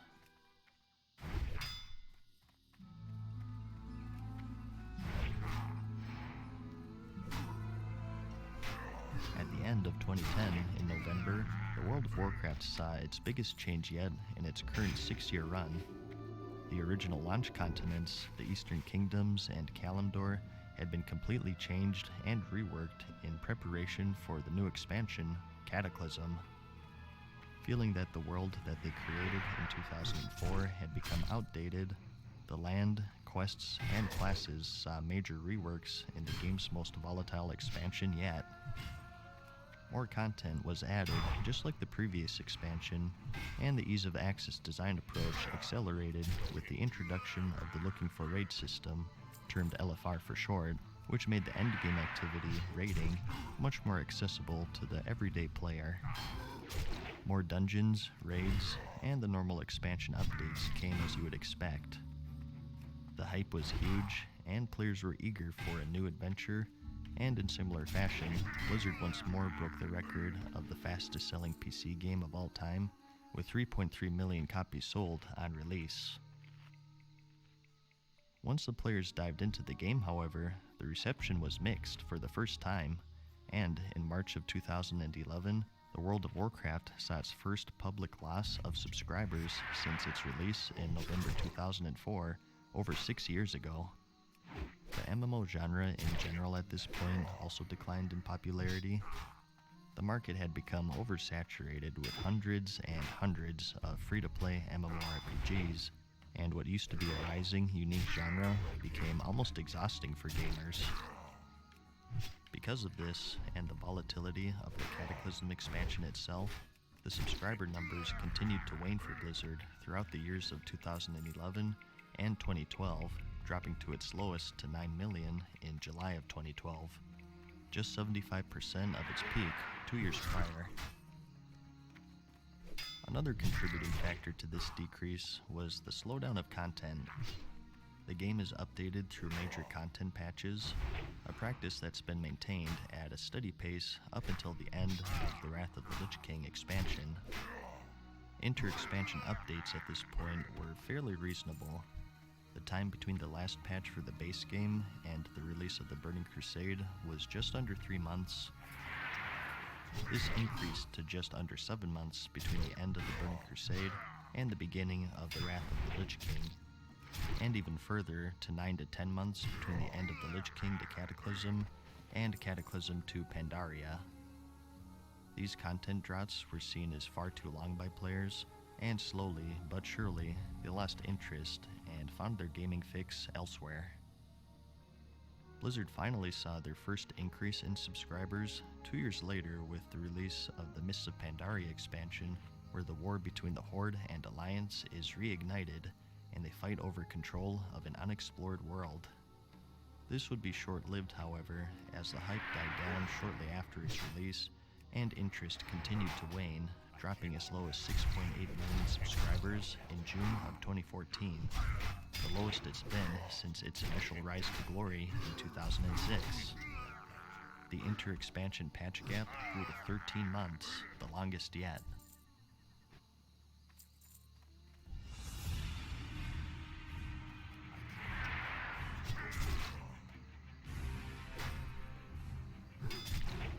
The new Warlords of Draenor expansion was announced, promising to go back to the roots of World of Warcraft and revisiting the same world as the Burning Crusade expansion before it became corrupted by the Burning Legion. We would go through the Dark Portal once more 7 years later and visit the world of Draenor and, once again, stop an invasion that threatens all life on Azeroth. This time, the antagonist is Gromash Hellscream, an orc warlord and the leader of the Iron Horde. The hype reached critical mass, and many anticipated the grand return of the World of Warcraft and relive their days in the Outland. The expansion saw a release on November 13th, 2014, and the game saw an explosion of new and returning players. In just 3 months, the game saw a 2.6 million subscriber increase, bringing it back to 10 million, the highest it's been since the launch of the Mists of Pandaria expansion, just in time for its 10-year anniversary. The expansion itself sold 3.3 million copies, matching their sales of the Cataclysm expansion 4 years ago. For the first time in a long time, players experienced queues to log into the game due to the servers being at full capacity. A good problem to have, you would think, but after 3 days of queues and extreme lag from the bustling launch, the patience of the players was tested. While the release of Draenor was a financial success, the expansion as a whole had little to offer. The raids added were far fewer compared to previous expansions, with just 3 throughout the entirety of it. A large amount of energy instead went into the garrison system, which served as the base of operations for the player in their campaign against the Iron Horde, something that was met with heavy criticism by the game's player base, citing that these garrisons had aspects of mobile gaming, such as daily missions to launch to get rewards in both gear and gold. The garrisons themselves were also seen to be too powerful and offering too much to the player in their own separate instance, thus leaving little reason to ever leave them, taking away the biggest aspect of any MMO, and it made it seem like a single-player game at times, a problem that was exacerbated with the extreme loss of subscriptions that followed. After the initial hype died down, the game saw its sharpest decline in subscribers yet, quickly dropping from 10 million in December of 2014 to 7.1 just 3 months later in March of 2015, and further to 5.6 million in June of the same year, its lowest since December of 2005 during its rise. Blizzard chose to withhold information of their amount of subscribers from this point forward. With the little amount of content it had, the Warlords of Draenor trudged forward with its final patch, 6.2, just one of 3 major patches in the expansion if you count the pre-patch. The inter-expansion patch downtime was again staggering, clocking in at 13 months between 6.2 on June 23, 2015, and 7.0.3 on July 19, 2016. Through the success of the cash shop and the ability to buy level boosts and other cosmetic items, the Warlords of Draenor turned out better than expected financially for Blizzard, but the future of the game looked bleak. During this time, Blizzard looked for success outside of the game with their feature film, Warcraft. Directed by Duncan Jones, this movie brought the story of the Warcraft universe to the big screen and had been announced as early as 2006. It premiered in the United States on June 10, 2016, and while it grossed over $400 million worldwide, it was met with negative reviews and a disappointing domestic box office performance. Critics cited that the plot was confusing and hard to follow for those unfamiliar with the franchise.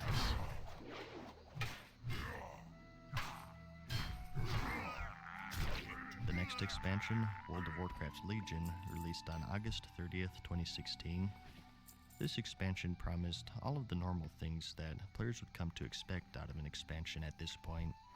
More character levels, new gameplay features, raids, major updates to the core gameplay of each class, and, most importantly, a faster patch cycle.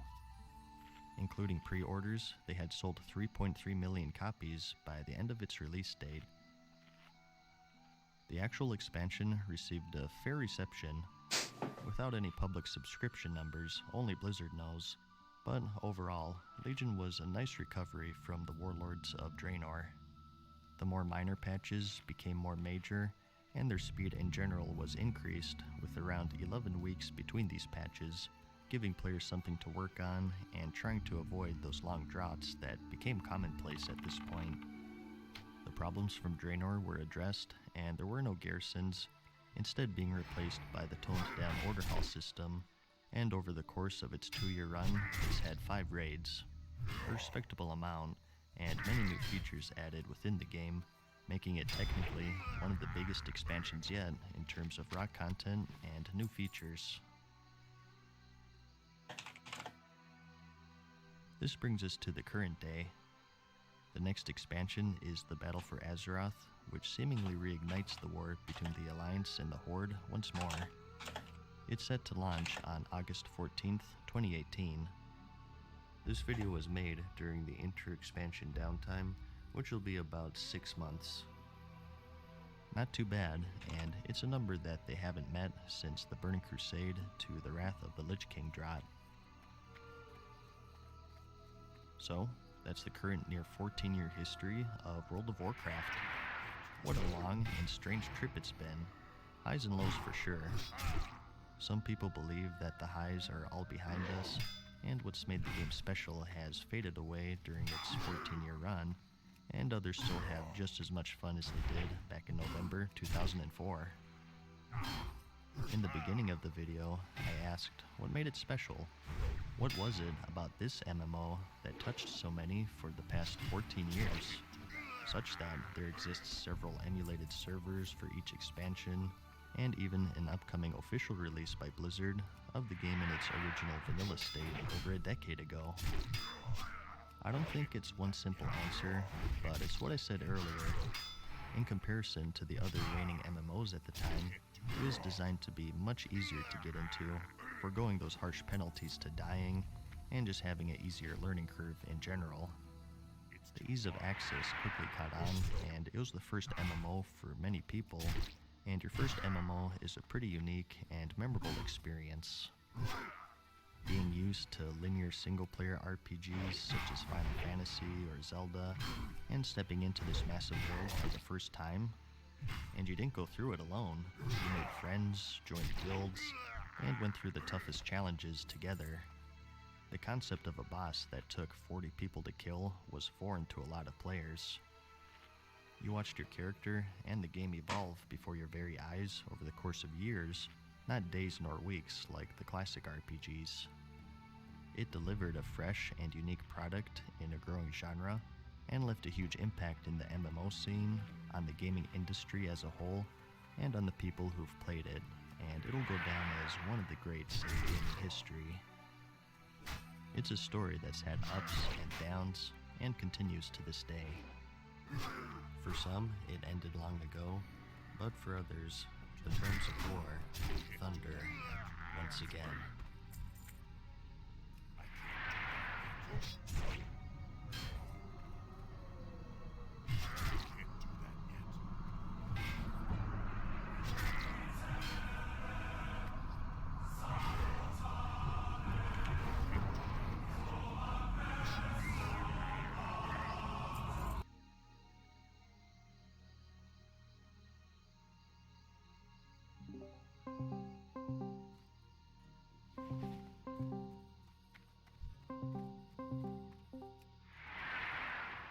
Привет.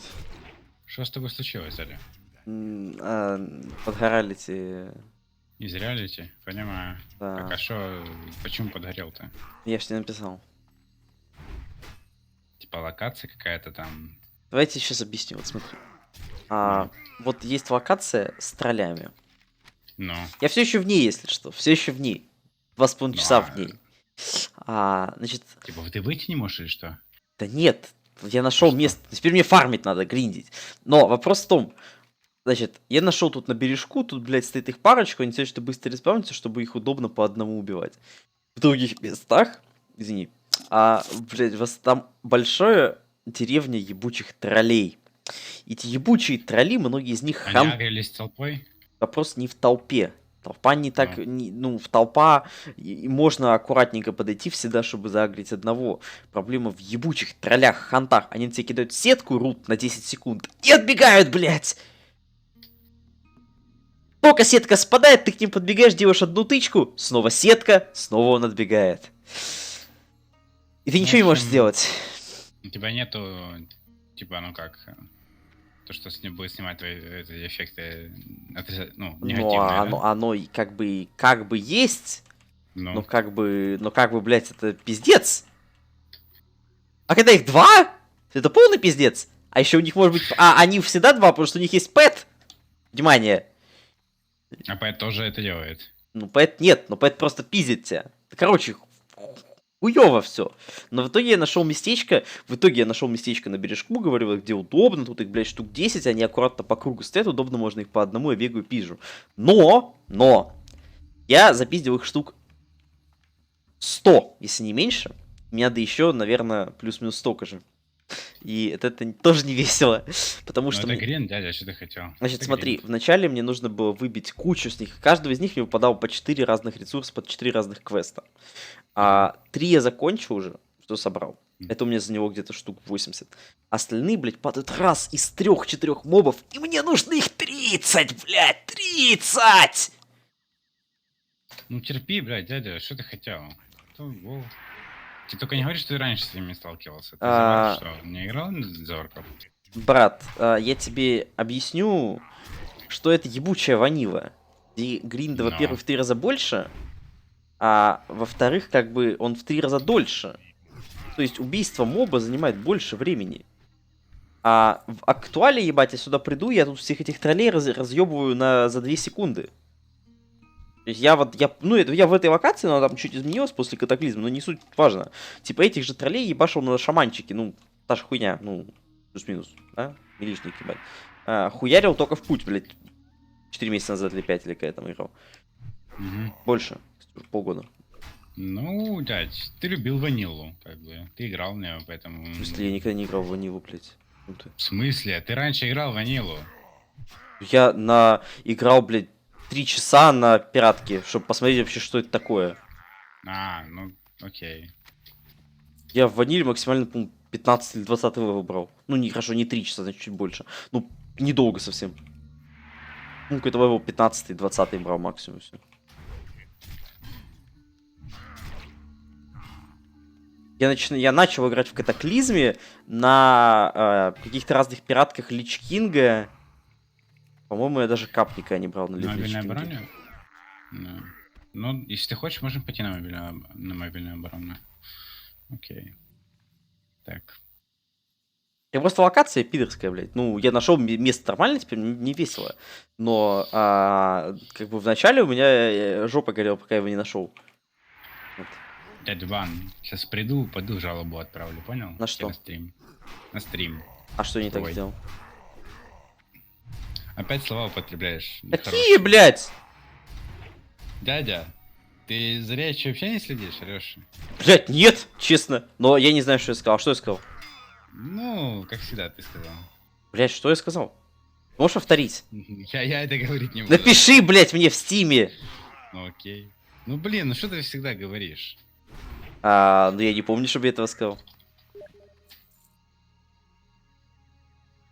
Честно, я даже... Ладно, я даже... Локация и какая она? Ну хорошо. Так я, блядь, не думаю. Я же тебе говорю.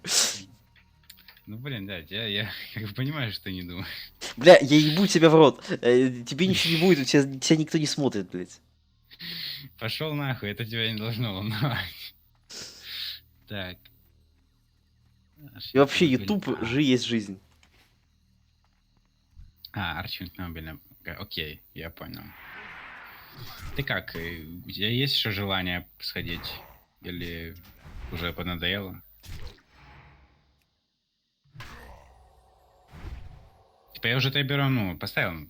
Я просто посмотрю, нужно ли мне еще что-то. Типа, в принципе, если нужны не элементы, то я могу уже сам, наверное, пойти на раскопки на землю и оформить там нейроды, если они мне нужны. Что тут? Ну, это же пушки чисто для того, чтобы прокачать их. До 20 надо. Так. 20 это супер много.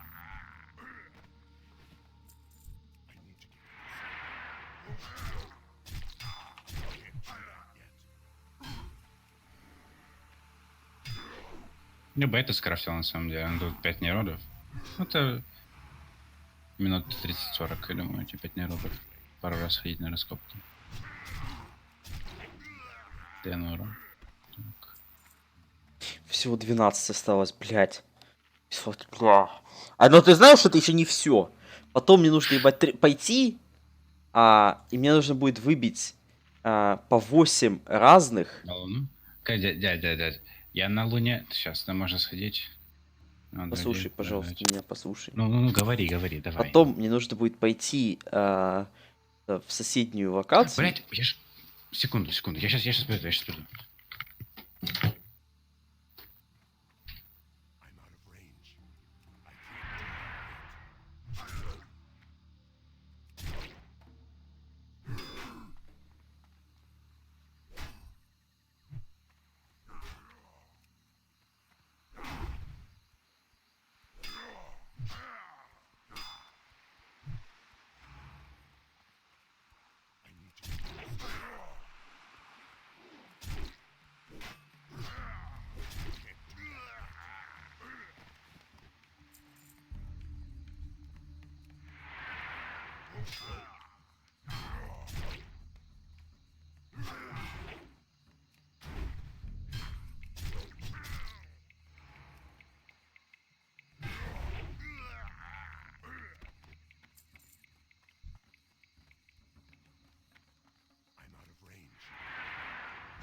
Так, все. Что ты хотел, говори. И потом, после этого, мне надо пойти в другую локацию, и там убить 38-39 элементалей, на которых не будет работать мой блит. Но это не так страшно. Мне надо будет убить их 24 штуки, по 8 разных. Из каждого из них 25% шанса выпадения штуки, которая мне нужна. То есть это еще, блядь, 150 мобов. А потом мне надо будет пойти на аукцион и купить 8 какой-то травки. А потом это заспавнит 40-го элитника, и мне нужно будет каким-то образом найти людей, которые мне его убьют. Потому что, естественно, сам я, блядь, его никогда в жизни не убью. Ну, что я тебе хочу сказать? Ты победитель.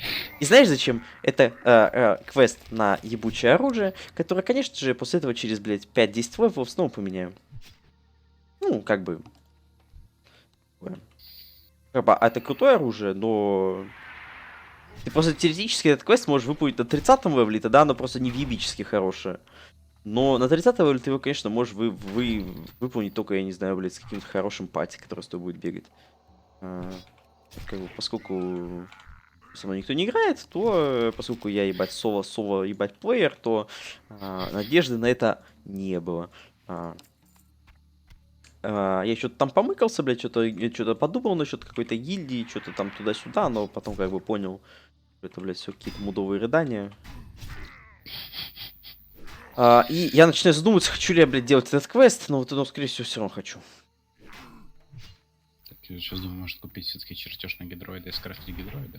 Я бы сегодня думал, знаешь, такой, типа, я же не думал, что он выпадает не из каждого моба. Ну, думал, сейчас там 54 мобчика, убью эту хуйню, потом найду себе пати, возьму это оружие и пойду сегодня еще в данжик схожу, типа, проверю, как оно там. Но сегодня, видимо, в данжик не схожу, сегодня, видимо, я буду grinding all my fucking day. Кстати, да, он всего лишь 6 платина стоит, как надо купить. Секунду, дядь, я тебе... Сейчас я тебе, в общем, добавлю. Так. Шит. Не, я могу же так. Так, нет, надо вот. Допустим, вот. Нет, я не хочу пригласить, я хочу добавить. Связь, друзья. Блять. Ладно.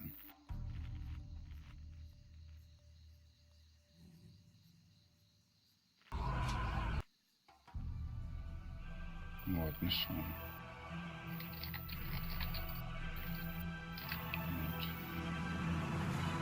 В общем, я сейчас хочу купить просто этот чертеж на гидроида.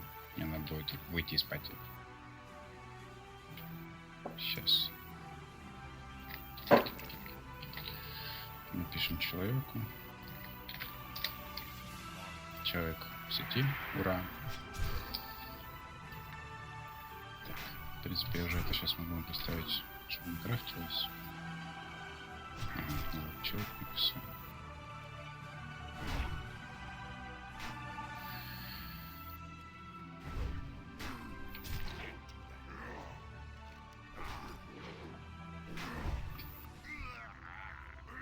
Выбьем, а откуда? У меня нет реликов.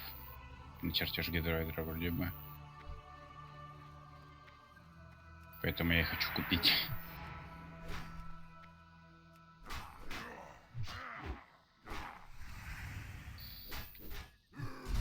У тебя есть. Хе-хе.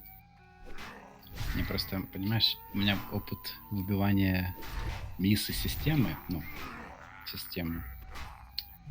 Я въебал 10 реликов, мне на него выпало около половины или даже больше было сияющее, то есть шанс, что система выпадет больше. Но хоть там плавал. Hey guys, what's up? Mad Season here, and this is the evolution of World of Warcraft. Вот так. This is a series where I take a step back and take a look at how the game Это has evolved 6 all the way платина, back from its поэтому... release in 2004 and a little before then. 6. To kick off this series, we're going somewhere familiar yet far away. We're going to be visiting a ghost of the past. It's something that people hold incredible passion for even to this day, and that's the game in the original form, otherwise known as Vanilla World of Warcraft.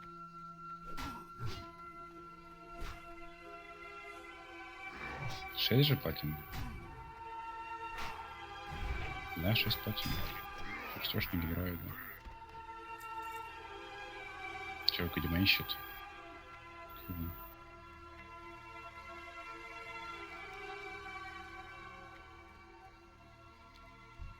Чего?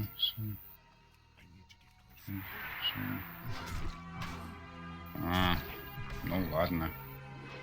Раз солд, так солд.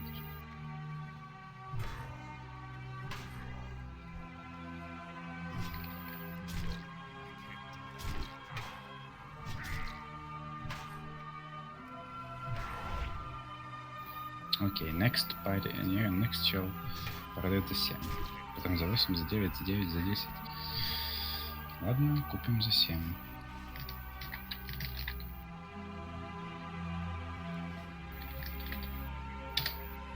А, за 8 теперь. Ой, идите нахуй. Идите нахуй. Гидроид подождет. А знаешь, кто не подождет? Гидрон. Какой гидрон? Не знаю, лети на гидрон. Что? Но он не ждет.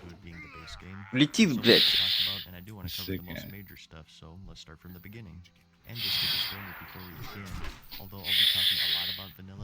Ну, бля, мне очень смешно слово гидрон, я не знаю. По-моему, это какое-то слово, типа какая-то черная жидкость или что-то, да? Что-то такого рода. Ну тут это мапа такая на планете. Ну, я понимаю. Так, ладно. Что у нас? Нейроды. Having developed sort of a niche with isometric games such as Diablo, StarCraft, and of course the Warcraft Warcraft series, this was most definitely new ground for Blizzard. Although those series were very popular and successful in the genre that they were in, the World of Warcraft was something else entirely. It was announced at ECTS 2001, or the European Computer Trade Show. They said it was a fully-fledged MMORPG set in the Warcraft universe. They boasted about a huge world with 3D engine and 3 playable races, the Orc, the Human, and the Tauren, the latter of which hadn't been seen in the Warcraft franchise yet, since Warcraft 3 wasn't out at the time of the announcement. Their selling point was that it would be more simple than some of the other MMOs at the time, yet more fun, such as not having severe penalties for dying, such as XP or level loss, which was pretty popular with a lot of MMOs back then. They wanted it to be a fresh, fun experience, and it had to be to compete with some of the other big-name MMOs. So, fast forward 3 years later, more races and features were eventually announced, and what we got finally in 2004 is this.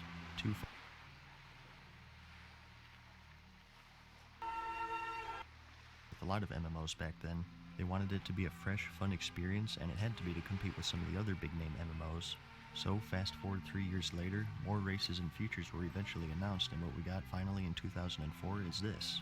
2 factions, the Horde and Alliance, with 8 playable races total, 9 classes, 2 continents, 41 zones, 6 capital cities, 60 levels of character progression, around 22 dungeons, 2 raids, and 1 amazing experience.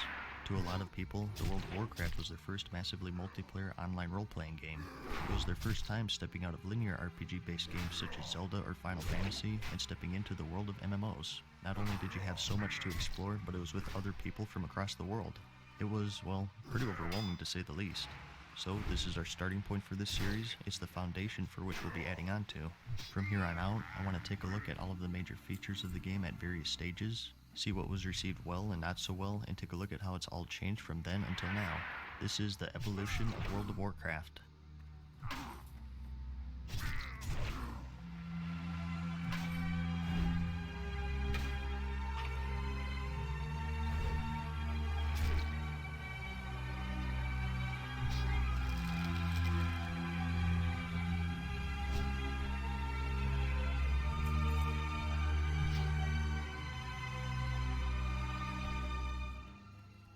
So let's start where everyone starts, and that's with leveling. As I said, the original cap was level 60, which may seem silly these days. With heirlooms and such, you can probably do that in a day, but back then it was crazy. Once you started to get to the higher levels, you would plan your whole day around gaining half of a level. And I think this can be taken as a good thing or a bad thing.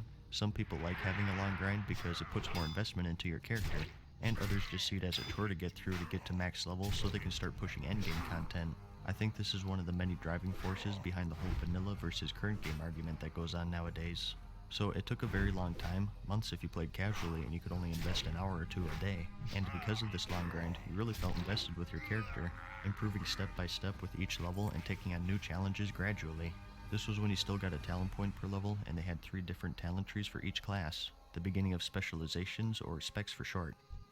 As I mentioned earlier, all of the leveling was done through 2 continents with 41 zones, and they were all pretty well done, at least by the standards of 2004. The exception would be the zone Ashara, which was pretty much abandoned due to its poor geography.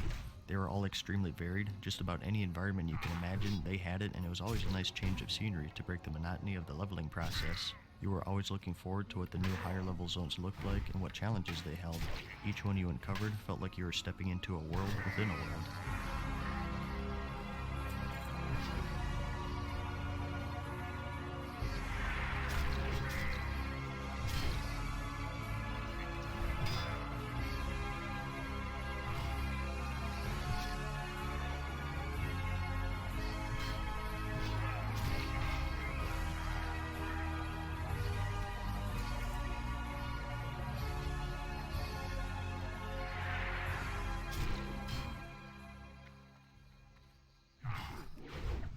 As for the difficulty, it was definitely harder.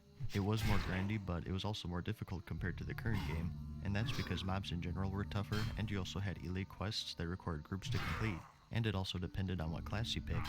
Classes with pets such as the Hunter or Warlock were the easiest to level, with the hardest probably being the Warrior. Like, not being able to aggro more than 2 enemies without cooldowns difficult. So overall, the point I'm trying to get across here is that the leveling process was a journey all by itself. There was so much investment into your character before you even hit level 60, and because of that, alts weren't nearly as common as they are now.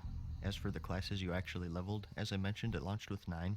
So to set the mood here, I'll describe them as how they were pitched and how they performed way back in 2004 when the game launched. Starting off with the spellcasters, first up we have the Mage, who's a pure DPS class. You of course have 3 different talent specializations you could focus on, and that's Fire, Arcane, and Frost. So they were pretty much introduced as the basic spellcaster that most RPGs had. They dealt pretty good damage, and they were highly sought after for their really good crowd control spells such as Sheep, which were much more rare back then. And we also had the Warlock, who was a little more unconventional. This class also used magic, but focused on dark arts and demons. You had the Destruction spec, which powered up your hard-hitting spells like Shadow Bolt, the Affliction spec, which focused on damage over time spells, and the Demonology spec, which made your demons more powerful so they could do the work. They're also a DPS class, but they were also great supporters because they could banish elementals and demons. They also had the Soul Stone, which gave you an extra life, and Health Stones to hand out to your friends. And they were the only class that could summon, so they fit that support role very well. And another caster we had was the Priest. They were the main healers for vanilla, but you could also deal some damage depending on your spec. Holy spec was for pure healing, Shadow spec was their dark alternative focusing on damage, and Discipline was kind of a hybrid. They could heal and still do some damage at least. Actually, they were designed to be a melee spec if you can actually believe that. That's why their old Inner Fire spell gave them attack power, which was useless for spellcasting. As I said, this class was one of the best, if not the best for healing, and it's what most people wanted out of a priest for endgame. This brings up something that was very different back in the day. Although each of these classes had 3 specs each, a lot of them were highly imbalanced. The talent tree technically allowed you to put points wherever you want, including an equal amount in each spec, but typically for PvE, there was 1, maybe 2 cookie cutter specs for each class, and if you deviated from that, you usually suffered. For the priest specifically, you could go Shadow spec and do damage, but the downside with them is that they would burn through mana quickly and therefore deal low damage. And at that point, you would just be switched out for a pure DPS class that could do more damage than you, such as a rogue. And similarly, if you tried to heal with Discipline and Raiding, it was the same sort of thing. Casually, you could pick whatever you wanted to, but if you wanted to be serious with endgame, you pretty much had to follow suit with what the best spec was at the time, and it was a big flaw in terms of game design. It did happen, but it was pretty rare to see feral or balanced druids or retribution paladins in high-end raiding guilds. And speaking of hybrids, let's get into those. The prime example was, and still is probably the druid. They could tank, heal, or deal damage. Feral spec was both a tanking and a DPS tree, balance was for spellcasting DPS, and restoration was the healing tree. quite literally ever since the Wrath of the Lich King actually. This is one of the jack-of-all-trades, master-of-none classes, and it suited players who wanted to do a little bit of everything. But once again, it suffered from the cookie-cutter problem, and most competitive druids ended up being restoration spec, at least for PvE. But in PvP, you did see some specializations designed specifically for flag running in the Warsong Gulch battleground. Just like the Warlock, they had their place and they fit it well. Anyways, our next hybrid is the Paladin, which was actually Alliance only. Protection spec is the tanking spec, Holy is the healing spec, and Retribution was for melee DPS. Once again, a class that's a jack of all trades, and while being able to bring any 3 roles to the table, the Paladin was highly sought after for their blessings. These have been changed 100 different ways since then, but they had these little 5-minute buffs for casters and melee that were really helpful. Although annoying to keep up in a 40-man raid, since by the time you finish buffing the 40th player, the first player you buffed would need a refresh. So unless you have multiple Paladins, if you were the only one, you mainly just followed the group and mashed blessings the whole time, only occasionally throwing out some heals in combat if you had the mana. Their counterpart in the Horde exclusive was of course the Shaman. They're a little less versatile because they can't tank, but they made up for it bigly in other ways. They have the healing spec, Restoration, and although not by design, 2 DPS specs, Enhancement and Elemental. Elemental is a spellcasting DPS spec, and what a lot of people don't know, funny enough, similar to the Discipline Priest melee spec, Enhancement was supposed to be for tanking. That's why their Earthshock used to generate threat and one of their totems taunted. And it makes sense if you compare it to the Alliance-only Paladin. 1 spec for tanking, 1 for healing, and 1 for DPS. But it turns out, if you only have 1 threat generation spell, no real taunt, and mail armor, you don't make for a very good tank. So they just ended up being a melee DPS spec that pulls more threat than normal. But something else they had going for them were their totems. This is the answer to the Paladin's blessings. Some of these buff the entire raid with enhancements, both for casters and melee. I know it seems unthinkable now to have such a different raiding experience just depending on what faction you picked, but it was the case back then. It was something that was born before everything was streamlined for the sake of balance, and it has its good sides and bad sides. Obviously a bad side would be that for certain fights, one side would have it way easier than the other. But there is a charm in having such a difference between the 2 factions. I mean, the 2 factions cohort with one another so much now, even sharing capital cities. The only barrier that remains is that you can't talk to each other, unless you add them as a Battletech friend of course. In vanilla, there was such a stark contrast between the 2 factions, and it's something that's become muddled over time I think. Anyways, let's get back on topic. There is also the Rogue class, the first pure melee DPS class on your list. This is the typical thief character that you see in RPGs. They specialize in agility and stealth to subtly assassinate their enemies in combat. And the 3 specs were just that: subtlety, assassination, and combat. Subtlety focused on improving your stealth and general sneakiness. Assassination had more of a focus on poisons, and combat was a swashbuckling dual sword or mace style.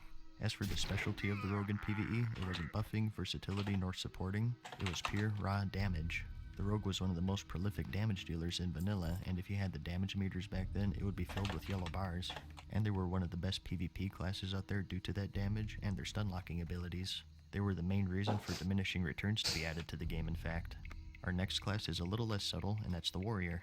The tanking spec is appropriately named Protection, and the damage specs are Arms and Fury. Just like in Legion, Arms spec is focused on 2-handed weapons, and Fury back then improved your 1-handed dual-wielding abilities, although they sometimes use 2-handers as well. Really, what is there to be said about this class? It's pretty much in every game ever created. Hack, slash, and crush, and they were pretty good at it. What they were really good at though was tanking, and they were so dominant in that aspect, they would pretty much be the go-to class for tanks. Like I mentioned, feral druids and paladins could tank, but they had holes that the warrior didn't. The paladin had trouble with aggro because they didn't have a taunt, and the druid tanking spec was feral, which is a hybrid of DPS and tanking. The warrior had threat generation, a taunt, and a ton of armor from their ability to wear plate and equip a shield. They were the best at mitigating damage, so much so that it later became a problem. To use your abilities you need rage, and back then to generate rage as a tank, along with attacking, you needed to get hit. Tanks were getting so geared that they weren't taking enough damage to generate enough rage to use their abilities to hold threat. In any case though, they were the standard for tanking back then. And the last class at release was the Hunter. They of course focused on ranged combat, but mainly through physical damage as opposed to the spellcasting style like the other ranged classes. They use bows, crossbows, guns, and of course their beast companion.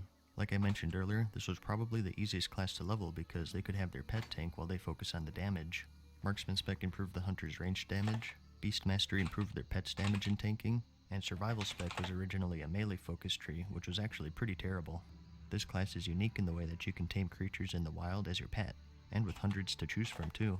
There used to be ones that were way better than others due to their attack speed, or maybe they had a special ability, but that's all been streamlined now. They had levels separate from your character, and they also used to have a loyalty system to where they became more powerful the more you used them, and you had to feed them to keep them happy, and they used to have a mana bar, so they've changed quite a bit over the years. So, those are all of the vanilla classes. They all had their strengths and weaknesses, and they were all very unique and different from each other. Although alts weren't really a big thing back then, you really did want to play all of them. Seeing them in action as fellow raid members made you feel envious of all of the roles that only they could fit, and you realized how much of an incomplete puzzle you were if you didn't have certain ones. They all provided such differing playstyles that every time you leveled it felt like a whole new game.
Так, первая часть гринда завершена, блядь.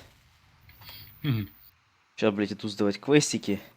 И пошли на вторую часть. Это так классно! Да. Ты этого не ценишь даже. Если бы я не ценил, я бы не играл в эту игру. К сожалению, я люблю гринд. Так что ты даже жалуешься, не понимаю. Блять, ну ныть-то можно, нет? Нет. Нужно. Ты гриндишь, ты любишь гриндить. Да, но ну ныть-то все равно надо. Зачем? Блять, ну я не знаю, ну ноется и хорошо. Заебись Впервые я ноется. такое оправдание слышу, блядь. Я хз. Хз, ну блять, ну блять, ну я жалуюсь, ну блять, ну ною, и что ты хочешь? Понимаю. Понимаю. Вон ты там тоже что-то жаловался, что 10 раз что-то куда-то побежал, но тебе что-то не выпало. Так ну ты же тоже любишь гринд. Жалуешься же. Ну так и да, но так оно не выпадает. Ну, блядь, так мне тоже не выпадали, сука. 30%, блядь, дроп шанса, блядь, с мрази, блядь, 30 штук выбить. Сейчас еще 24, 25% шанса. У тебя какое-то неадекватное горение. Да я не горю, я ною. Разные вещи. Ну, окей, неадекватное нытье.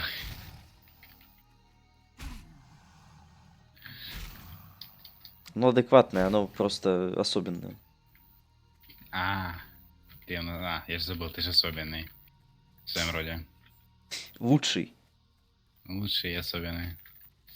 Если, кстати, как это будет звучать, типа, если, ну, как ты говоришь, да, дебил, типа, если дебила назвать лучшим, типа, как это будет вообще, типа, лучший дебил, это как это будет Шо, звучать? блядь?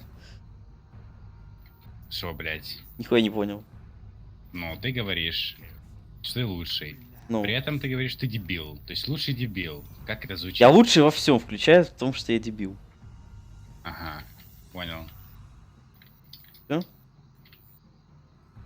Нет, будет продолжение, но подожди. Ты же ждешь с нетерпением, да, Кать?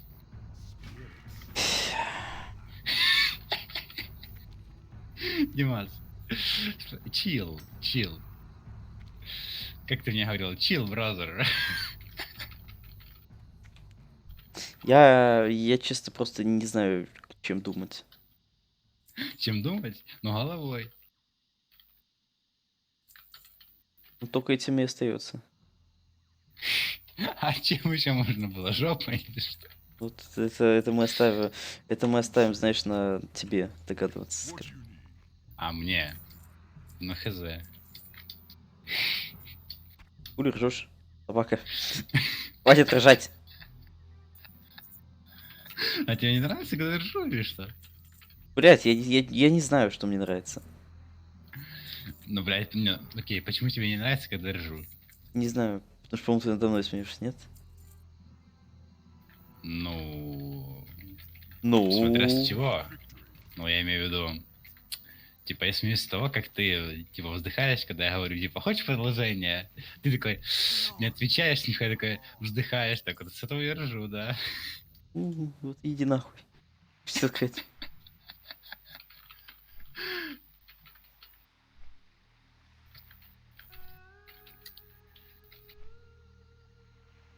Ты понимаешь?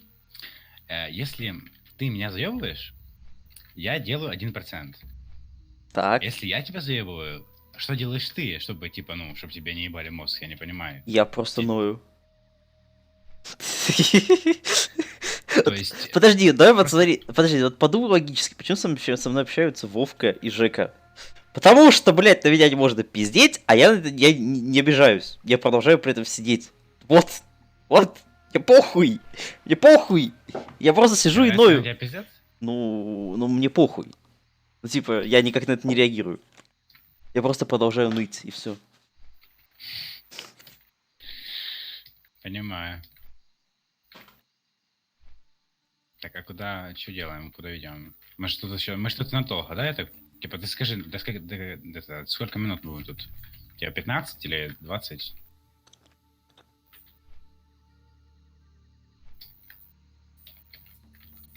Чтобы я просто знал, и когда это все будем. Сука, из Виги кикнули игрока с ником Дима, и его имя Дмитрий Бандурка, блядь. Бандурка. Подожди. Где ник? В КСе. Из команды Вега Сквадрон кикнули человека Дима. Да, Дима ваншот, типа у него отвечает channel такой, наверное, так называется. Ну лучше, блядь, Дима Бандура, ебать, чисто, блядь, Бандура. Кикнули из... Ну, типа он на ФПЛ как-то лучше себя показывает, а в команде у него ничего не клеится. Хз. Хз, мне в принципе пихуй. Не, я понимаю. Это типа просто информация для информации, понимаешь, чтобы какое-то содержание было. Чтобы ну, диалог же нужно как-то поддерживать. Вот, я и поддерживаю, как могу. Ты сейчас понимаешь, о чем я говорю, или опять, типа... Я честно просто я не могу слушать и отменять квесты параллельно, поэтому нет. А, понимаю. Два нерода. Тут штука, короче, ты тут находил ее? Вот, два нерода здесь, вот. А тебе ж похуй, тебе же есть ресурсы, да? Я же забыл. А сколько всего их?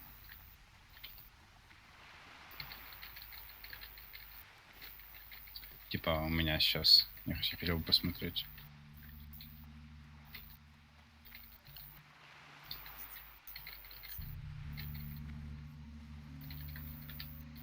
Сейчас посмотрим, сколько.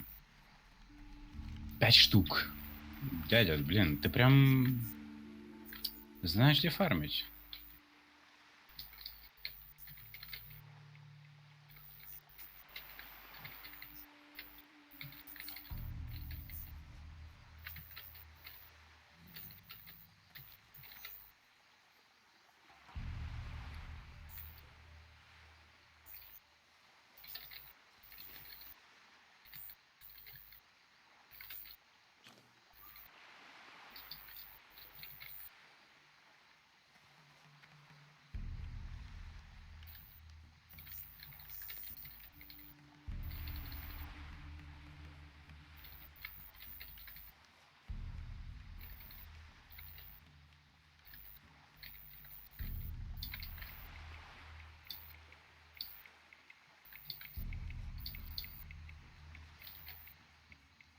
Всем привет. Привет. Привет. Я тут просто чуть занят был. Мопчика убил.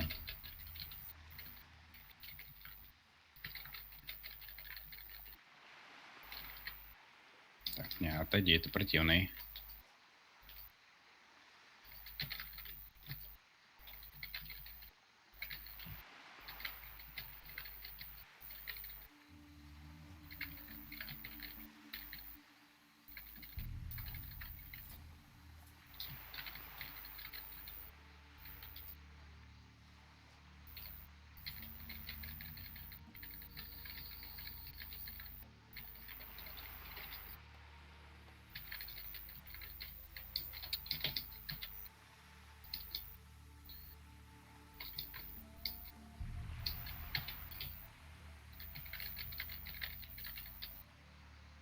Так, сейчас смотрим. Я просто не замечаю, когда они выпадают, поэтому...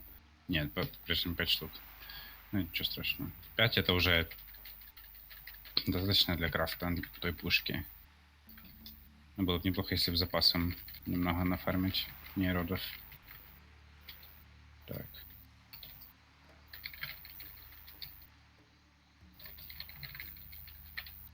Так.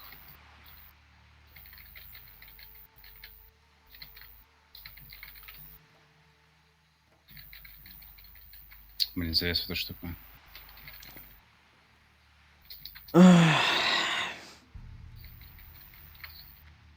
Чё, как-то не очень тебе гриндится, да, Димас? Мне не очень ждется ебучего автобуса, то есть этого, ну, корабля, ебать. А.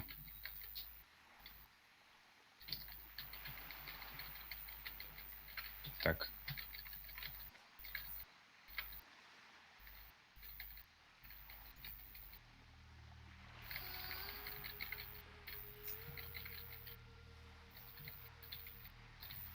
Опача. Понимаю. Можно бить? Вернее, не бить. Ага.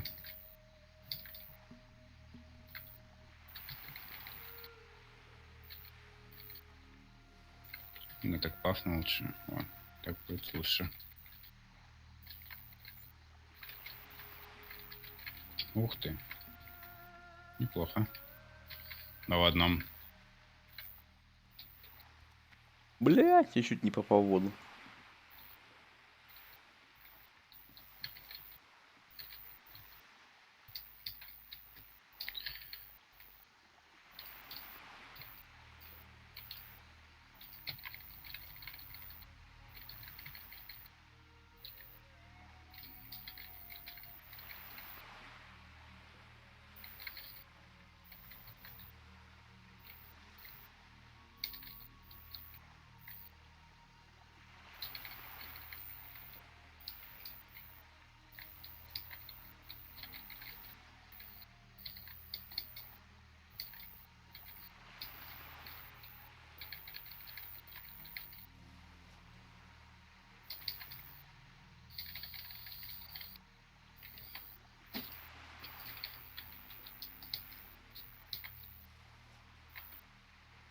Блин. Скотина.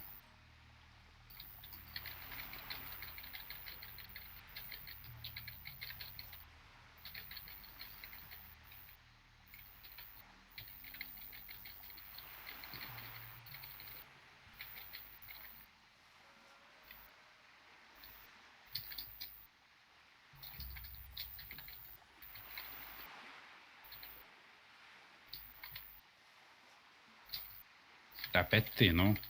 Ты же задрал с этим полем своим.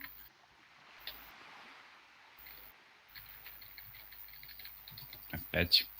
Слава богу, я не вошел туда.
Угу. Это что по-прежнему?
Так.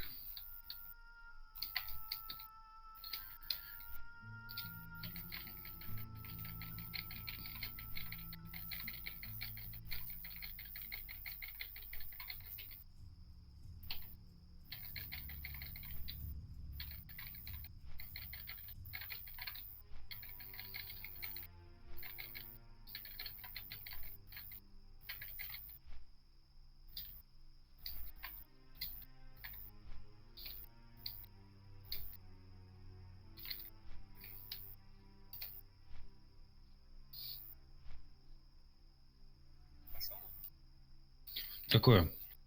Я... Нет.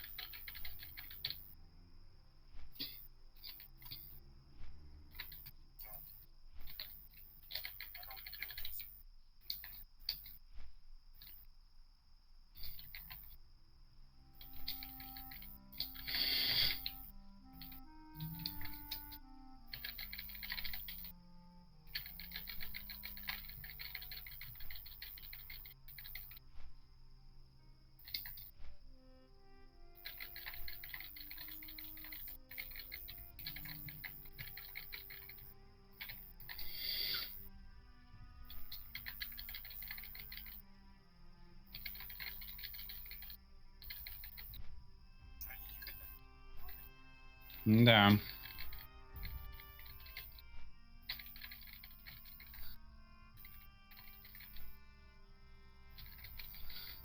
Мне кажется, если бы я сам пришел бы сюда, мне бы ничего не выпало.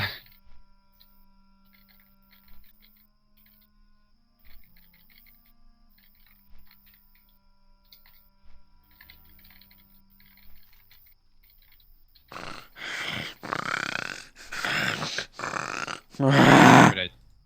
Ты хорька сейчас Убейте меня! Я ничего не делаю, я, блядь. Этот полет. О боже, блядь. До 20 говоришь, да? Окей, давай до 20. Убейте меня. Типа, да, дальше типа не имеет смысла, на того не стоит.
Так, сколько?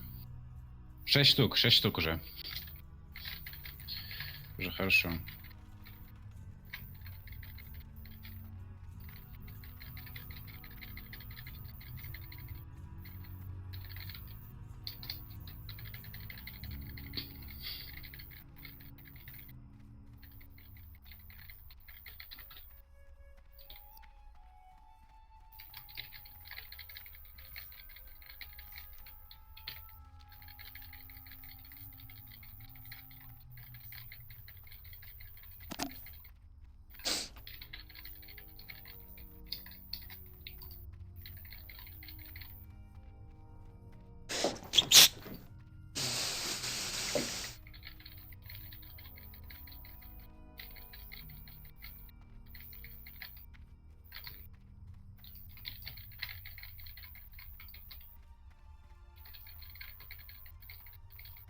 Да умри ты, ну.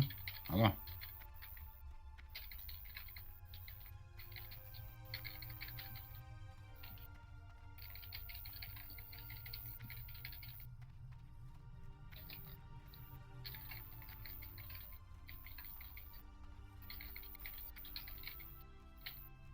Так что, на выход или еще стоим?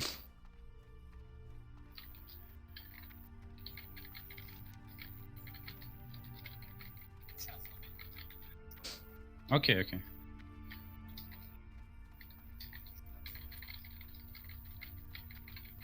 Так, а почему она вплотную не бьет?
Ну, еще.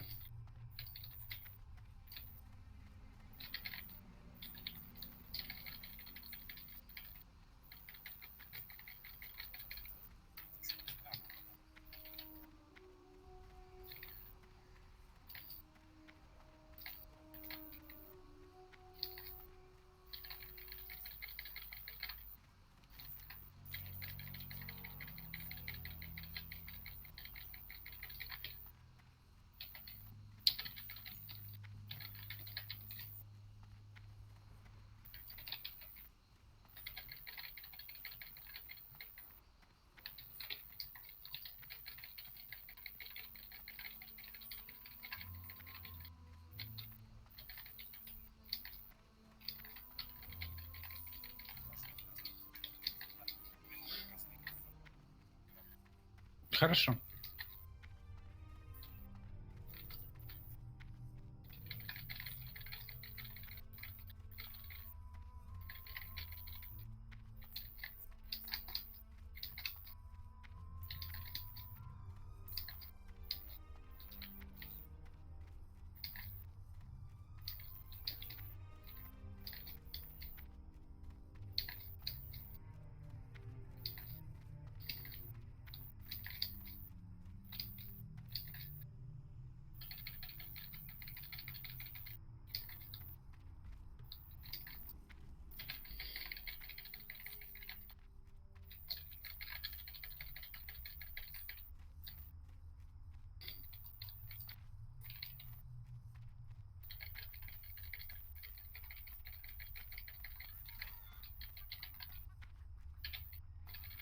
Time is money, friend.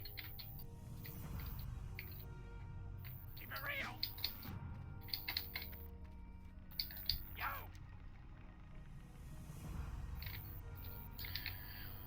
Фух, спасибо за фарм, конечно. За помощь. Сколько там, 6 или 7 штук? 7 штук. Это жестко.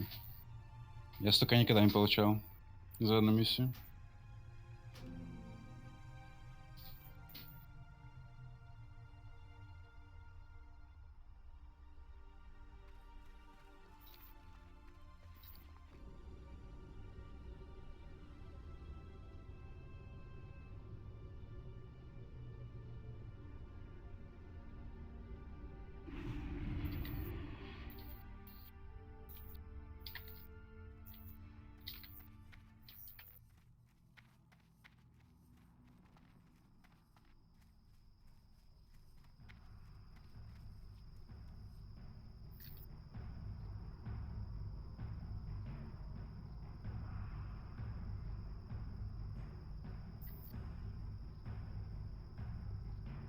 Так, хочу сейчас-то... да, сейчас. Мало? 7? Ну хз. А сколько ты за одну миссию убивал? Так. Роды. Да. Угу. Вот эта вот штука.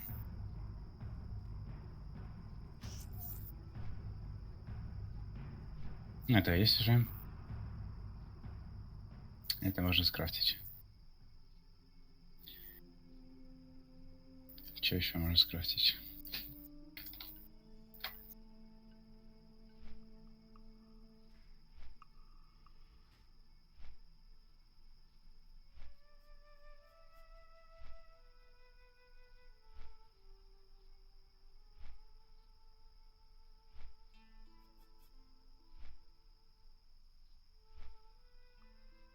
Не, опять все. Эти элементы питания. Это жесть. Это надо, чтобы скрафтить те пушки. Около 40 штук. Ну, которые у меня сейчас есть. То есть одно Бронко. Хика Прайм. Тед Брейтон. Это капец. Сколько их еще в игре надо. Так, на самом деле, по-разному. Но можно было хотя бы 15. Ну, было бы неплохо, если бы 15 получилось бы. Просто...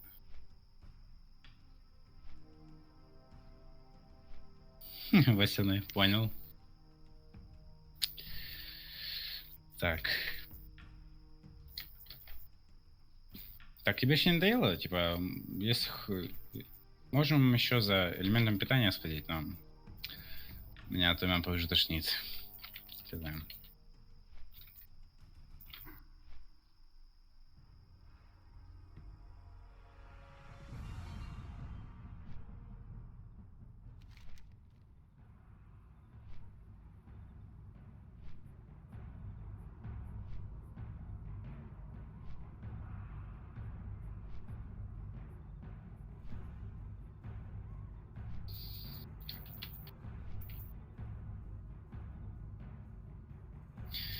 Когда там уже Гелиос крафтится?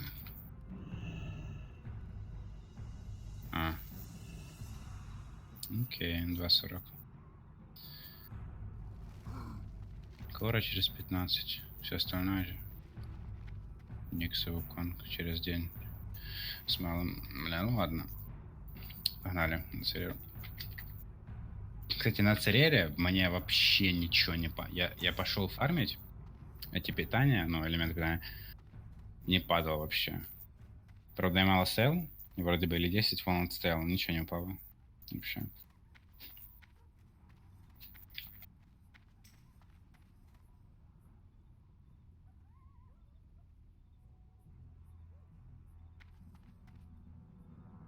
А, просто смен.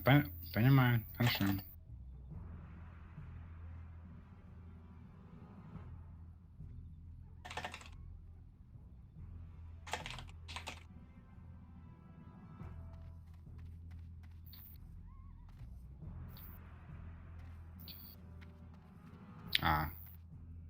А это как? Это типа портал? А, окей.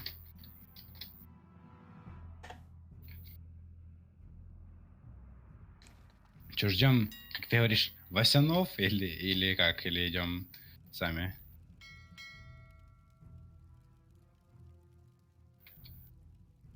Там был лифт. Так я понимаю, но я упал вниз и типа наверх. А, можно снять, окей. Я упал вообще туда, то есть лифт он уехал, я упал вниз. И опу, я уже наверху. Это магия.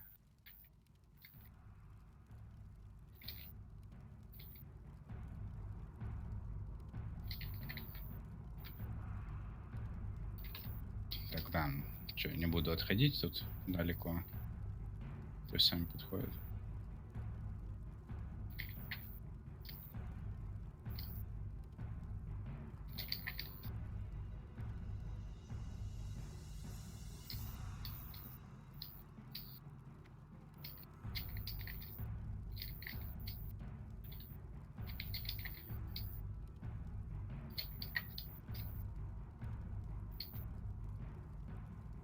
А, ну, блин, она уехала. Я даже не заметил.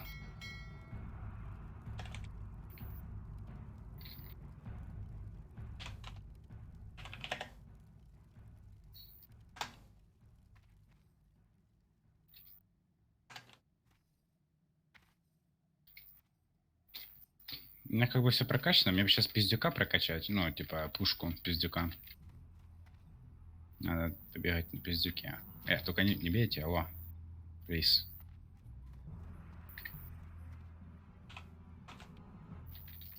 Ебать, сюда! А что такое? Что тебе выпало там? Ну, я сейчас... я тебе скину. Ну, окей.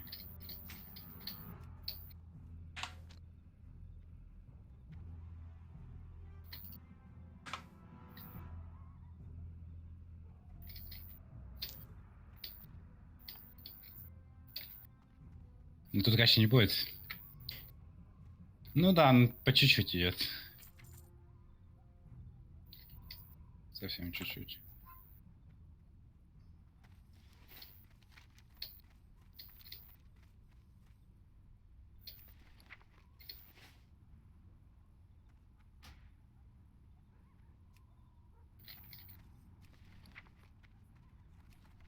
Короче, мне выпало рандом дропом достаточно хорошее оружие, которое я, ебать, сейчас продал за 8 голды.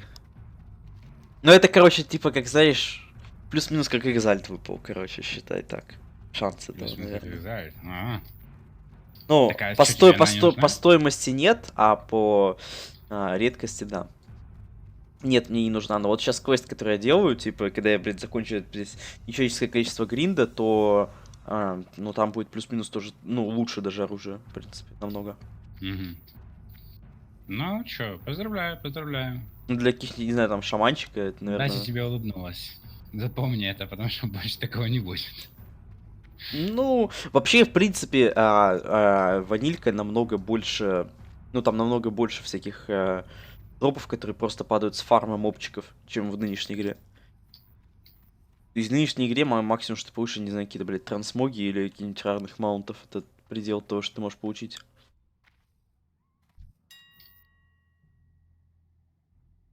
Так, что я хотел купить? Эти life roots. Чего вы меня бьете? Не бейте.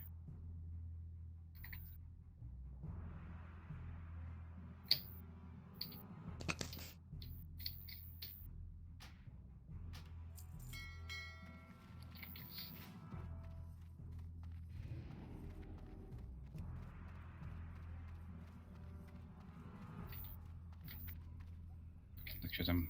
Ну, уже 18 левел. Пушки. Так что как? Ну, да. Окей.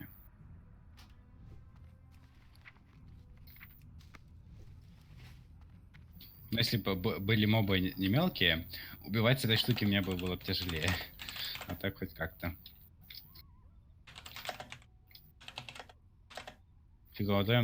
Возможно. Возможно.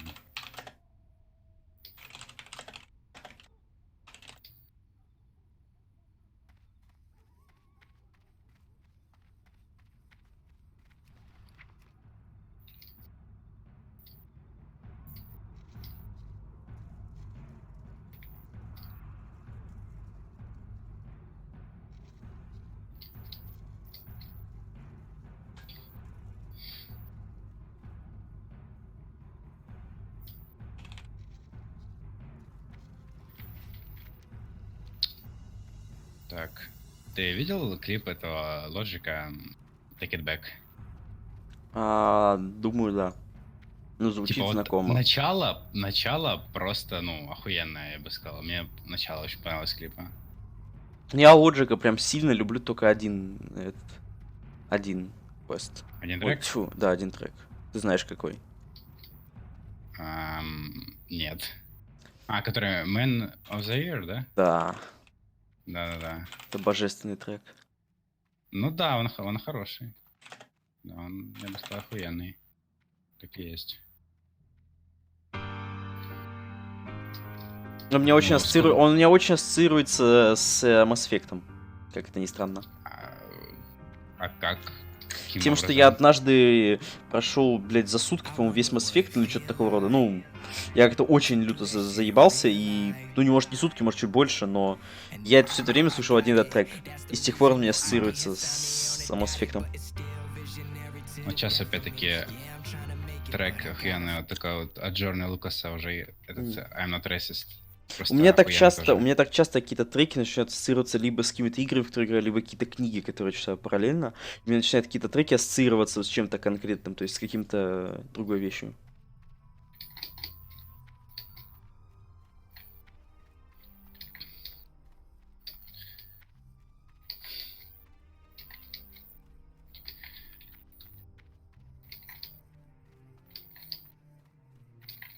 Блин, не, он не уехал.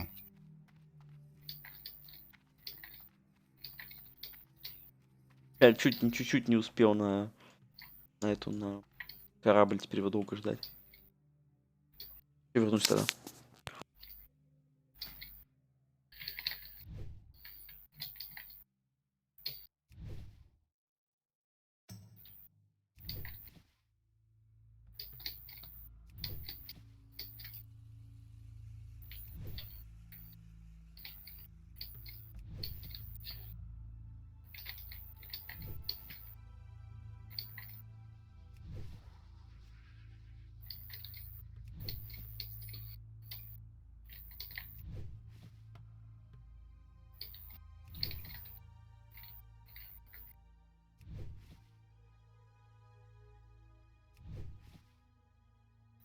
Какой же это охуенный трек?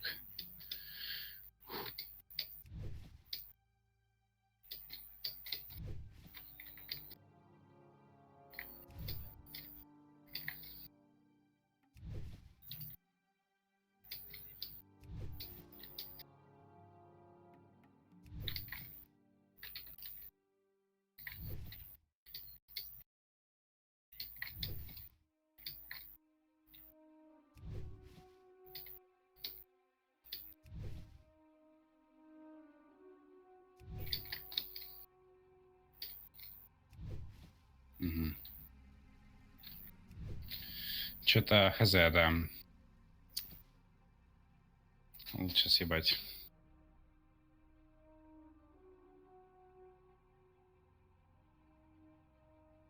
Да, скорее всего.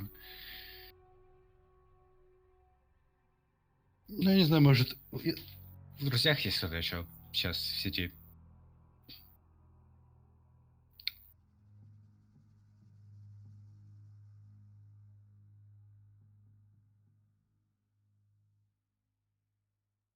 Мгм. Понимаю. Ни одного, никого. Нет. Окей.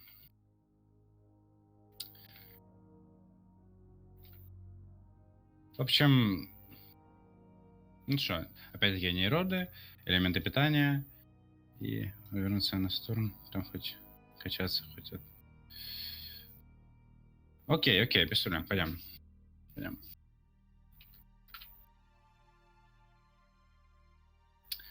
Так. Я тут. Ты тут, хорошо. Хорошо ли это? Потому что сейчас буду пить водичку. Ну, понимаешь, мне-то как бы... Знаешь, я тебя пока там это сосешь, подожди, я тебе на 1% поставлю. Иди на! Все, закончил? Да. Ура. Ты что-то не воспользовался поводом пошутить. Я начал бычать, когда ты сказал прососешь. Я понимаю, как это звучит.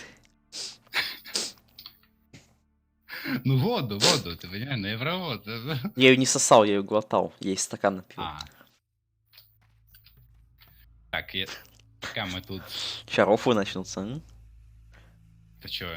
Нечеловеческие. Они уже прошли, как бы. Ну, сейчас следующие пойдут. А, ты сейчас опять будешь пить? Нет. Ну так... Что еще может вызвать такие рофлы? Не знаю. Не, ну если ты хуйню будешь нести, то да, я типа... Ебать, у человека меч красивый, иконка у него еще пизже, а сам меч попущенное говно. Блять, во что чел одет? Либо нет, ладно, нормально одет. Блин, а почему он так фризит? А, потому что люди коннектятся. Понимаю.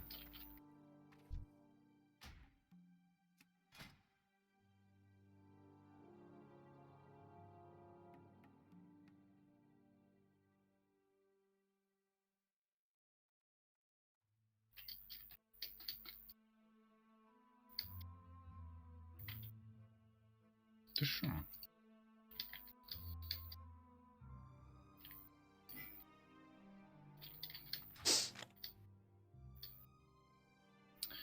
Пойду-ка... Я тут пока АФК, я пойду себе кофе налью. Знаю, время не самое удачное, но сейчас приду.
Так, я тут.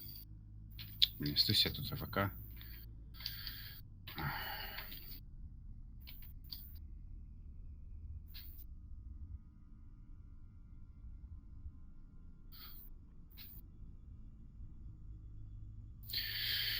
Опача, ресурсы.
Ебут? Упал. Понимаю.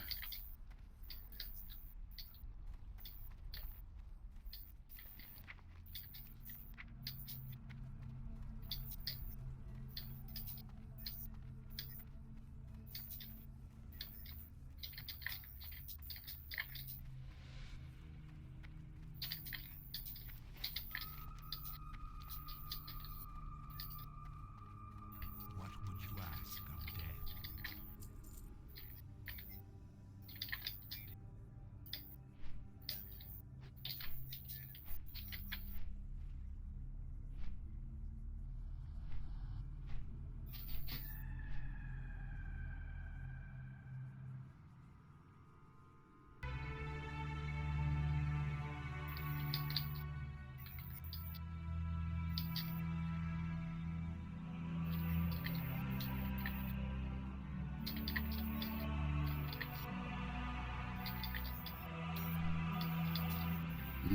Первый. Окей. Или не первый, он сейчас. Может, уже дрон подбирал. Лишь пока меня не было. Не, первый.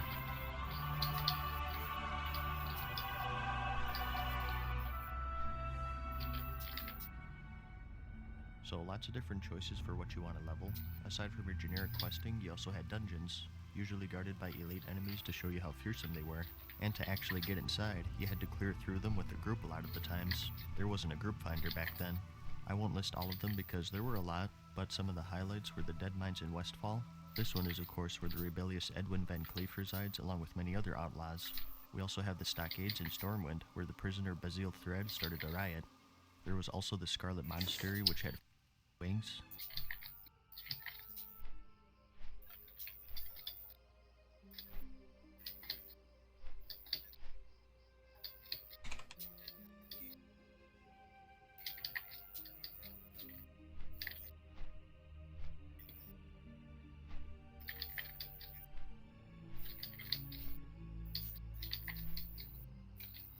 Вот, ты знаешь, где можно ген-коды нафармить? Окей. Знаешь, где можно нафармить? Я просто хочу кого-то создать. Вот. Там 8 штук вроде бы еще надо. Надо точно узнать.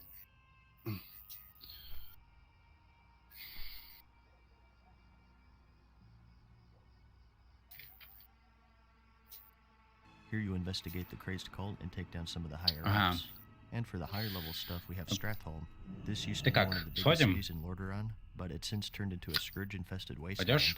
You have Skolamance, where Kel'Thuzad founded his Cult of the Damned before he became a Lich, and the Blackrock Spire, located in Blackrock Mountain. This held some of the leaders of the Blackrock Orc clan, including the war chief Rend Blackhand. It was usually split up into two parts due to its extreme length, upper and lower, and it was technically a raid since you could Да, bring more 8 than 5 штук. people in. So those are just a few examples. Like I said, tons of dungeons on your way to 60 to make that journey much more intense. I said 22 earlier, but that depends on how you want to split them. Да-да-да, я знаю, они Scarlet очень редко Monastery падают. was officially counted at 1, but there are 4 instance Помню, portals, ну, so that's up в for debate, I песке think. Инароса вроде So квест now that был. we got the Я groundwork and the journey to пересканировал endgame тучу covered, let's talk about каватов. the endgame. Тучу. Там Just было like несколько with any волн, я MMO, you их have 2 routes пересканировал, to go и to once you reach max level, оно and дало that's всего лишь PvE or 10. PvP. Let's talk Конечно, about этого хватало, чтобы кору поставить на крафт. Но все равно, ну блин, 10. Всего лишь 10. Так, рынок и зачистка. У меня вроде бы есть ключик. Вроде бы.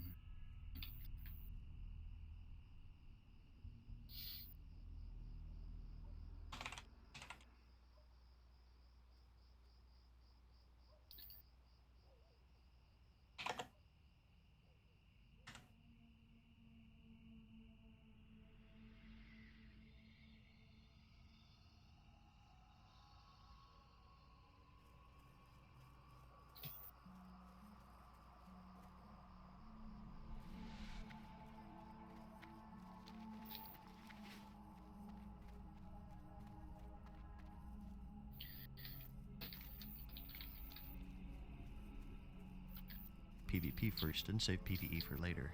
At release, there actually wasn't any structured Что-то PvP такое going какая-то, on. ну. Battlegrounds weren't released yet, so the only PvP you had was world PvP, and there was no honor system in place, so the only reason to do it was to just do it. One of the first PvP hubs was the old South Shore versus Iron Mel battles. And why this place? Well, it's where a lot of Alliance and Horde foresaw each other. The Horde, mainly undead, are exiting from the Silverpine Forest from the north, and the Alliance, mainly dwarves and gnomes, are going through the Arathi Highlands from the wetlands from the south. And what happens when two people of opposing viewpoints or agendas meet each other? Well, violence, of course.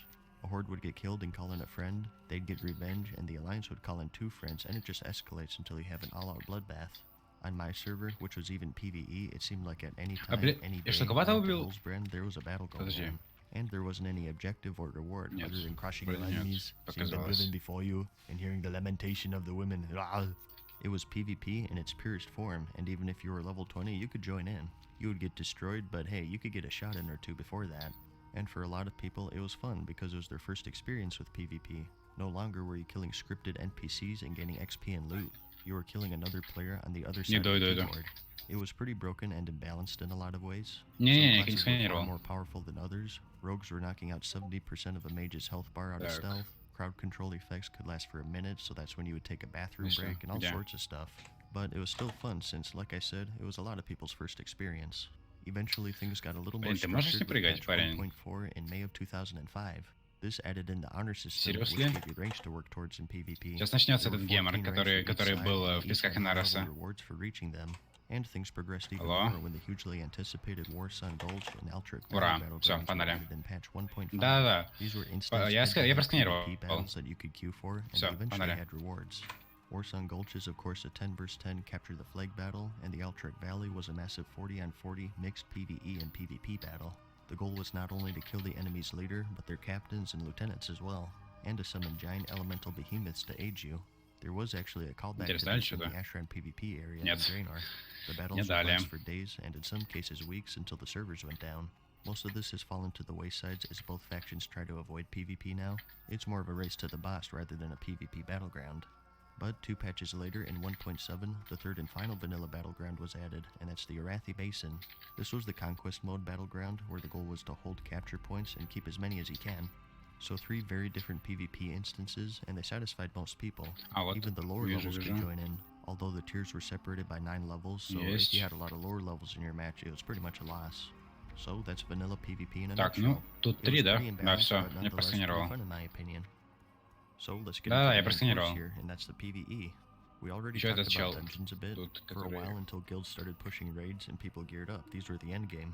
Just 5-man dungeons. For the most part, they only dropped blues, but that was the best back then. Epics were as rare as legendaries are now, before people started pushing Molten Core and Onyxia, that is. Each class had a level 60 blue set, and that was the top level endgame gear for a while. even though the itemization was То есть pretty надо по terrible. точкам One вроде of the бы. many examples being the Shadowcraft pieces, which was the rogue set having spirit on Я them. нажал на точки, но ничего не Amidst all of происходит. this, raid guilds were forming and taking on the first big raids, and that was Onyxia's Lair and Molten Core.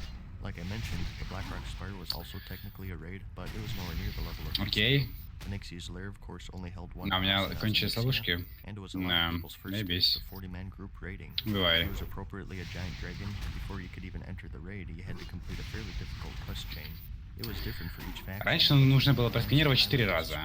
Теперь что, один? Одного хватит и убить? О, тут есть один, тут есть. Тут есть. А ну сделай купол.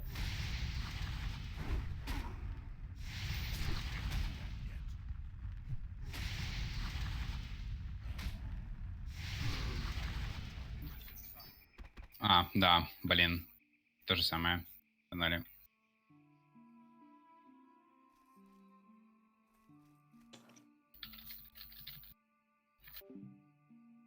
January 30th, 2005, a couple months after release, but it Ладно, я пойду, наверное, отсюда. Еще посижу немножко, но уже вне Дискорда. Так. Есть один. Давай. Окей, давай.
it was still a pretty tough fight.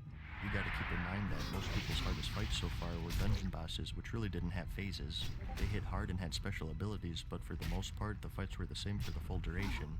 So it was no surprise that when most people died was when Onyxia reached phase 2, where she took to the sky and burned everyone from above. And from this fight, the famous Onyxia wipe animation was born. It's probably one of the most popular World of Warcraft videos to date, along with Leroy Jenkins. So it was a challenge coordinating 40 people to follow the right strategy, and a lot of guilds did it purely through text instead of voice comms because they weren't as standard as they are now. But they eventually applied mortar duts and took her down. The next challenge for most people was the Molten Core. This is what I considered to be the first true raid. It also required attunement to enter, although it was much more simple than the Onyxia attunement. And inside awaited 10 bosses, all providing extreme challenges, ending with the mighty Ragnaros. Just to give you an idea, Onyxia was first killed on the 30th of January, and the first Ragnaros kill was on the 25th of April, a full 4-month spread in between firsts. Of course that makes sense though, since the Molten Core has many more phases. They hit hard and had special abilities, but for the most part, the fights were the same for the full duration. So it was no surprise that when most people died was when Onyxia reached phase 2, where she took to the sky and burned everyone from above. And from this fight, the famous Onyxia wipe animation was born. It's probably one of the most popular World of Warcraft videos to date, along with Leroy Jenkins.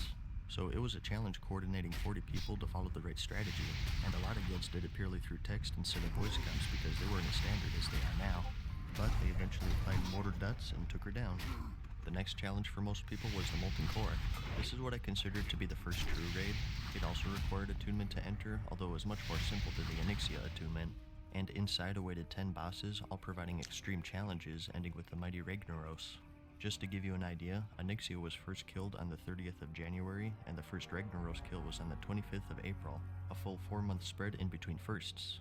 Of course that makes sense though, since the Molten Core has many more bosses, but it still says something about the overall difficulty of the raid. And astonishingly enough, the whole raid was rushed out and put together in just 1 week. That's pretty impressive considering how good the raid was. This, along with Onyxia's Lair, is where you could reliably get epic items, which were huge back then. The old blue sets from dungeons had more evolved purple sets, which for the most part were amazing in stats and looks. And they really acknowledged the established cookie cutter specs that I mentioned earlier. Back then, there wasn't a set for arm spec, another for fury, and another for protection. For example, the warrior sets were designed around tanking and nothing else, which really cemented that imbalanced design and the need for certain specs and certain specs only. Arms warriors, if they were smart, wouldn't get the might set because it was for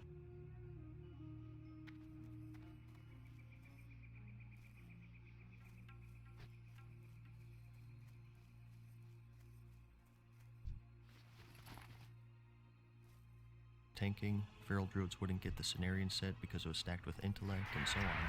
Once again, that would be unthinkable nowadays, but it was a case back then. But it's all about the perspective and the standards at the time, and back then, even with these holes, the game overall was considered to be the best in the MMO genre by many people. The next raid, the Blackwing Lair, continued with this with their tier 2 sets. This was released on the 12th of July of the same year, 2005. This raid was the revenge of the Black Dragon fight for your killing of Onyxia. Her brother Nefarian is the final boss of this raid, but to get to him you have to take out 7 tough bosses first. This raid was one of the first guild killers because it opened up with 2 extremely challenging fights, and that was Razorgore the Untamed and Velistraz the Corrupt. The former was the most unconventional boss yet and required extreme coordination and skilled hunters who could kite, and the latter was a big gear check with a side of RNG. Guilds spent months on these fights and eventually just broke up due to members quitting from the frustration and lack of progress. Obviously, there was only one difficulty setting back then, so the only way to do it was to just do it. You couldn't bypass the mechanics by just turning down the difficulty like with what you see with LFR mode nowadays. So sadly, that first room was the most that a lot of guilds saw before they broke up. But eventually, the survivors broke through and the world first was claimed by the US Guild Drama of the Shattered Hand server on the 26th of September, over 2 months after the release. The next raid was Zul'Gurub. This was a step down in intensity. The cap was 20 men as opposed to the standard 40 man size they had at the time, so it was a little different. This raid was in the Stranglethorn Vale zone and it focuses on the jungle trolls of the area and the god they worship, Hukhard the Soul Flayer. But don't let the smaller size fool you. This was a full-on raid that a lot of effort went into. There were 8 main bosses and 2 optional summoned ones, all providing unique and tough challenges. Loot-wise, it wasn't too bad. You had some quests and a reputation associated with it that gave you some rewards. For the most part, it wasn't quite up to the level of the loot in the Blackwing Lair, so a lot of guilds didn't put too much work in it, but it did have some outliers that were pretty good. The most notable memory that people have of this raid is the infamous Corrupted Blood incident. This was a debuff that Hakar put on the raid that dealt damage and spread to nearby players. Well, people of course found a way to turn this into a mechanism for terror and got it applied to their pets and then desummoned them and then resummoned them into a highly populated area of capital cities. It spread like wildfire and created a virtual pandemic until Blizzard had to apply some patches to fix it. It was so extreme that it's a pretty popular example for epidemic research in the real world, which is kind of funny. And the next big raid was the Temple of Ankiraj, or AQ40 for short. The Kiraji were a pretty new enemy to the game. They're an insectoid race, and the Ankiraj is their main kingdom. This one was a little different in the sense that for the raid to unlock, it wasn't just patched and open. Both the Alliance and the Horde had to work together and collect resources to open it. Cloth, leather, or pretty much any trade good resource. You turn these into NPCs in your main cities, and once you reach the max for all of them, the gates would open along with the big event in the zone that holds it, Silithus. This was one of the most unique and biggest events in the game's history, and to pay testament to that, they recreate it on the 23rd of January of each year when the gates were originally opened. And although AQ40 was the main event, it also opened up the 20-man counterpart, the Ruins of Ankiraj, or AQ20 for short. Similar to Zul'Gurub, this is a full-on raid, but it's just on the smaller side, only allowing 20 people in. It had 6 bosses total, with the final one being Osiren the Unscarred. Once again, it provided decent loot, but it was nowhere near the level of what you could get in AQ40. This raid housed 9 bosses total, 3 of which were optional, and they were all very, very difficult even compared to the Blackwing Lair fights. In fact, another guild killer was the trio of the last 3 bosses, and that was the Princess Huhuran, the Twin Emperors Veclor and Veclanash, and the final boss, the Old God Cthulhu. These were extremely difficult encounters back to back to back, and it's where a lot of guilds dissolved due to hitting one brick wall after another. In fact, I remember that someone proved that it was mathematically impossible to beat Cthulhu due to running out of mana. Someone ran a simulation of the best possible tanking, damage, and healing management with the best of the best gear, and it turned out that it still wasn't enough to beat him. Following this revelation, he was hotfixed several times to actually make it possible to kill him. He was so tough that he was considered to be even harder than any of the fights in the next and final raid of Vanilla, and that's Naxxramas. Kel'Thuzad is back, and he has something a little more difficult than Scholomance up his sleeve for you this time. It was the crown jewel of Vanilla raiding, and that's Naxxramas 40-man. Along with this raid came another event, and that was the Scourge Invasion. It was basically similar to the recent Legion Invasion event, except on a smaller scale. In short, Necropoli would pop up around the world, and you had to start clearing out undead to defend the area. As for the actual raid, well, it was insanely tough as you can imagine. It was the largest raid yet, with a whopping 15 bosses separated by 4 different wings, and that was the Spider, the Death Knight, the Plague, and the Abomination wings. And after you cleared all 4 of those, you gained access to the final 2 bosses, the Undead Frost Dragon Saffron, and the head honcho himself, Kel'Thuzad. It was so difficult that if your guild was able to clear even half of it, you were considered to be the best of the best. Many guilds failed to do this though for 2 reasons. One is just because of the extreme difficulty obviously, and the second reason was that the Burning Crusade was right around the corner. Naxxramas was released on the 20th of June, and then less than 3 months later, the announcement of the first expansion, the Burning Crusade, was announced to be on the 16th of January of the next year, 2007. It was common knowledge that with this expansion came an increase to the level cap, and all of the gear even from Naxxramas is inferior to green questing items from the Burning Crusade. This pretty much killed any motivation other than bragging rights to actually clear it, and is where a lot of guilds, including mine, just stopped raiding to get ready for BC. So as great and challenging this raid was, a very small portion of the player base actually got to see what it had to offer, so much so that it was re-released in the expansion after the Burning Crusade, the Wrath of the Lich King. So at this point, raiding-wise, there wasn't a lot of motivation to keep grinding away at it. People hung it up, took a break, and just mellowed out for a bit in anticipation for our next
come this far to be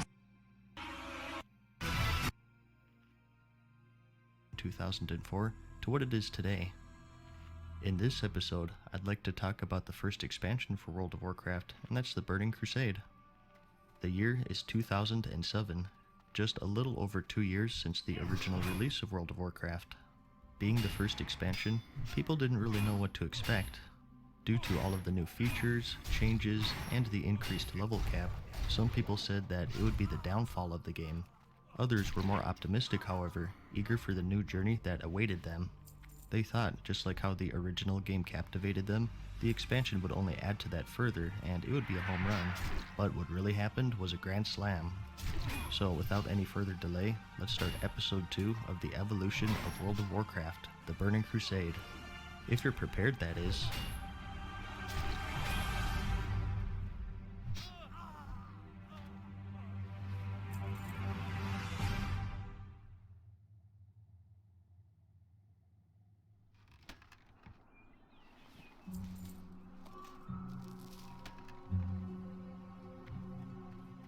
So, as I said, this was the very first expansion. The game overall was doing exceptionally well at this point, and it was starting to become, quote, the MMO.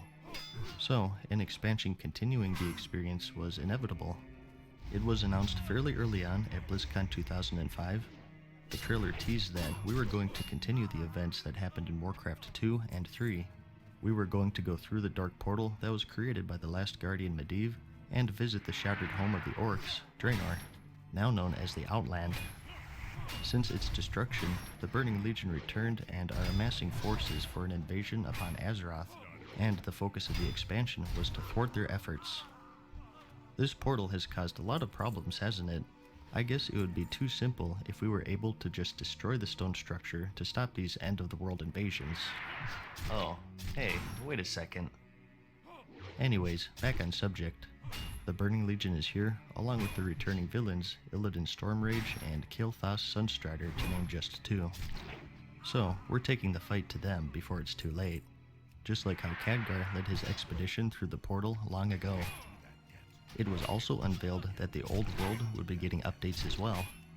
The home of the last Guardian, Karazhan, was sparked to life by the reopening of the Dark Portal. And the mysterious Caverns of Time would open up. In here, you would be able to do dungeons and raids that let you experience events of the past, such as the opening of the Dark Portal in the Black Morass, the battle for Mount Hyjal where you fend off the Eridar demon, Archimonde, and many more. It was with this expansion, I think, was when they really started to ramp up the storytelling and the lore behind the game. They wanted it to be more than just an MMO in the Warcraft universe. They wanted an epic journey from beginning to end, taking you through the story in this huge world that they created. And I think it's where a lot of people started to pay attention to the actual story of the game.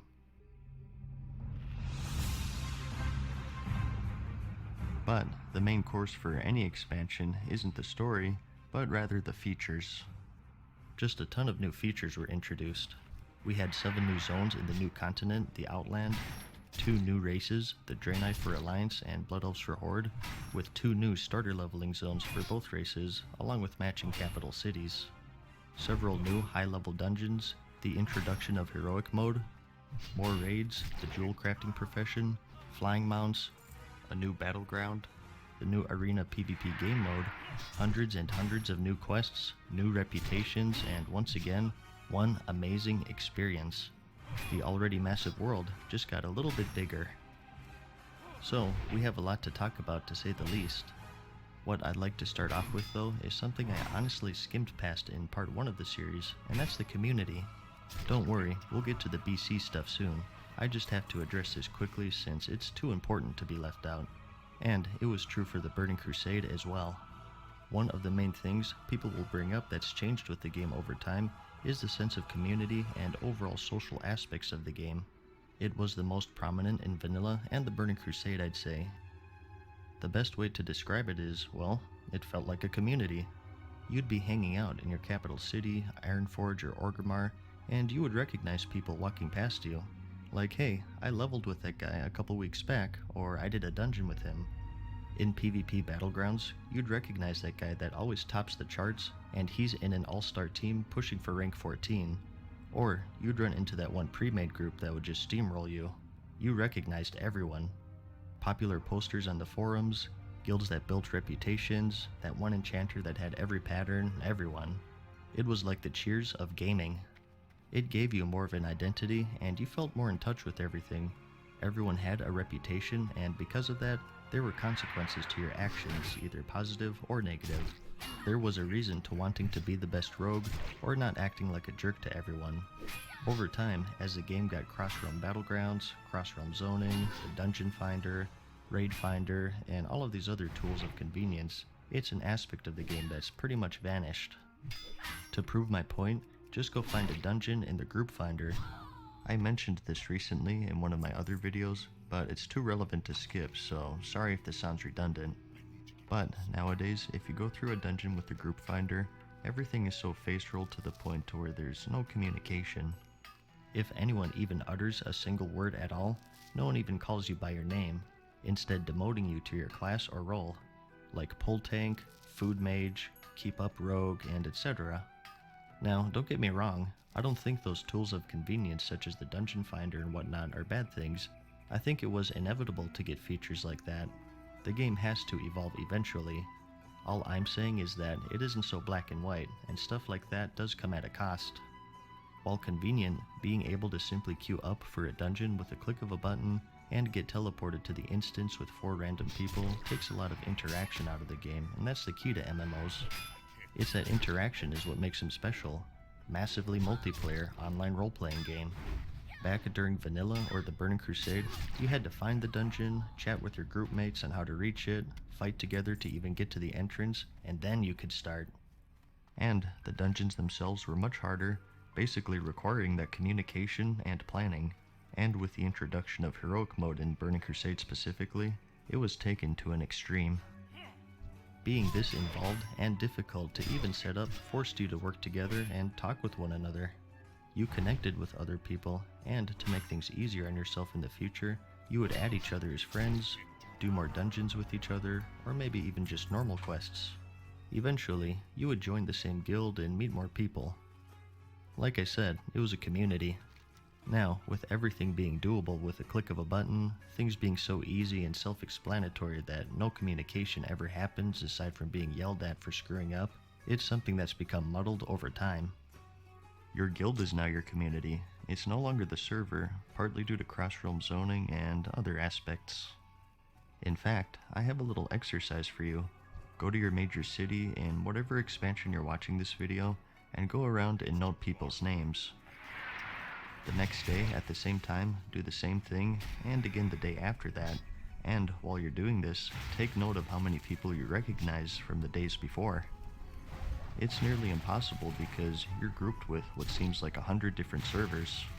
What used to be a recognizable community is now a blurry mess of random people cycled in and cycled out. A new litter with each day. It's an interesting series of events, I think, and I believe it's one of the main points behind the whole Vanilla or Burning Crusade versus current argument that you see so often now. A lot of the time, I think it's not necessarily about the state of the game, but rather the state of the community and how it's been changed by the state of the game. And it's very important when you're talking about how the game has evolved as a whole. So, this community aspect was something that was still true in the Burning Crusade in my opinion, because from what I recollect, the Burning Crusade was basically just vanilla, but with more stuff and more polish. Anyways, now that we got that out of the way, let's get into the meat of this video, and those are all of the new features. Remember, I'm pitching this video to you as if it were 2007, and all of this stuff was new. So, let's go back in time, shall we?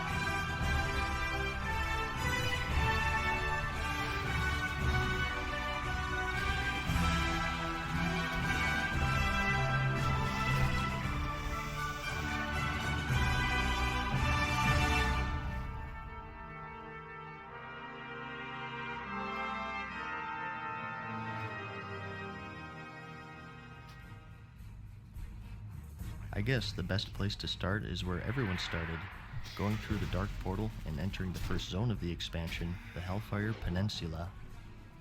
This was the first thing that you saw when starting out the expansion, and what a sight it was.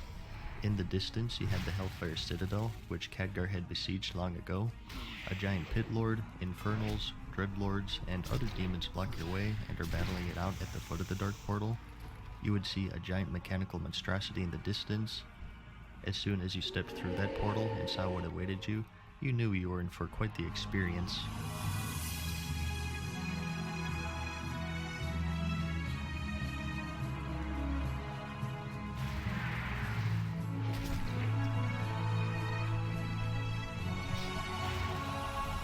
The questing experience itself was pretty good. Just like in vanilla, you had a nice mix of solo and group quests. But I think in general, the quests started to get a little more interesting and more story was being added to them, and there were fewer Kill 10 Boars quests. Although they were still present. Hey, it is an MMO at the end of the day. You gotta have a quest to kill 10 boars. As I mentioned, 7 new zones, and they were all quite varied. You had the scorched lands of the Hellfire Peninsula, the soggy marshlands of Zangarmarsh, the spires of Blade's Edge Mountain, the chaotic and unstable Netherstorm, the lush green Terrakar Forest, the rolling hills of Nagrand, and the demon-infested Shadowmoon Valley. No two zones looked the same, which kept things nice and fresh. And it wasn't just in looks. Some of them had some unique flair to them. In Hellfire, you have a PvP objective where you capture Colosseums, as well as Zangarmarsh. You also had the Hala PvP area in Nagrand, and so on. Fun little side things to do to take a break from leveling, or just some PvP to do endgame if you didn't feel like Battlegrounds.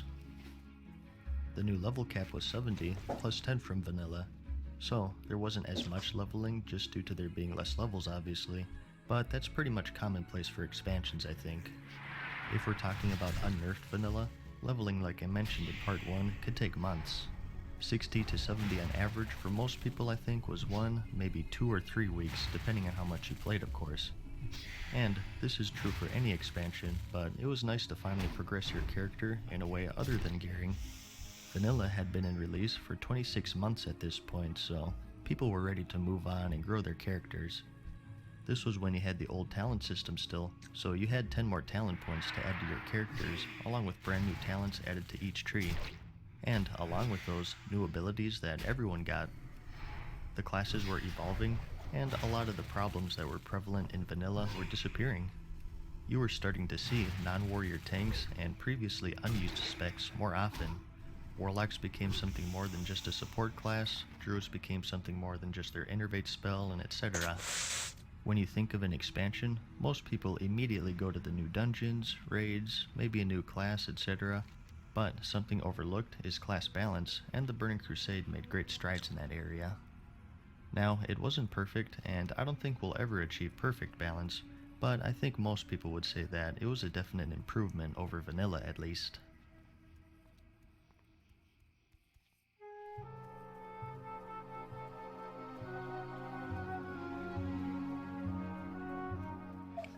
Another big aspect was the fact that we were getting 2 new races, the Draenei for Alliance and the Blood Elves for Horde. The Draenei came from another planet called Argus and were originally known as the Eridar. Argus was their home planet, and they were basically driven out and they were trying to escape the corruption of the Dark Titan, Sargeras, and the Burning Legion. Their leader is a prophet by the name of Velen, and he was led through the cosmos by other beings called Naru in search of a safe planet to land on. Actually, initially they landed on Draenor, but they were driven out by the original Horde. A handful of Eridar boarded a ship called the Exodar and took off again. This time, they crash-landed onto Azeroth and joined the Alliance, naming themselves the Draenei, which means exiled ones in their native language. The Blood Elves lived in the northern forests of Lordaeron and were centered around the sacred Sunwell, a font of arcane energy created by using a small sample taken from the Well of Eternity. In the events of the Third War, however, 90% of the population was killed by Arthas and his Scourge army. He used the Sunwell to revive the Lich Kel'Thuzad and forever tainted it, leaving behind a decimated population. Their prince, Kil'Thas Sunstrider, who was absent at the time, rushed back and named the surviving population Blood Elves, in honor of their fallen comrades. Over time, they became addicted to the energies of the Sunwell, and with that now gone, they became weakened and despondent. Kael'thas journeyed to the Outland to find a way to save his people. Unfortunately though, he had become addicted to the Burning Legion's fell energy instead, and became a minion of the Eredar demon, Kil'jaeden. He lost the support of most Blood Elves, and they allied themselves with the Horde and joined them in their assault in the Outland to find some answers, and hopefully a solution to their addiction to magic. I remember it was a pretty controversial thing back in the day. At this point, the Horde had orcs, tauren, undead, and trolls, all very gritty and barbarous races. Blood Elves, on the other hand, were the exact opposite of this, and it didn't sit well with a lot of Horde players. They didn't want their image tarnished, and they wanted the Elves to remain on the Alliance side.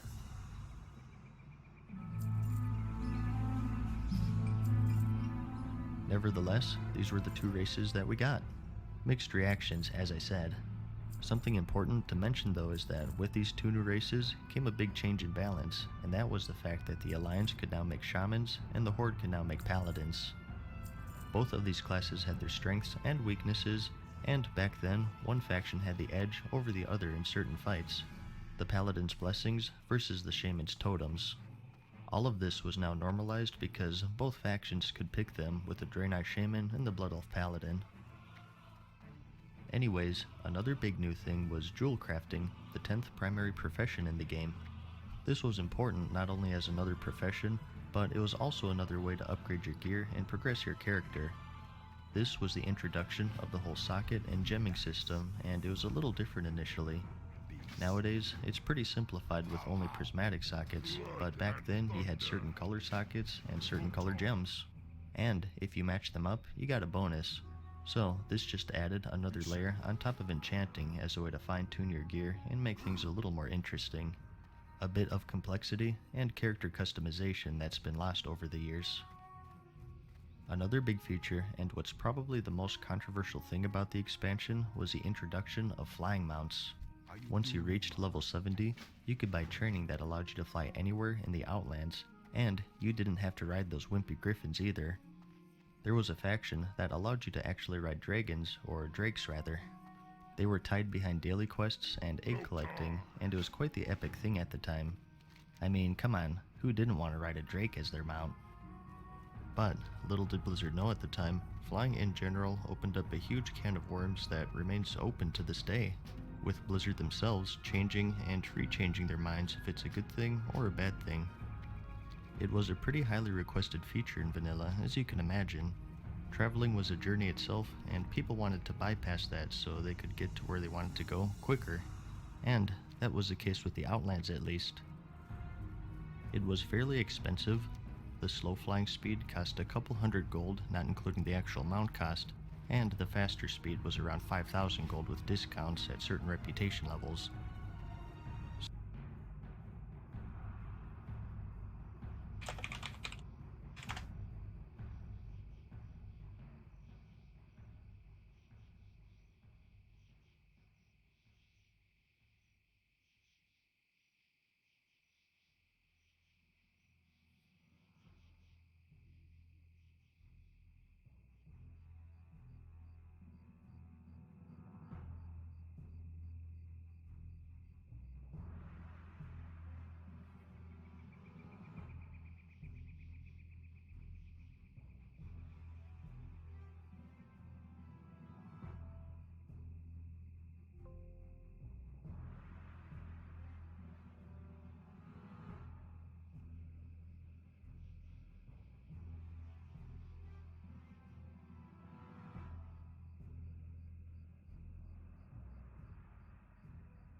Some go forth to victory.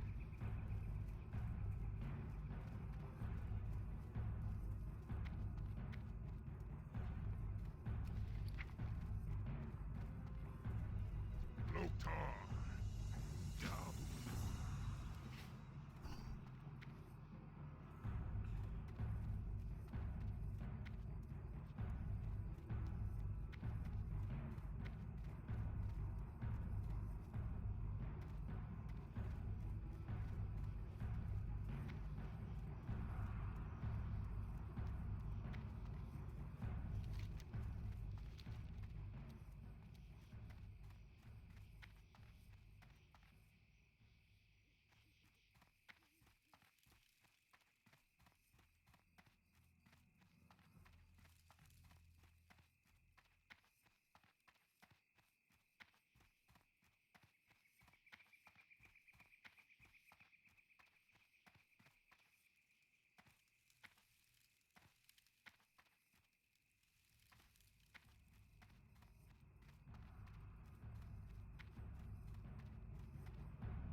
So, it took quite a while to work towards that, and it certainly kept you busy in the gold making scene.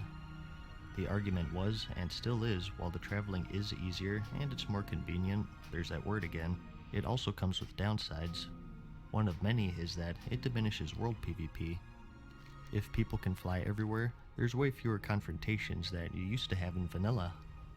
The old Terran Mill versus South Shore hub existed because it was one of the first areas where the Horde and Alliance ran into each other on the ground in the same questing area or just on the road.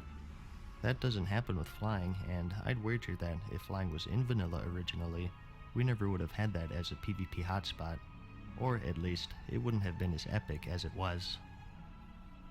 Another issue people argue is that it makes the world seem smaller. Now, the Outland was pretty small compared to Azeroth, but the fact that you could fly over everything made it seem smaller than it actually was. You have to keep in mind, people were going from grounded in 2 giant continents to flying in a comparatively bite-sized piece of land. It's just another thing to add to the pile of that whole convenience argument. It was a big step, and although you could only fly in Outlands and in Azeroth you remained grounded, it eventually leaked out into the Wrath of the Lich King expansion, Cataclysm, and onwards to where we can fly anywhere we want. I won't say which side of the argument I'm on since I want to remain the neutral messenger and narrator, but as you can tell from all of these points, it was and still is a pretty controversial thing, and it's important to take into account when talking about the evolution of the game.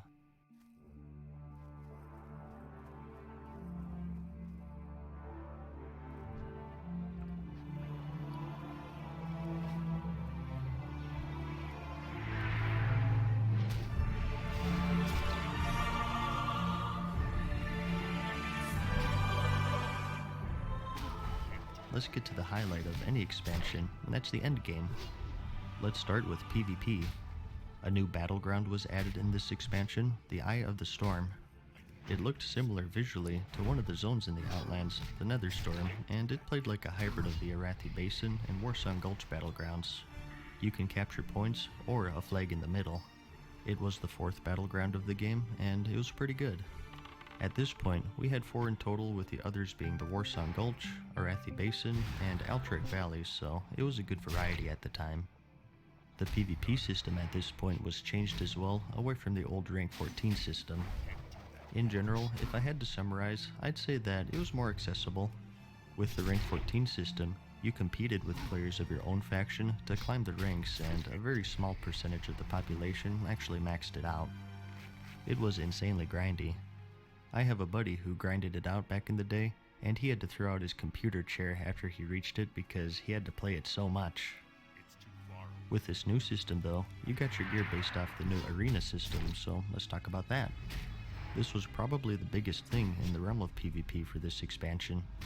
And a little known fact is that it was something that was experimented with back in the alpha of the game before Blizzard instead decided to focus on objective-based PvP. So, at this point, for a while now, it was a huge request to be able to go against other people in even skirmishes, a challenge of skill, teamwork, and let's be honest here, class composition. Arenas became the new endgame for PvP, replacing that rank 14 grindfest, and awarded amazing loot and mounts if you were good enough, that is. This was back when you had actual arena teams that you could name and required charter signatures to make. You could have a roster of players on your team and pick and choose the best composition you have available and run some matches. Battlegrounds sort of became seen as minor compared to arenas, and the loot awarded reflected that. If you wanted the best gear, you had to do arenas and be good at them. You could get gear through Battlegrounds, but it was typically a tier behind arena. There were 3 maps initially, the Ring of Trials in Nagrand, the Circle of Blood in the Blades Edge Mountains, and the Ruins of Lordaeron in the Tearsfall Glades. And those first 2 were actually present in the world too, by the way. Like I said, they tried their best to keep the world PvP scene alive in the face of flying mounts, and you could visit these arenas at any time for some free-for-all PvP action. Each one had a unique design with several areas of line of sight to evade your opponents, so it wasn't just a game of Rochambeau. Positioning was, and still is, key. And keep in mind that this was also back when there weren't any mechanics to limit how long matches went on, so you had skirmishes that would last for hours and hours, and the first team to take a pee break lost. The Battle of the Bladders. Another pretty big thing was the introduction of the resilience stat. PvP in vanilla was known for being a little bursty, you know, just a little bit, slightly bursty. Resilience was basically a new stat introduced to slow things down a bit, so you had fights that lasted more than 5 seconds. It initially reduced your chance to be crit, and the amount of damage those crits did, and it was later changed to just flat out reduce damage, and was eventually removed entirely in the Draenor expansion, I believe. So, overall, PvP was in a pretty good state instance-wise, but due to flying, world PvP wasn't ideal. It was there, you had battles in the PvP areas I mentioned earlier, such as Hala, and they tried their best to keep it alive, but I think due to flying mainly, you never again saw battles as big as the old Terran Mill versus South Shore Hotspot.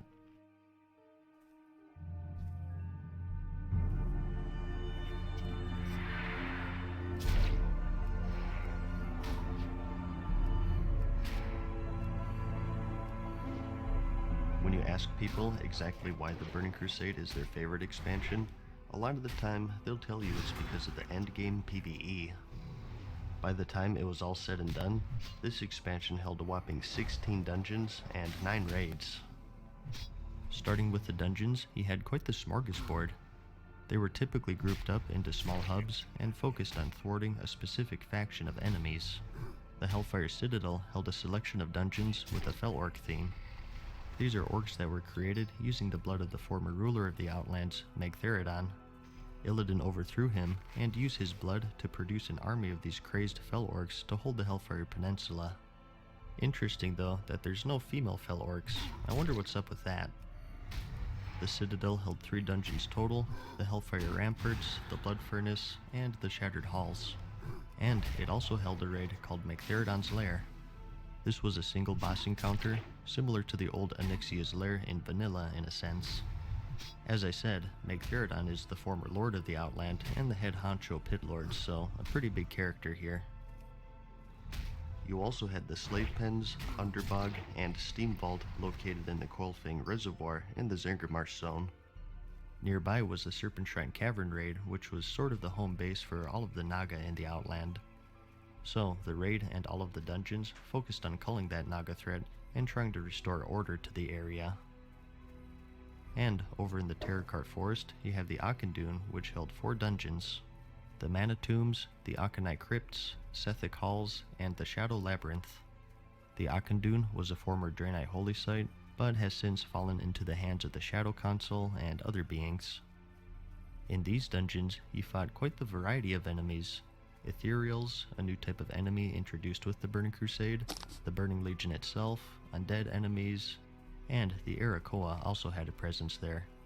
This is a bird-like humanoid race, also new with this expansion. Another dungeon hub was the Tempest Keep in the Netherstorm Zone. This is the throne of the Great Kiltha Sunstrider, who can be found in the Eye Raid. And it also held 3 dungeons, the Botanica, the Arcatraz, and the Mechanar, all 3 having a heavy presence of the Legion and Blood Elves following the Rogue Prince of Qualthalas. This hub was a little unique because the dungeons were floating high up in the air, and you actually needed a flying mount to enter them, or a Warlock, although I believe initially even Warlock summons were disabled for the hub. And the last major hub was actually located in the Old World in the Caverns of Time. Although in my opinion, the storytelling wasn't in full swing until Wrath, this was when they started to ramp it up to try and explain to players the backstory of the major characters or just big events in the Warcraft universe.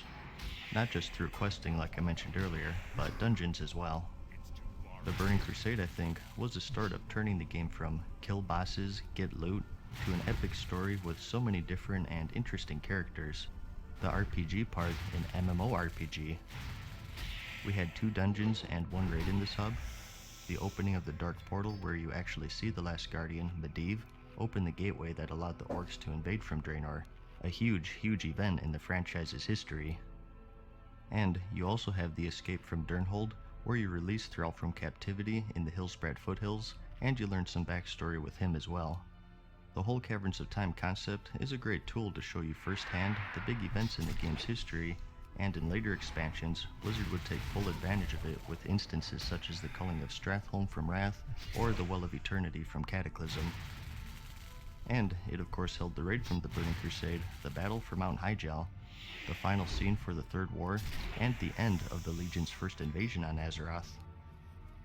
Now, I'll go into more detail with the raids in a bit, but first I'd like to talk about the dungeons a bit more since these are still pretty major. As I mentioned earlier, a new feature was the fact that you can now do something called Heroic Mode for dungeons. As you know, these are basically scaled up versions of normal dungeons that give you better loot, and back then, they weren't a joke. Some were even considered impossible unless you had gear from the Karazhan, the lowest tier raid in the Burning Crusade.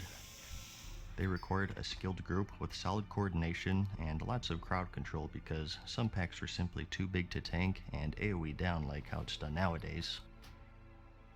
This provided sort of an endgame for 5-man content for a good while until people started getting geared up from the higher tier raids of course. So, very difficult to clear them, and if you can believe it, very difficult to zone in as well. To enter the Heroic Mode, you used to have to get a key from a reputation associated with the dungeon hub. For the Auchendoon, it was the Lower City faction, for the Hellfire Citadel, it was Honorhold for Alliance and Thrallmore for Horde, and so on for the other dungeons.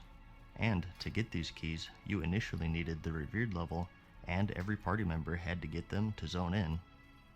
So, there was a lot of grinding to even zone into the instances, and some required additional keys to even unlock the gate leading to the dungeon. These were usually locked behind long quest chains. All of this is called attunement or keying, and in the Burning Crusade it was legendary. To zone into the Black Temple, you had to attune for Hyjal, but to zone into Hyjal, you had to attune for Serpent Shrine. But to attune for Serpent Shrine, you had to attune for Karazhan, but to attune for that, you had to run the Caverns of Time dungeons. You also had to do the Eye Raid in the Tempest Keep, and to attune for that, you had to do 4 heroic dungeons, which of course needed those keys, and it goes on and on. And again, every single raid member had to do this to zone in. I made a whole video about this, that's how in-depth and complicated it was. Unbeknownst to a lot of people these days, even the ability to zone into these dungeons or raids is something that they take for granted. And I kind of liked it. You had to do quest chains, grind rep, group with people. It was complicated, and it was a goal that you had upon reaching max level aside from just gearing up. Now, it wasn't all sunshine and roses, nothing is ever perfect, and maybe it was just a tad too hardcore, but I think having these long-term goals other than gearing is a key thing for MMOs. So, now that we talked about the attuning for the raids, let's talk about the actual raids. A big change with this expansion was that they were bumped down to 25-man as opposed to 40-man from vanilla. This was done to make things a little easier on guilds in the recruiting realm. Getting 40 people together at a specific time back then was a challenge itself, and if you were to combine it with all of this attuning stuff, it would have been a nightmare. But because of this change, you would also have less room for dead weight. With 40 men, you could maybe get away with having a handful of people who didn't really know what was going on. Maybe a few soccer moms hitting rejuvenation every couple minutes. But with 25, you had less room for that. And for the raids in the Burning Crusade, you had to be on top of your game because some people would argue if you're counting pre-nerfs, the Burning Crusade raids were some of the hardest challenges in the game's history.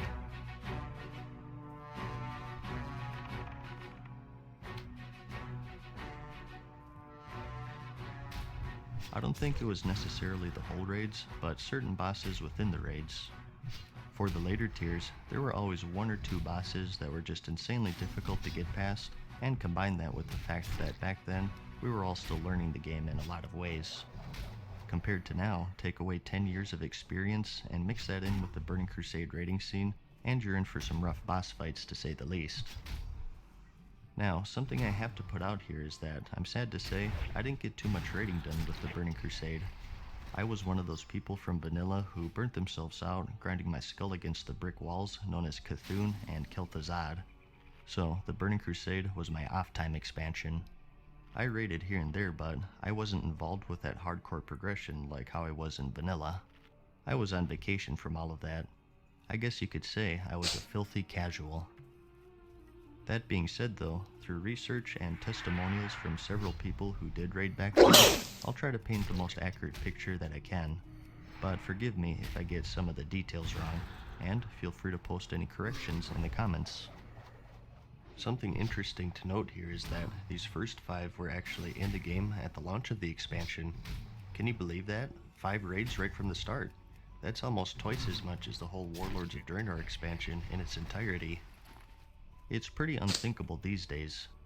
The main catch with this though was, as I mentioned, there was heavy attuning tied to these raids, so you couldn't simply zone into anyone you wanted. And with their extreme challenge, you'd pretty much be forced to methodically progress through each tier before moving on to the next. A different style of progression that was more in the power of the players rather than just waiting for Blizzard to release the new raid with a patch. So, let's go to the starting point, and that's the 10-man raid, Karazhan. Starting off a little casual here with just a 10-player limit, which was quite the change from the 40-player norm of vanilla. You did have the old Zul'Gurub and the Runes of AQ, which were 20-man, but that was the bare minimum for the raiding experience in vanilla. Unless you want to count the Blackrock Spire, but at least near the end it felt like a dungeon anyways because people usually ran it with just 5 and split it up into 2 halves. But anyways, back to Karazhan. This was of course the Tower of Medivh, the last guardian and the person responsible for opening the Dark Portal in the first place, as I mentioned earlier, the reason why this expansion exists. So, a deep story in the raid setting itself, and the setting in general was just so unique at the time. At this point, we were used to caverns and dungeons, the typical RPG dungeon crawling experience, and stepping foot into this place was a breath of fresh air. The banquet hall, the opera house, the chess room, the stables, the library, each area gave you something new to see, and the whole theme of the raid was just magnificent. It was so good in fact that it was re-released as a dungeon in the Legion expansion, although luckily the original still exists. Counting all of the optional bosses, there were 12 total, holding memorable fights such as the Shade of Iran and his Flame Wraiths. We also had the Opry event, which were 3 different bosses selected at random. The Riding Hood boss is the source of that DBM sound clip that tells you to run away, if you know what I'm talking about. Run away, little girl! Run away. Yeah, that one. We of course had the chess event, which speaks for itself, and the completely optional Nightbane boss, which required you to complete a long quest chain before you could summon him. But he was also required for some attuning, so take the word optional lightly. So overall, just an amazing raid, and to this day, it remains the favorite of many players out there. It was the birth of 10-man raiding, something that was explored further in the next expansion, Wrath. It showed that there was interest in a less hardcore raiding experience, one where you didn't have to coordinate 40 different people, something that you could throw together in 10 minutes. Well, if everyone was attuned anyways. But you can kind of see Blizzard continuing this mentality these days with Mythic Plus dungeons, another challenging endgame experience scaled down further to 5 players. The next raid on our list is Gruul's Lair, home of Gruul the Dragon Killer. You may remember he earned this name when he impaled the black dragonflight in the area upon spires, something that you saw in the Blade's Edge Mountain zone where the raid was held. This was a pretty small raid, only holding 2 bosses total, the High King Mulgar and his Ogre Council, and Gruul himself. This raid was unique because it was one that didn't require attuning to enter. You could enter by simply zoning in. Crazy, huh? But this raid was pretty good. It wasn't the main event due to its size, but a worthy raid nonetheless. It's cool to see these big lore characters actually in-game and brought to life in the world of Warcraft. An even smaller raid though was Magtheridon's Lair, the single boss Onyxia style raid that I mentioned earlier. As I said, Magtheridon was the big name pit lord. Illidan eventually arrived in the Outland and imprisoned him below the Hellfire Citadel. You can actually get a cool preview of him in the Blood Furnace dungeon where you see him through the floor of the final boss room. So, quite a big character lore-wise, and a cool raid. And once again, you didn't need to get attuned to enter. And next we have our first serious raid for BC, and that was the Serpentshrine Cavern. I say serious here because Karazhan, as big as it was just 10-man. Gruul's Lair had just 2 bosses, and Magtheridon just 1. The Serpentshrine Cavern was a standard 25-man, and it held a respectable 6 bosses. This time, the Naga are in the spotlight. Everyone was pretty familiar with them at this point. These are the creatures that used to be night elves and were transformed along with Queen Ashara herself to these fish-like beings. The whole place is filled with naga, water elementals, sea giants, any aquatic enemy basically. This was the water level of World of Warcraft. For bosses, we had the elemental Hydros the Unstable, the giant lurker below which you had to fish up, the general Fathomlord Carathris and his minions, the sea giant Morogrim Tidewalker, and Leotheris the Blind. This guy is a little out of place, don't you think? The story with him is that he was one of Illidan's demon hunters, and this guy sort of went insane during his training. He was exiled to the Zanger Marsh, where he eventually wandered into the Serpent Shrine Cavern, where he's been kept prisoner ever since. And the final boss was the handmaiden to Ashara herself, Lady Vash. You may recognize this name from the Cataclysm Zone, Vashir, the underwater highborn city. Overall, a really interesting raid, although in terms of difficulty here, we're just getting started. All 4 of these raids were pretty challenging, but they're lacking in a brick wall boss, like Cthulhu for AQ40, or Razorgore the Untamed for Blackwing Lair for a time.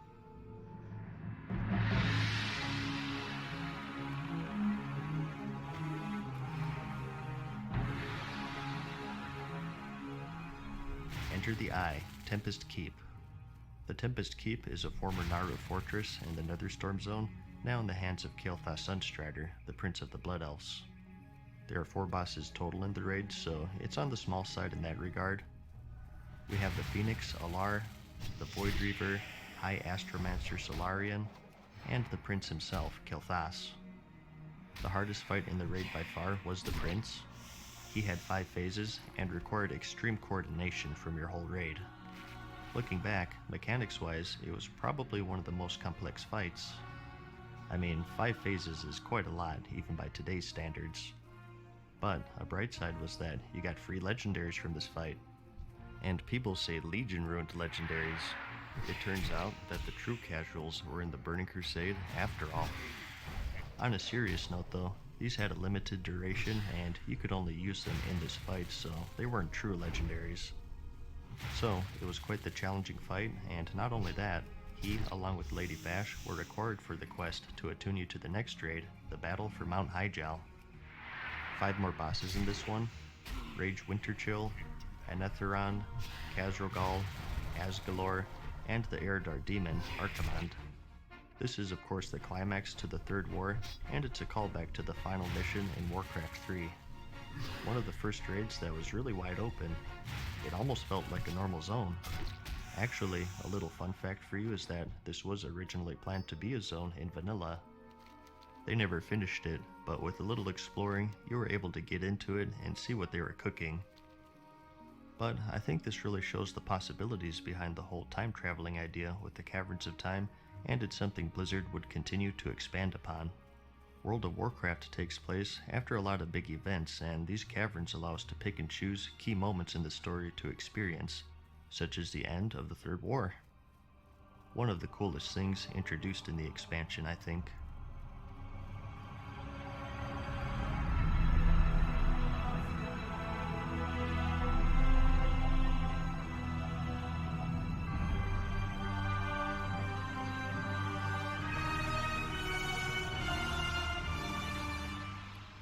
The next raid was the big one, and that was the Black Temple.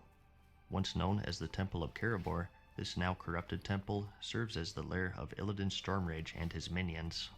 This came with another extensive attuning process that every member had to go through, even requiring Hyjal attunement to complete. It was the largest raid yet, with 9 bosses total, plenty of demons, fell orcs, naga, a smorgasbord of villains of the Burning Crusade. Plus, they even had a concubine room. I mean, how could you beat that? The final boss was some guy named Illidan Stormrage. I'm not sure if you've heard about him, but he's the one in the cinematics, so he's kind of a big deal. He was the first demon hunter, and he played a big role in defeating the Burning Legion during the Third War. He was quite rash, however, and earned the title the Betrayer after he seemingly defected to the Burning Legion in an attempt to destroy them from within. He was banished by his brother Malfurion, and eventually fled to the Outland, where he allied with the Blood Elves and the Broken Draenei. He overthrew Magtheridon and proclaimed himself as the new Lord of the Outland, and ever since has been amassing forces to wipe out the Burning Legion once and for all. That's a very abridged summary, by the way. You should read up on his full story in a wiki since there's much more to it. He dropped the legendary Warglaives of Azeroth, which were mainly used by rogues. This was the 4th official legendary weapon, or 4th and 5th if you want to get technical, I guess. They looked quite, well, legendary.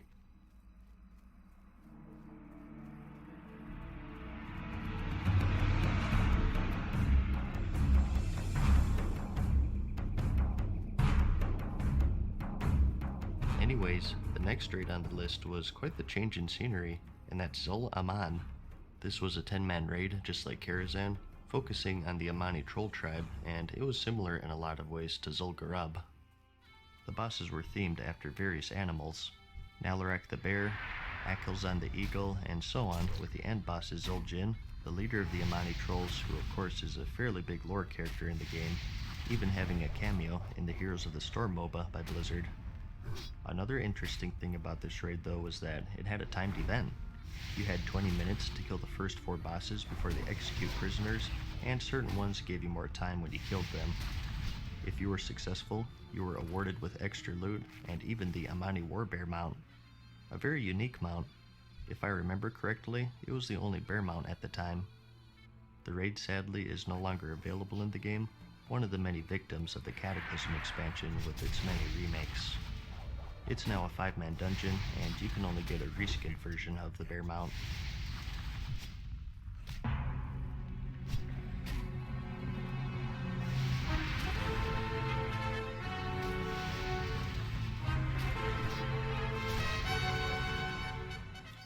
The last raid we have on our list is the Sunwell.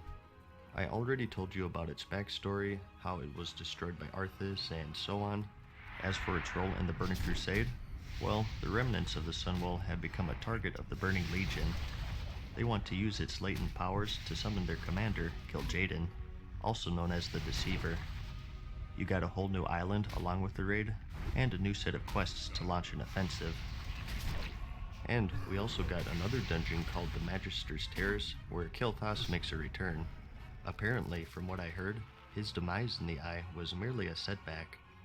But the main focus was still the Sunwell, and with it being the final raid, it was also the most difficult. We had many roadblocks. The bosses were Kalikos, Brutalis, Felmist, the Erdar sisters, Muru,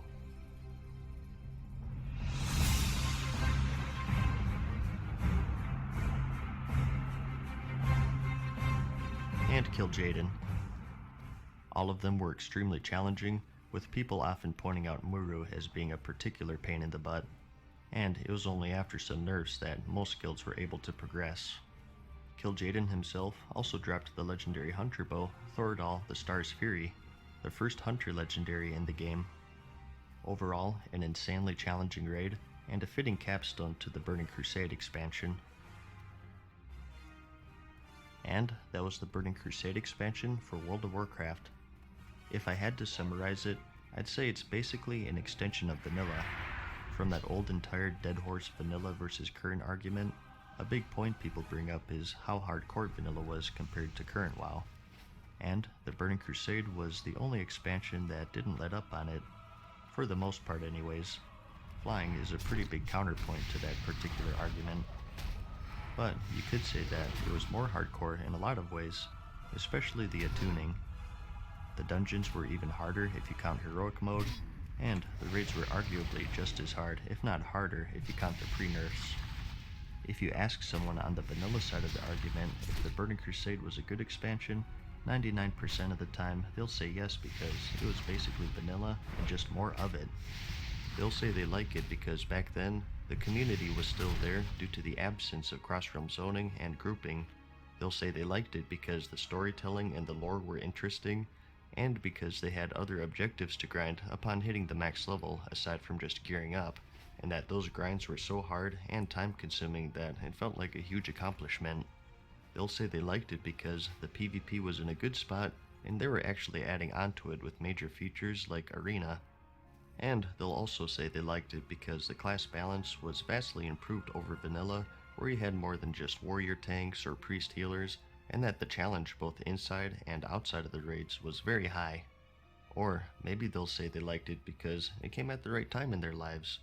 Although no expansion rules forever, the Burning Crusade to this day lives on in people's hearts as the prime of World of Warcraft.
Hey guys, what's up? Mad Season here, back with another video for you.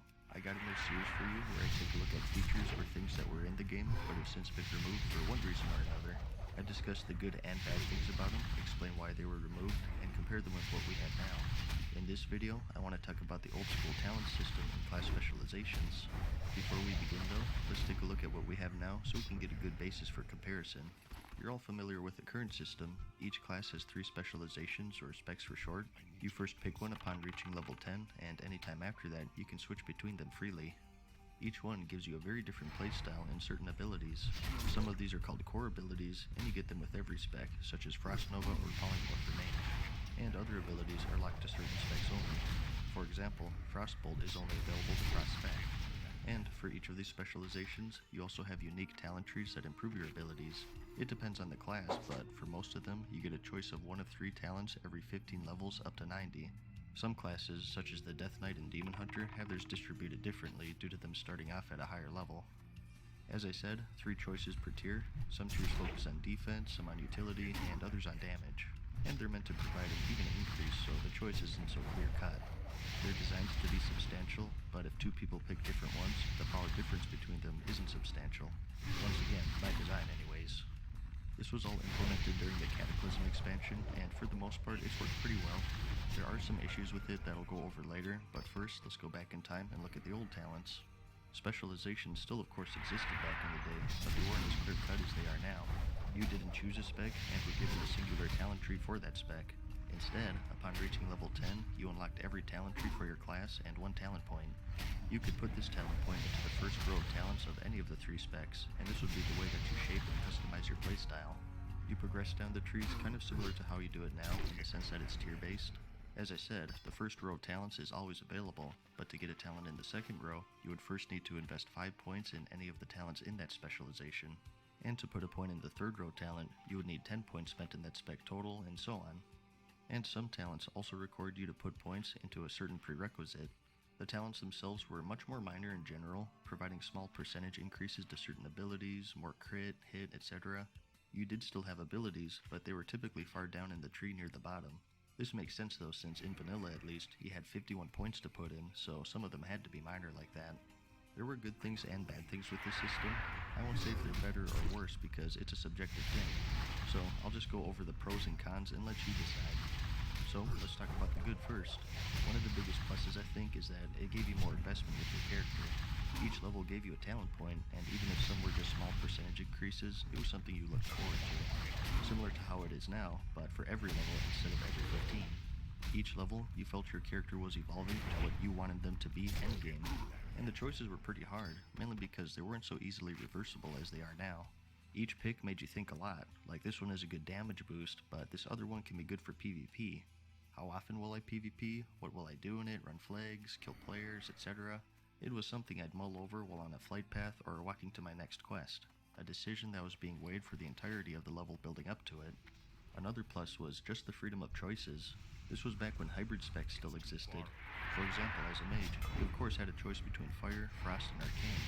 You could put a majority of your points into any of those specs if you want, but you could also say, instead of being a strong Fire mage, I want to be a little skilled at all 3, Fire, Frost, and Arcane. And it was true for any class. You could be a 2-handed DPS warrior, but still be capable of saving the day with some protection talents, so you could put on a sword and shield if your tank died or something. It was far less restricted than what we have today, with fire spells only being available to fire mages, and defensive abilities for warrior being locked into protection, and so on. But like I said, it did have its bad sides. The biggest one, and the reason why it was changed, was that although you could put points into wherever you wanted to, if you were serious about endgame, there were basically 1 or 2 specs that were considered quote-unquote the best. So, for those who wanted to raid, wanted to min-max their character, either in PvE or PvP, that freedom of choice was really just an illusion. Once everyone started to figure out the best possible choices, everyone basically had the same talent trees. You could deviate a little, maybe 5 points here and there, but that was about it. And with how minor some of the talents were, there was a pretty insignificant deviation. So this talent system, which had nearly 100 different talents across all 3 specs by the time Wrath of the Lich King rolled around, boiled down to a couple of choices for each spec. Another issue, and this isn't really as big, nor was it tied to the talent system specifically, was that, like I mentioned earlier, you better think hard about where you spend your points because it was rough to change it. Back in vanilla, the cost of clearing all of your talents got more and more expensive the more you did it, capping out at 50 gold. That was a lot back then. Most people were running around with 100 to 200 gold in their pockets, so burning 50 on a respec was a big deal. Barring the rage that came from accidentally clicking the wrong talent, the problem that arose from this is, like I said, you had specs that were good for PvE and PvP. So, while you could technically do both whenever you wanted to, you would be pretty heavily underpowered if you engaged in the activity that you weren't spec'd for. And the same went for wanting to switch roles. Maybe your guild was short on tanks one night, or your friends wanted to run a dungeon but had no tank. Being a warrior, you could respec and go protection, but would you really want to burn 100 gold to switch specs twice? It was still restricted, but just in a different way it is now. It was later addressed with the dual talent specialization that came in the Wrath of the Lich King patch, but it was still very expensive to unlock, costing 1,000 gold. And still, it was only just 2 specs. I remember this feature was one of the biggest requests, and when it came, triple talent specialization was one of the biggest requests. Like I mentioned, this trouble really isn't tied to just the talent tree system. It's easily fixed by lowering the respec cost, but we're talking about how it was, not what it could have been. And it was a valid issue back then, particularly during the vanilla portion of the game. Another issue was that, over time, it was just becoming too much. The talent trees got longer and longer with each expansion due to the level cap increase, and more talents were being added, making it more difficult to balance. If we kept with it today, we would have 101 talent points to spend, with probably around 200 talents across all 3 specs. Their thought process was that it eventually gets to a point to where it becomes too messy, and it would only get worse as expansions are rolled out.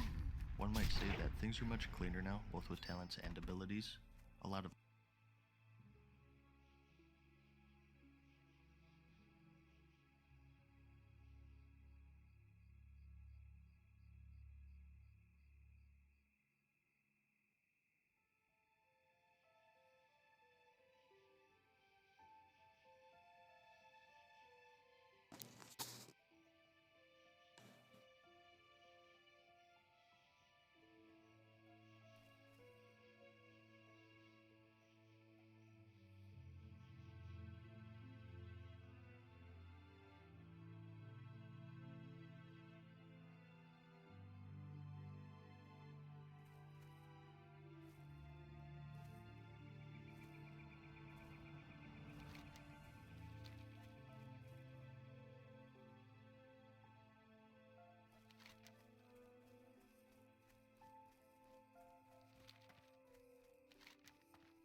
I'm listening.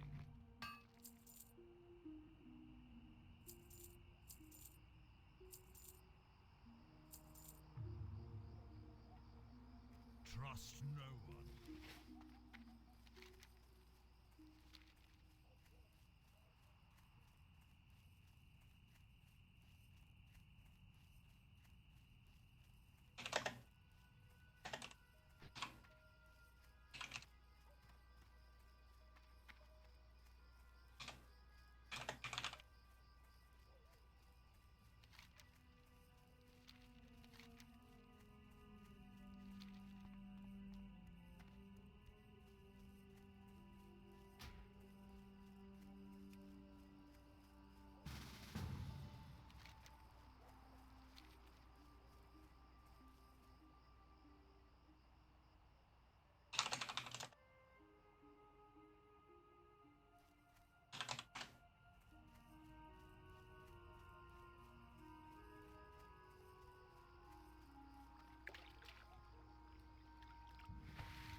Relax.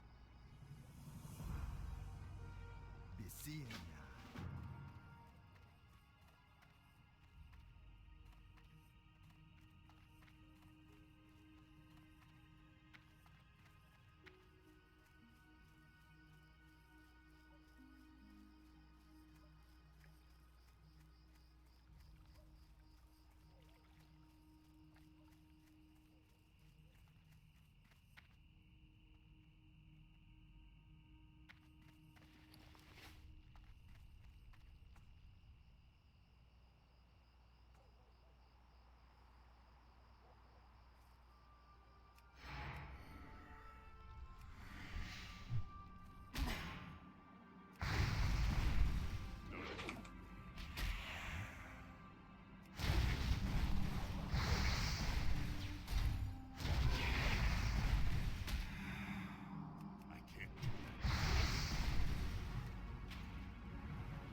What you want?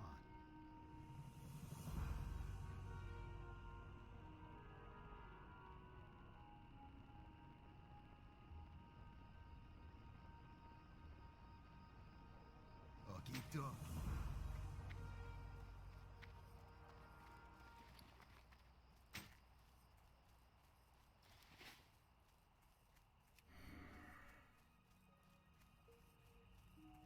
I can't attack that.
Oh, do I have a deal for you?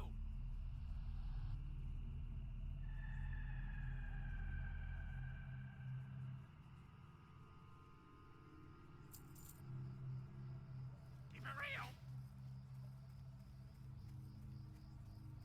Hello.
What now?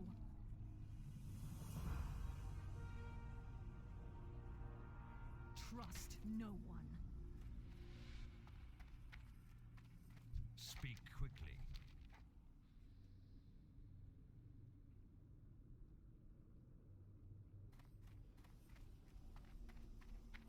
What do you require? Dark Lady, watch over you.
What do you require?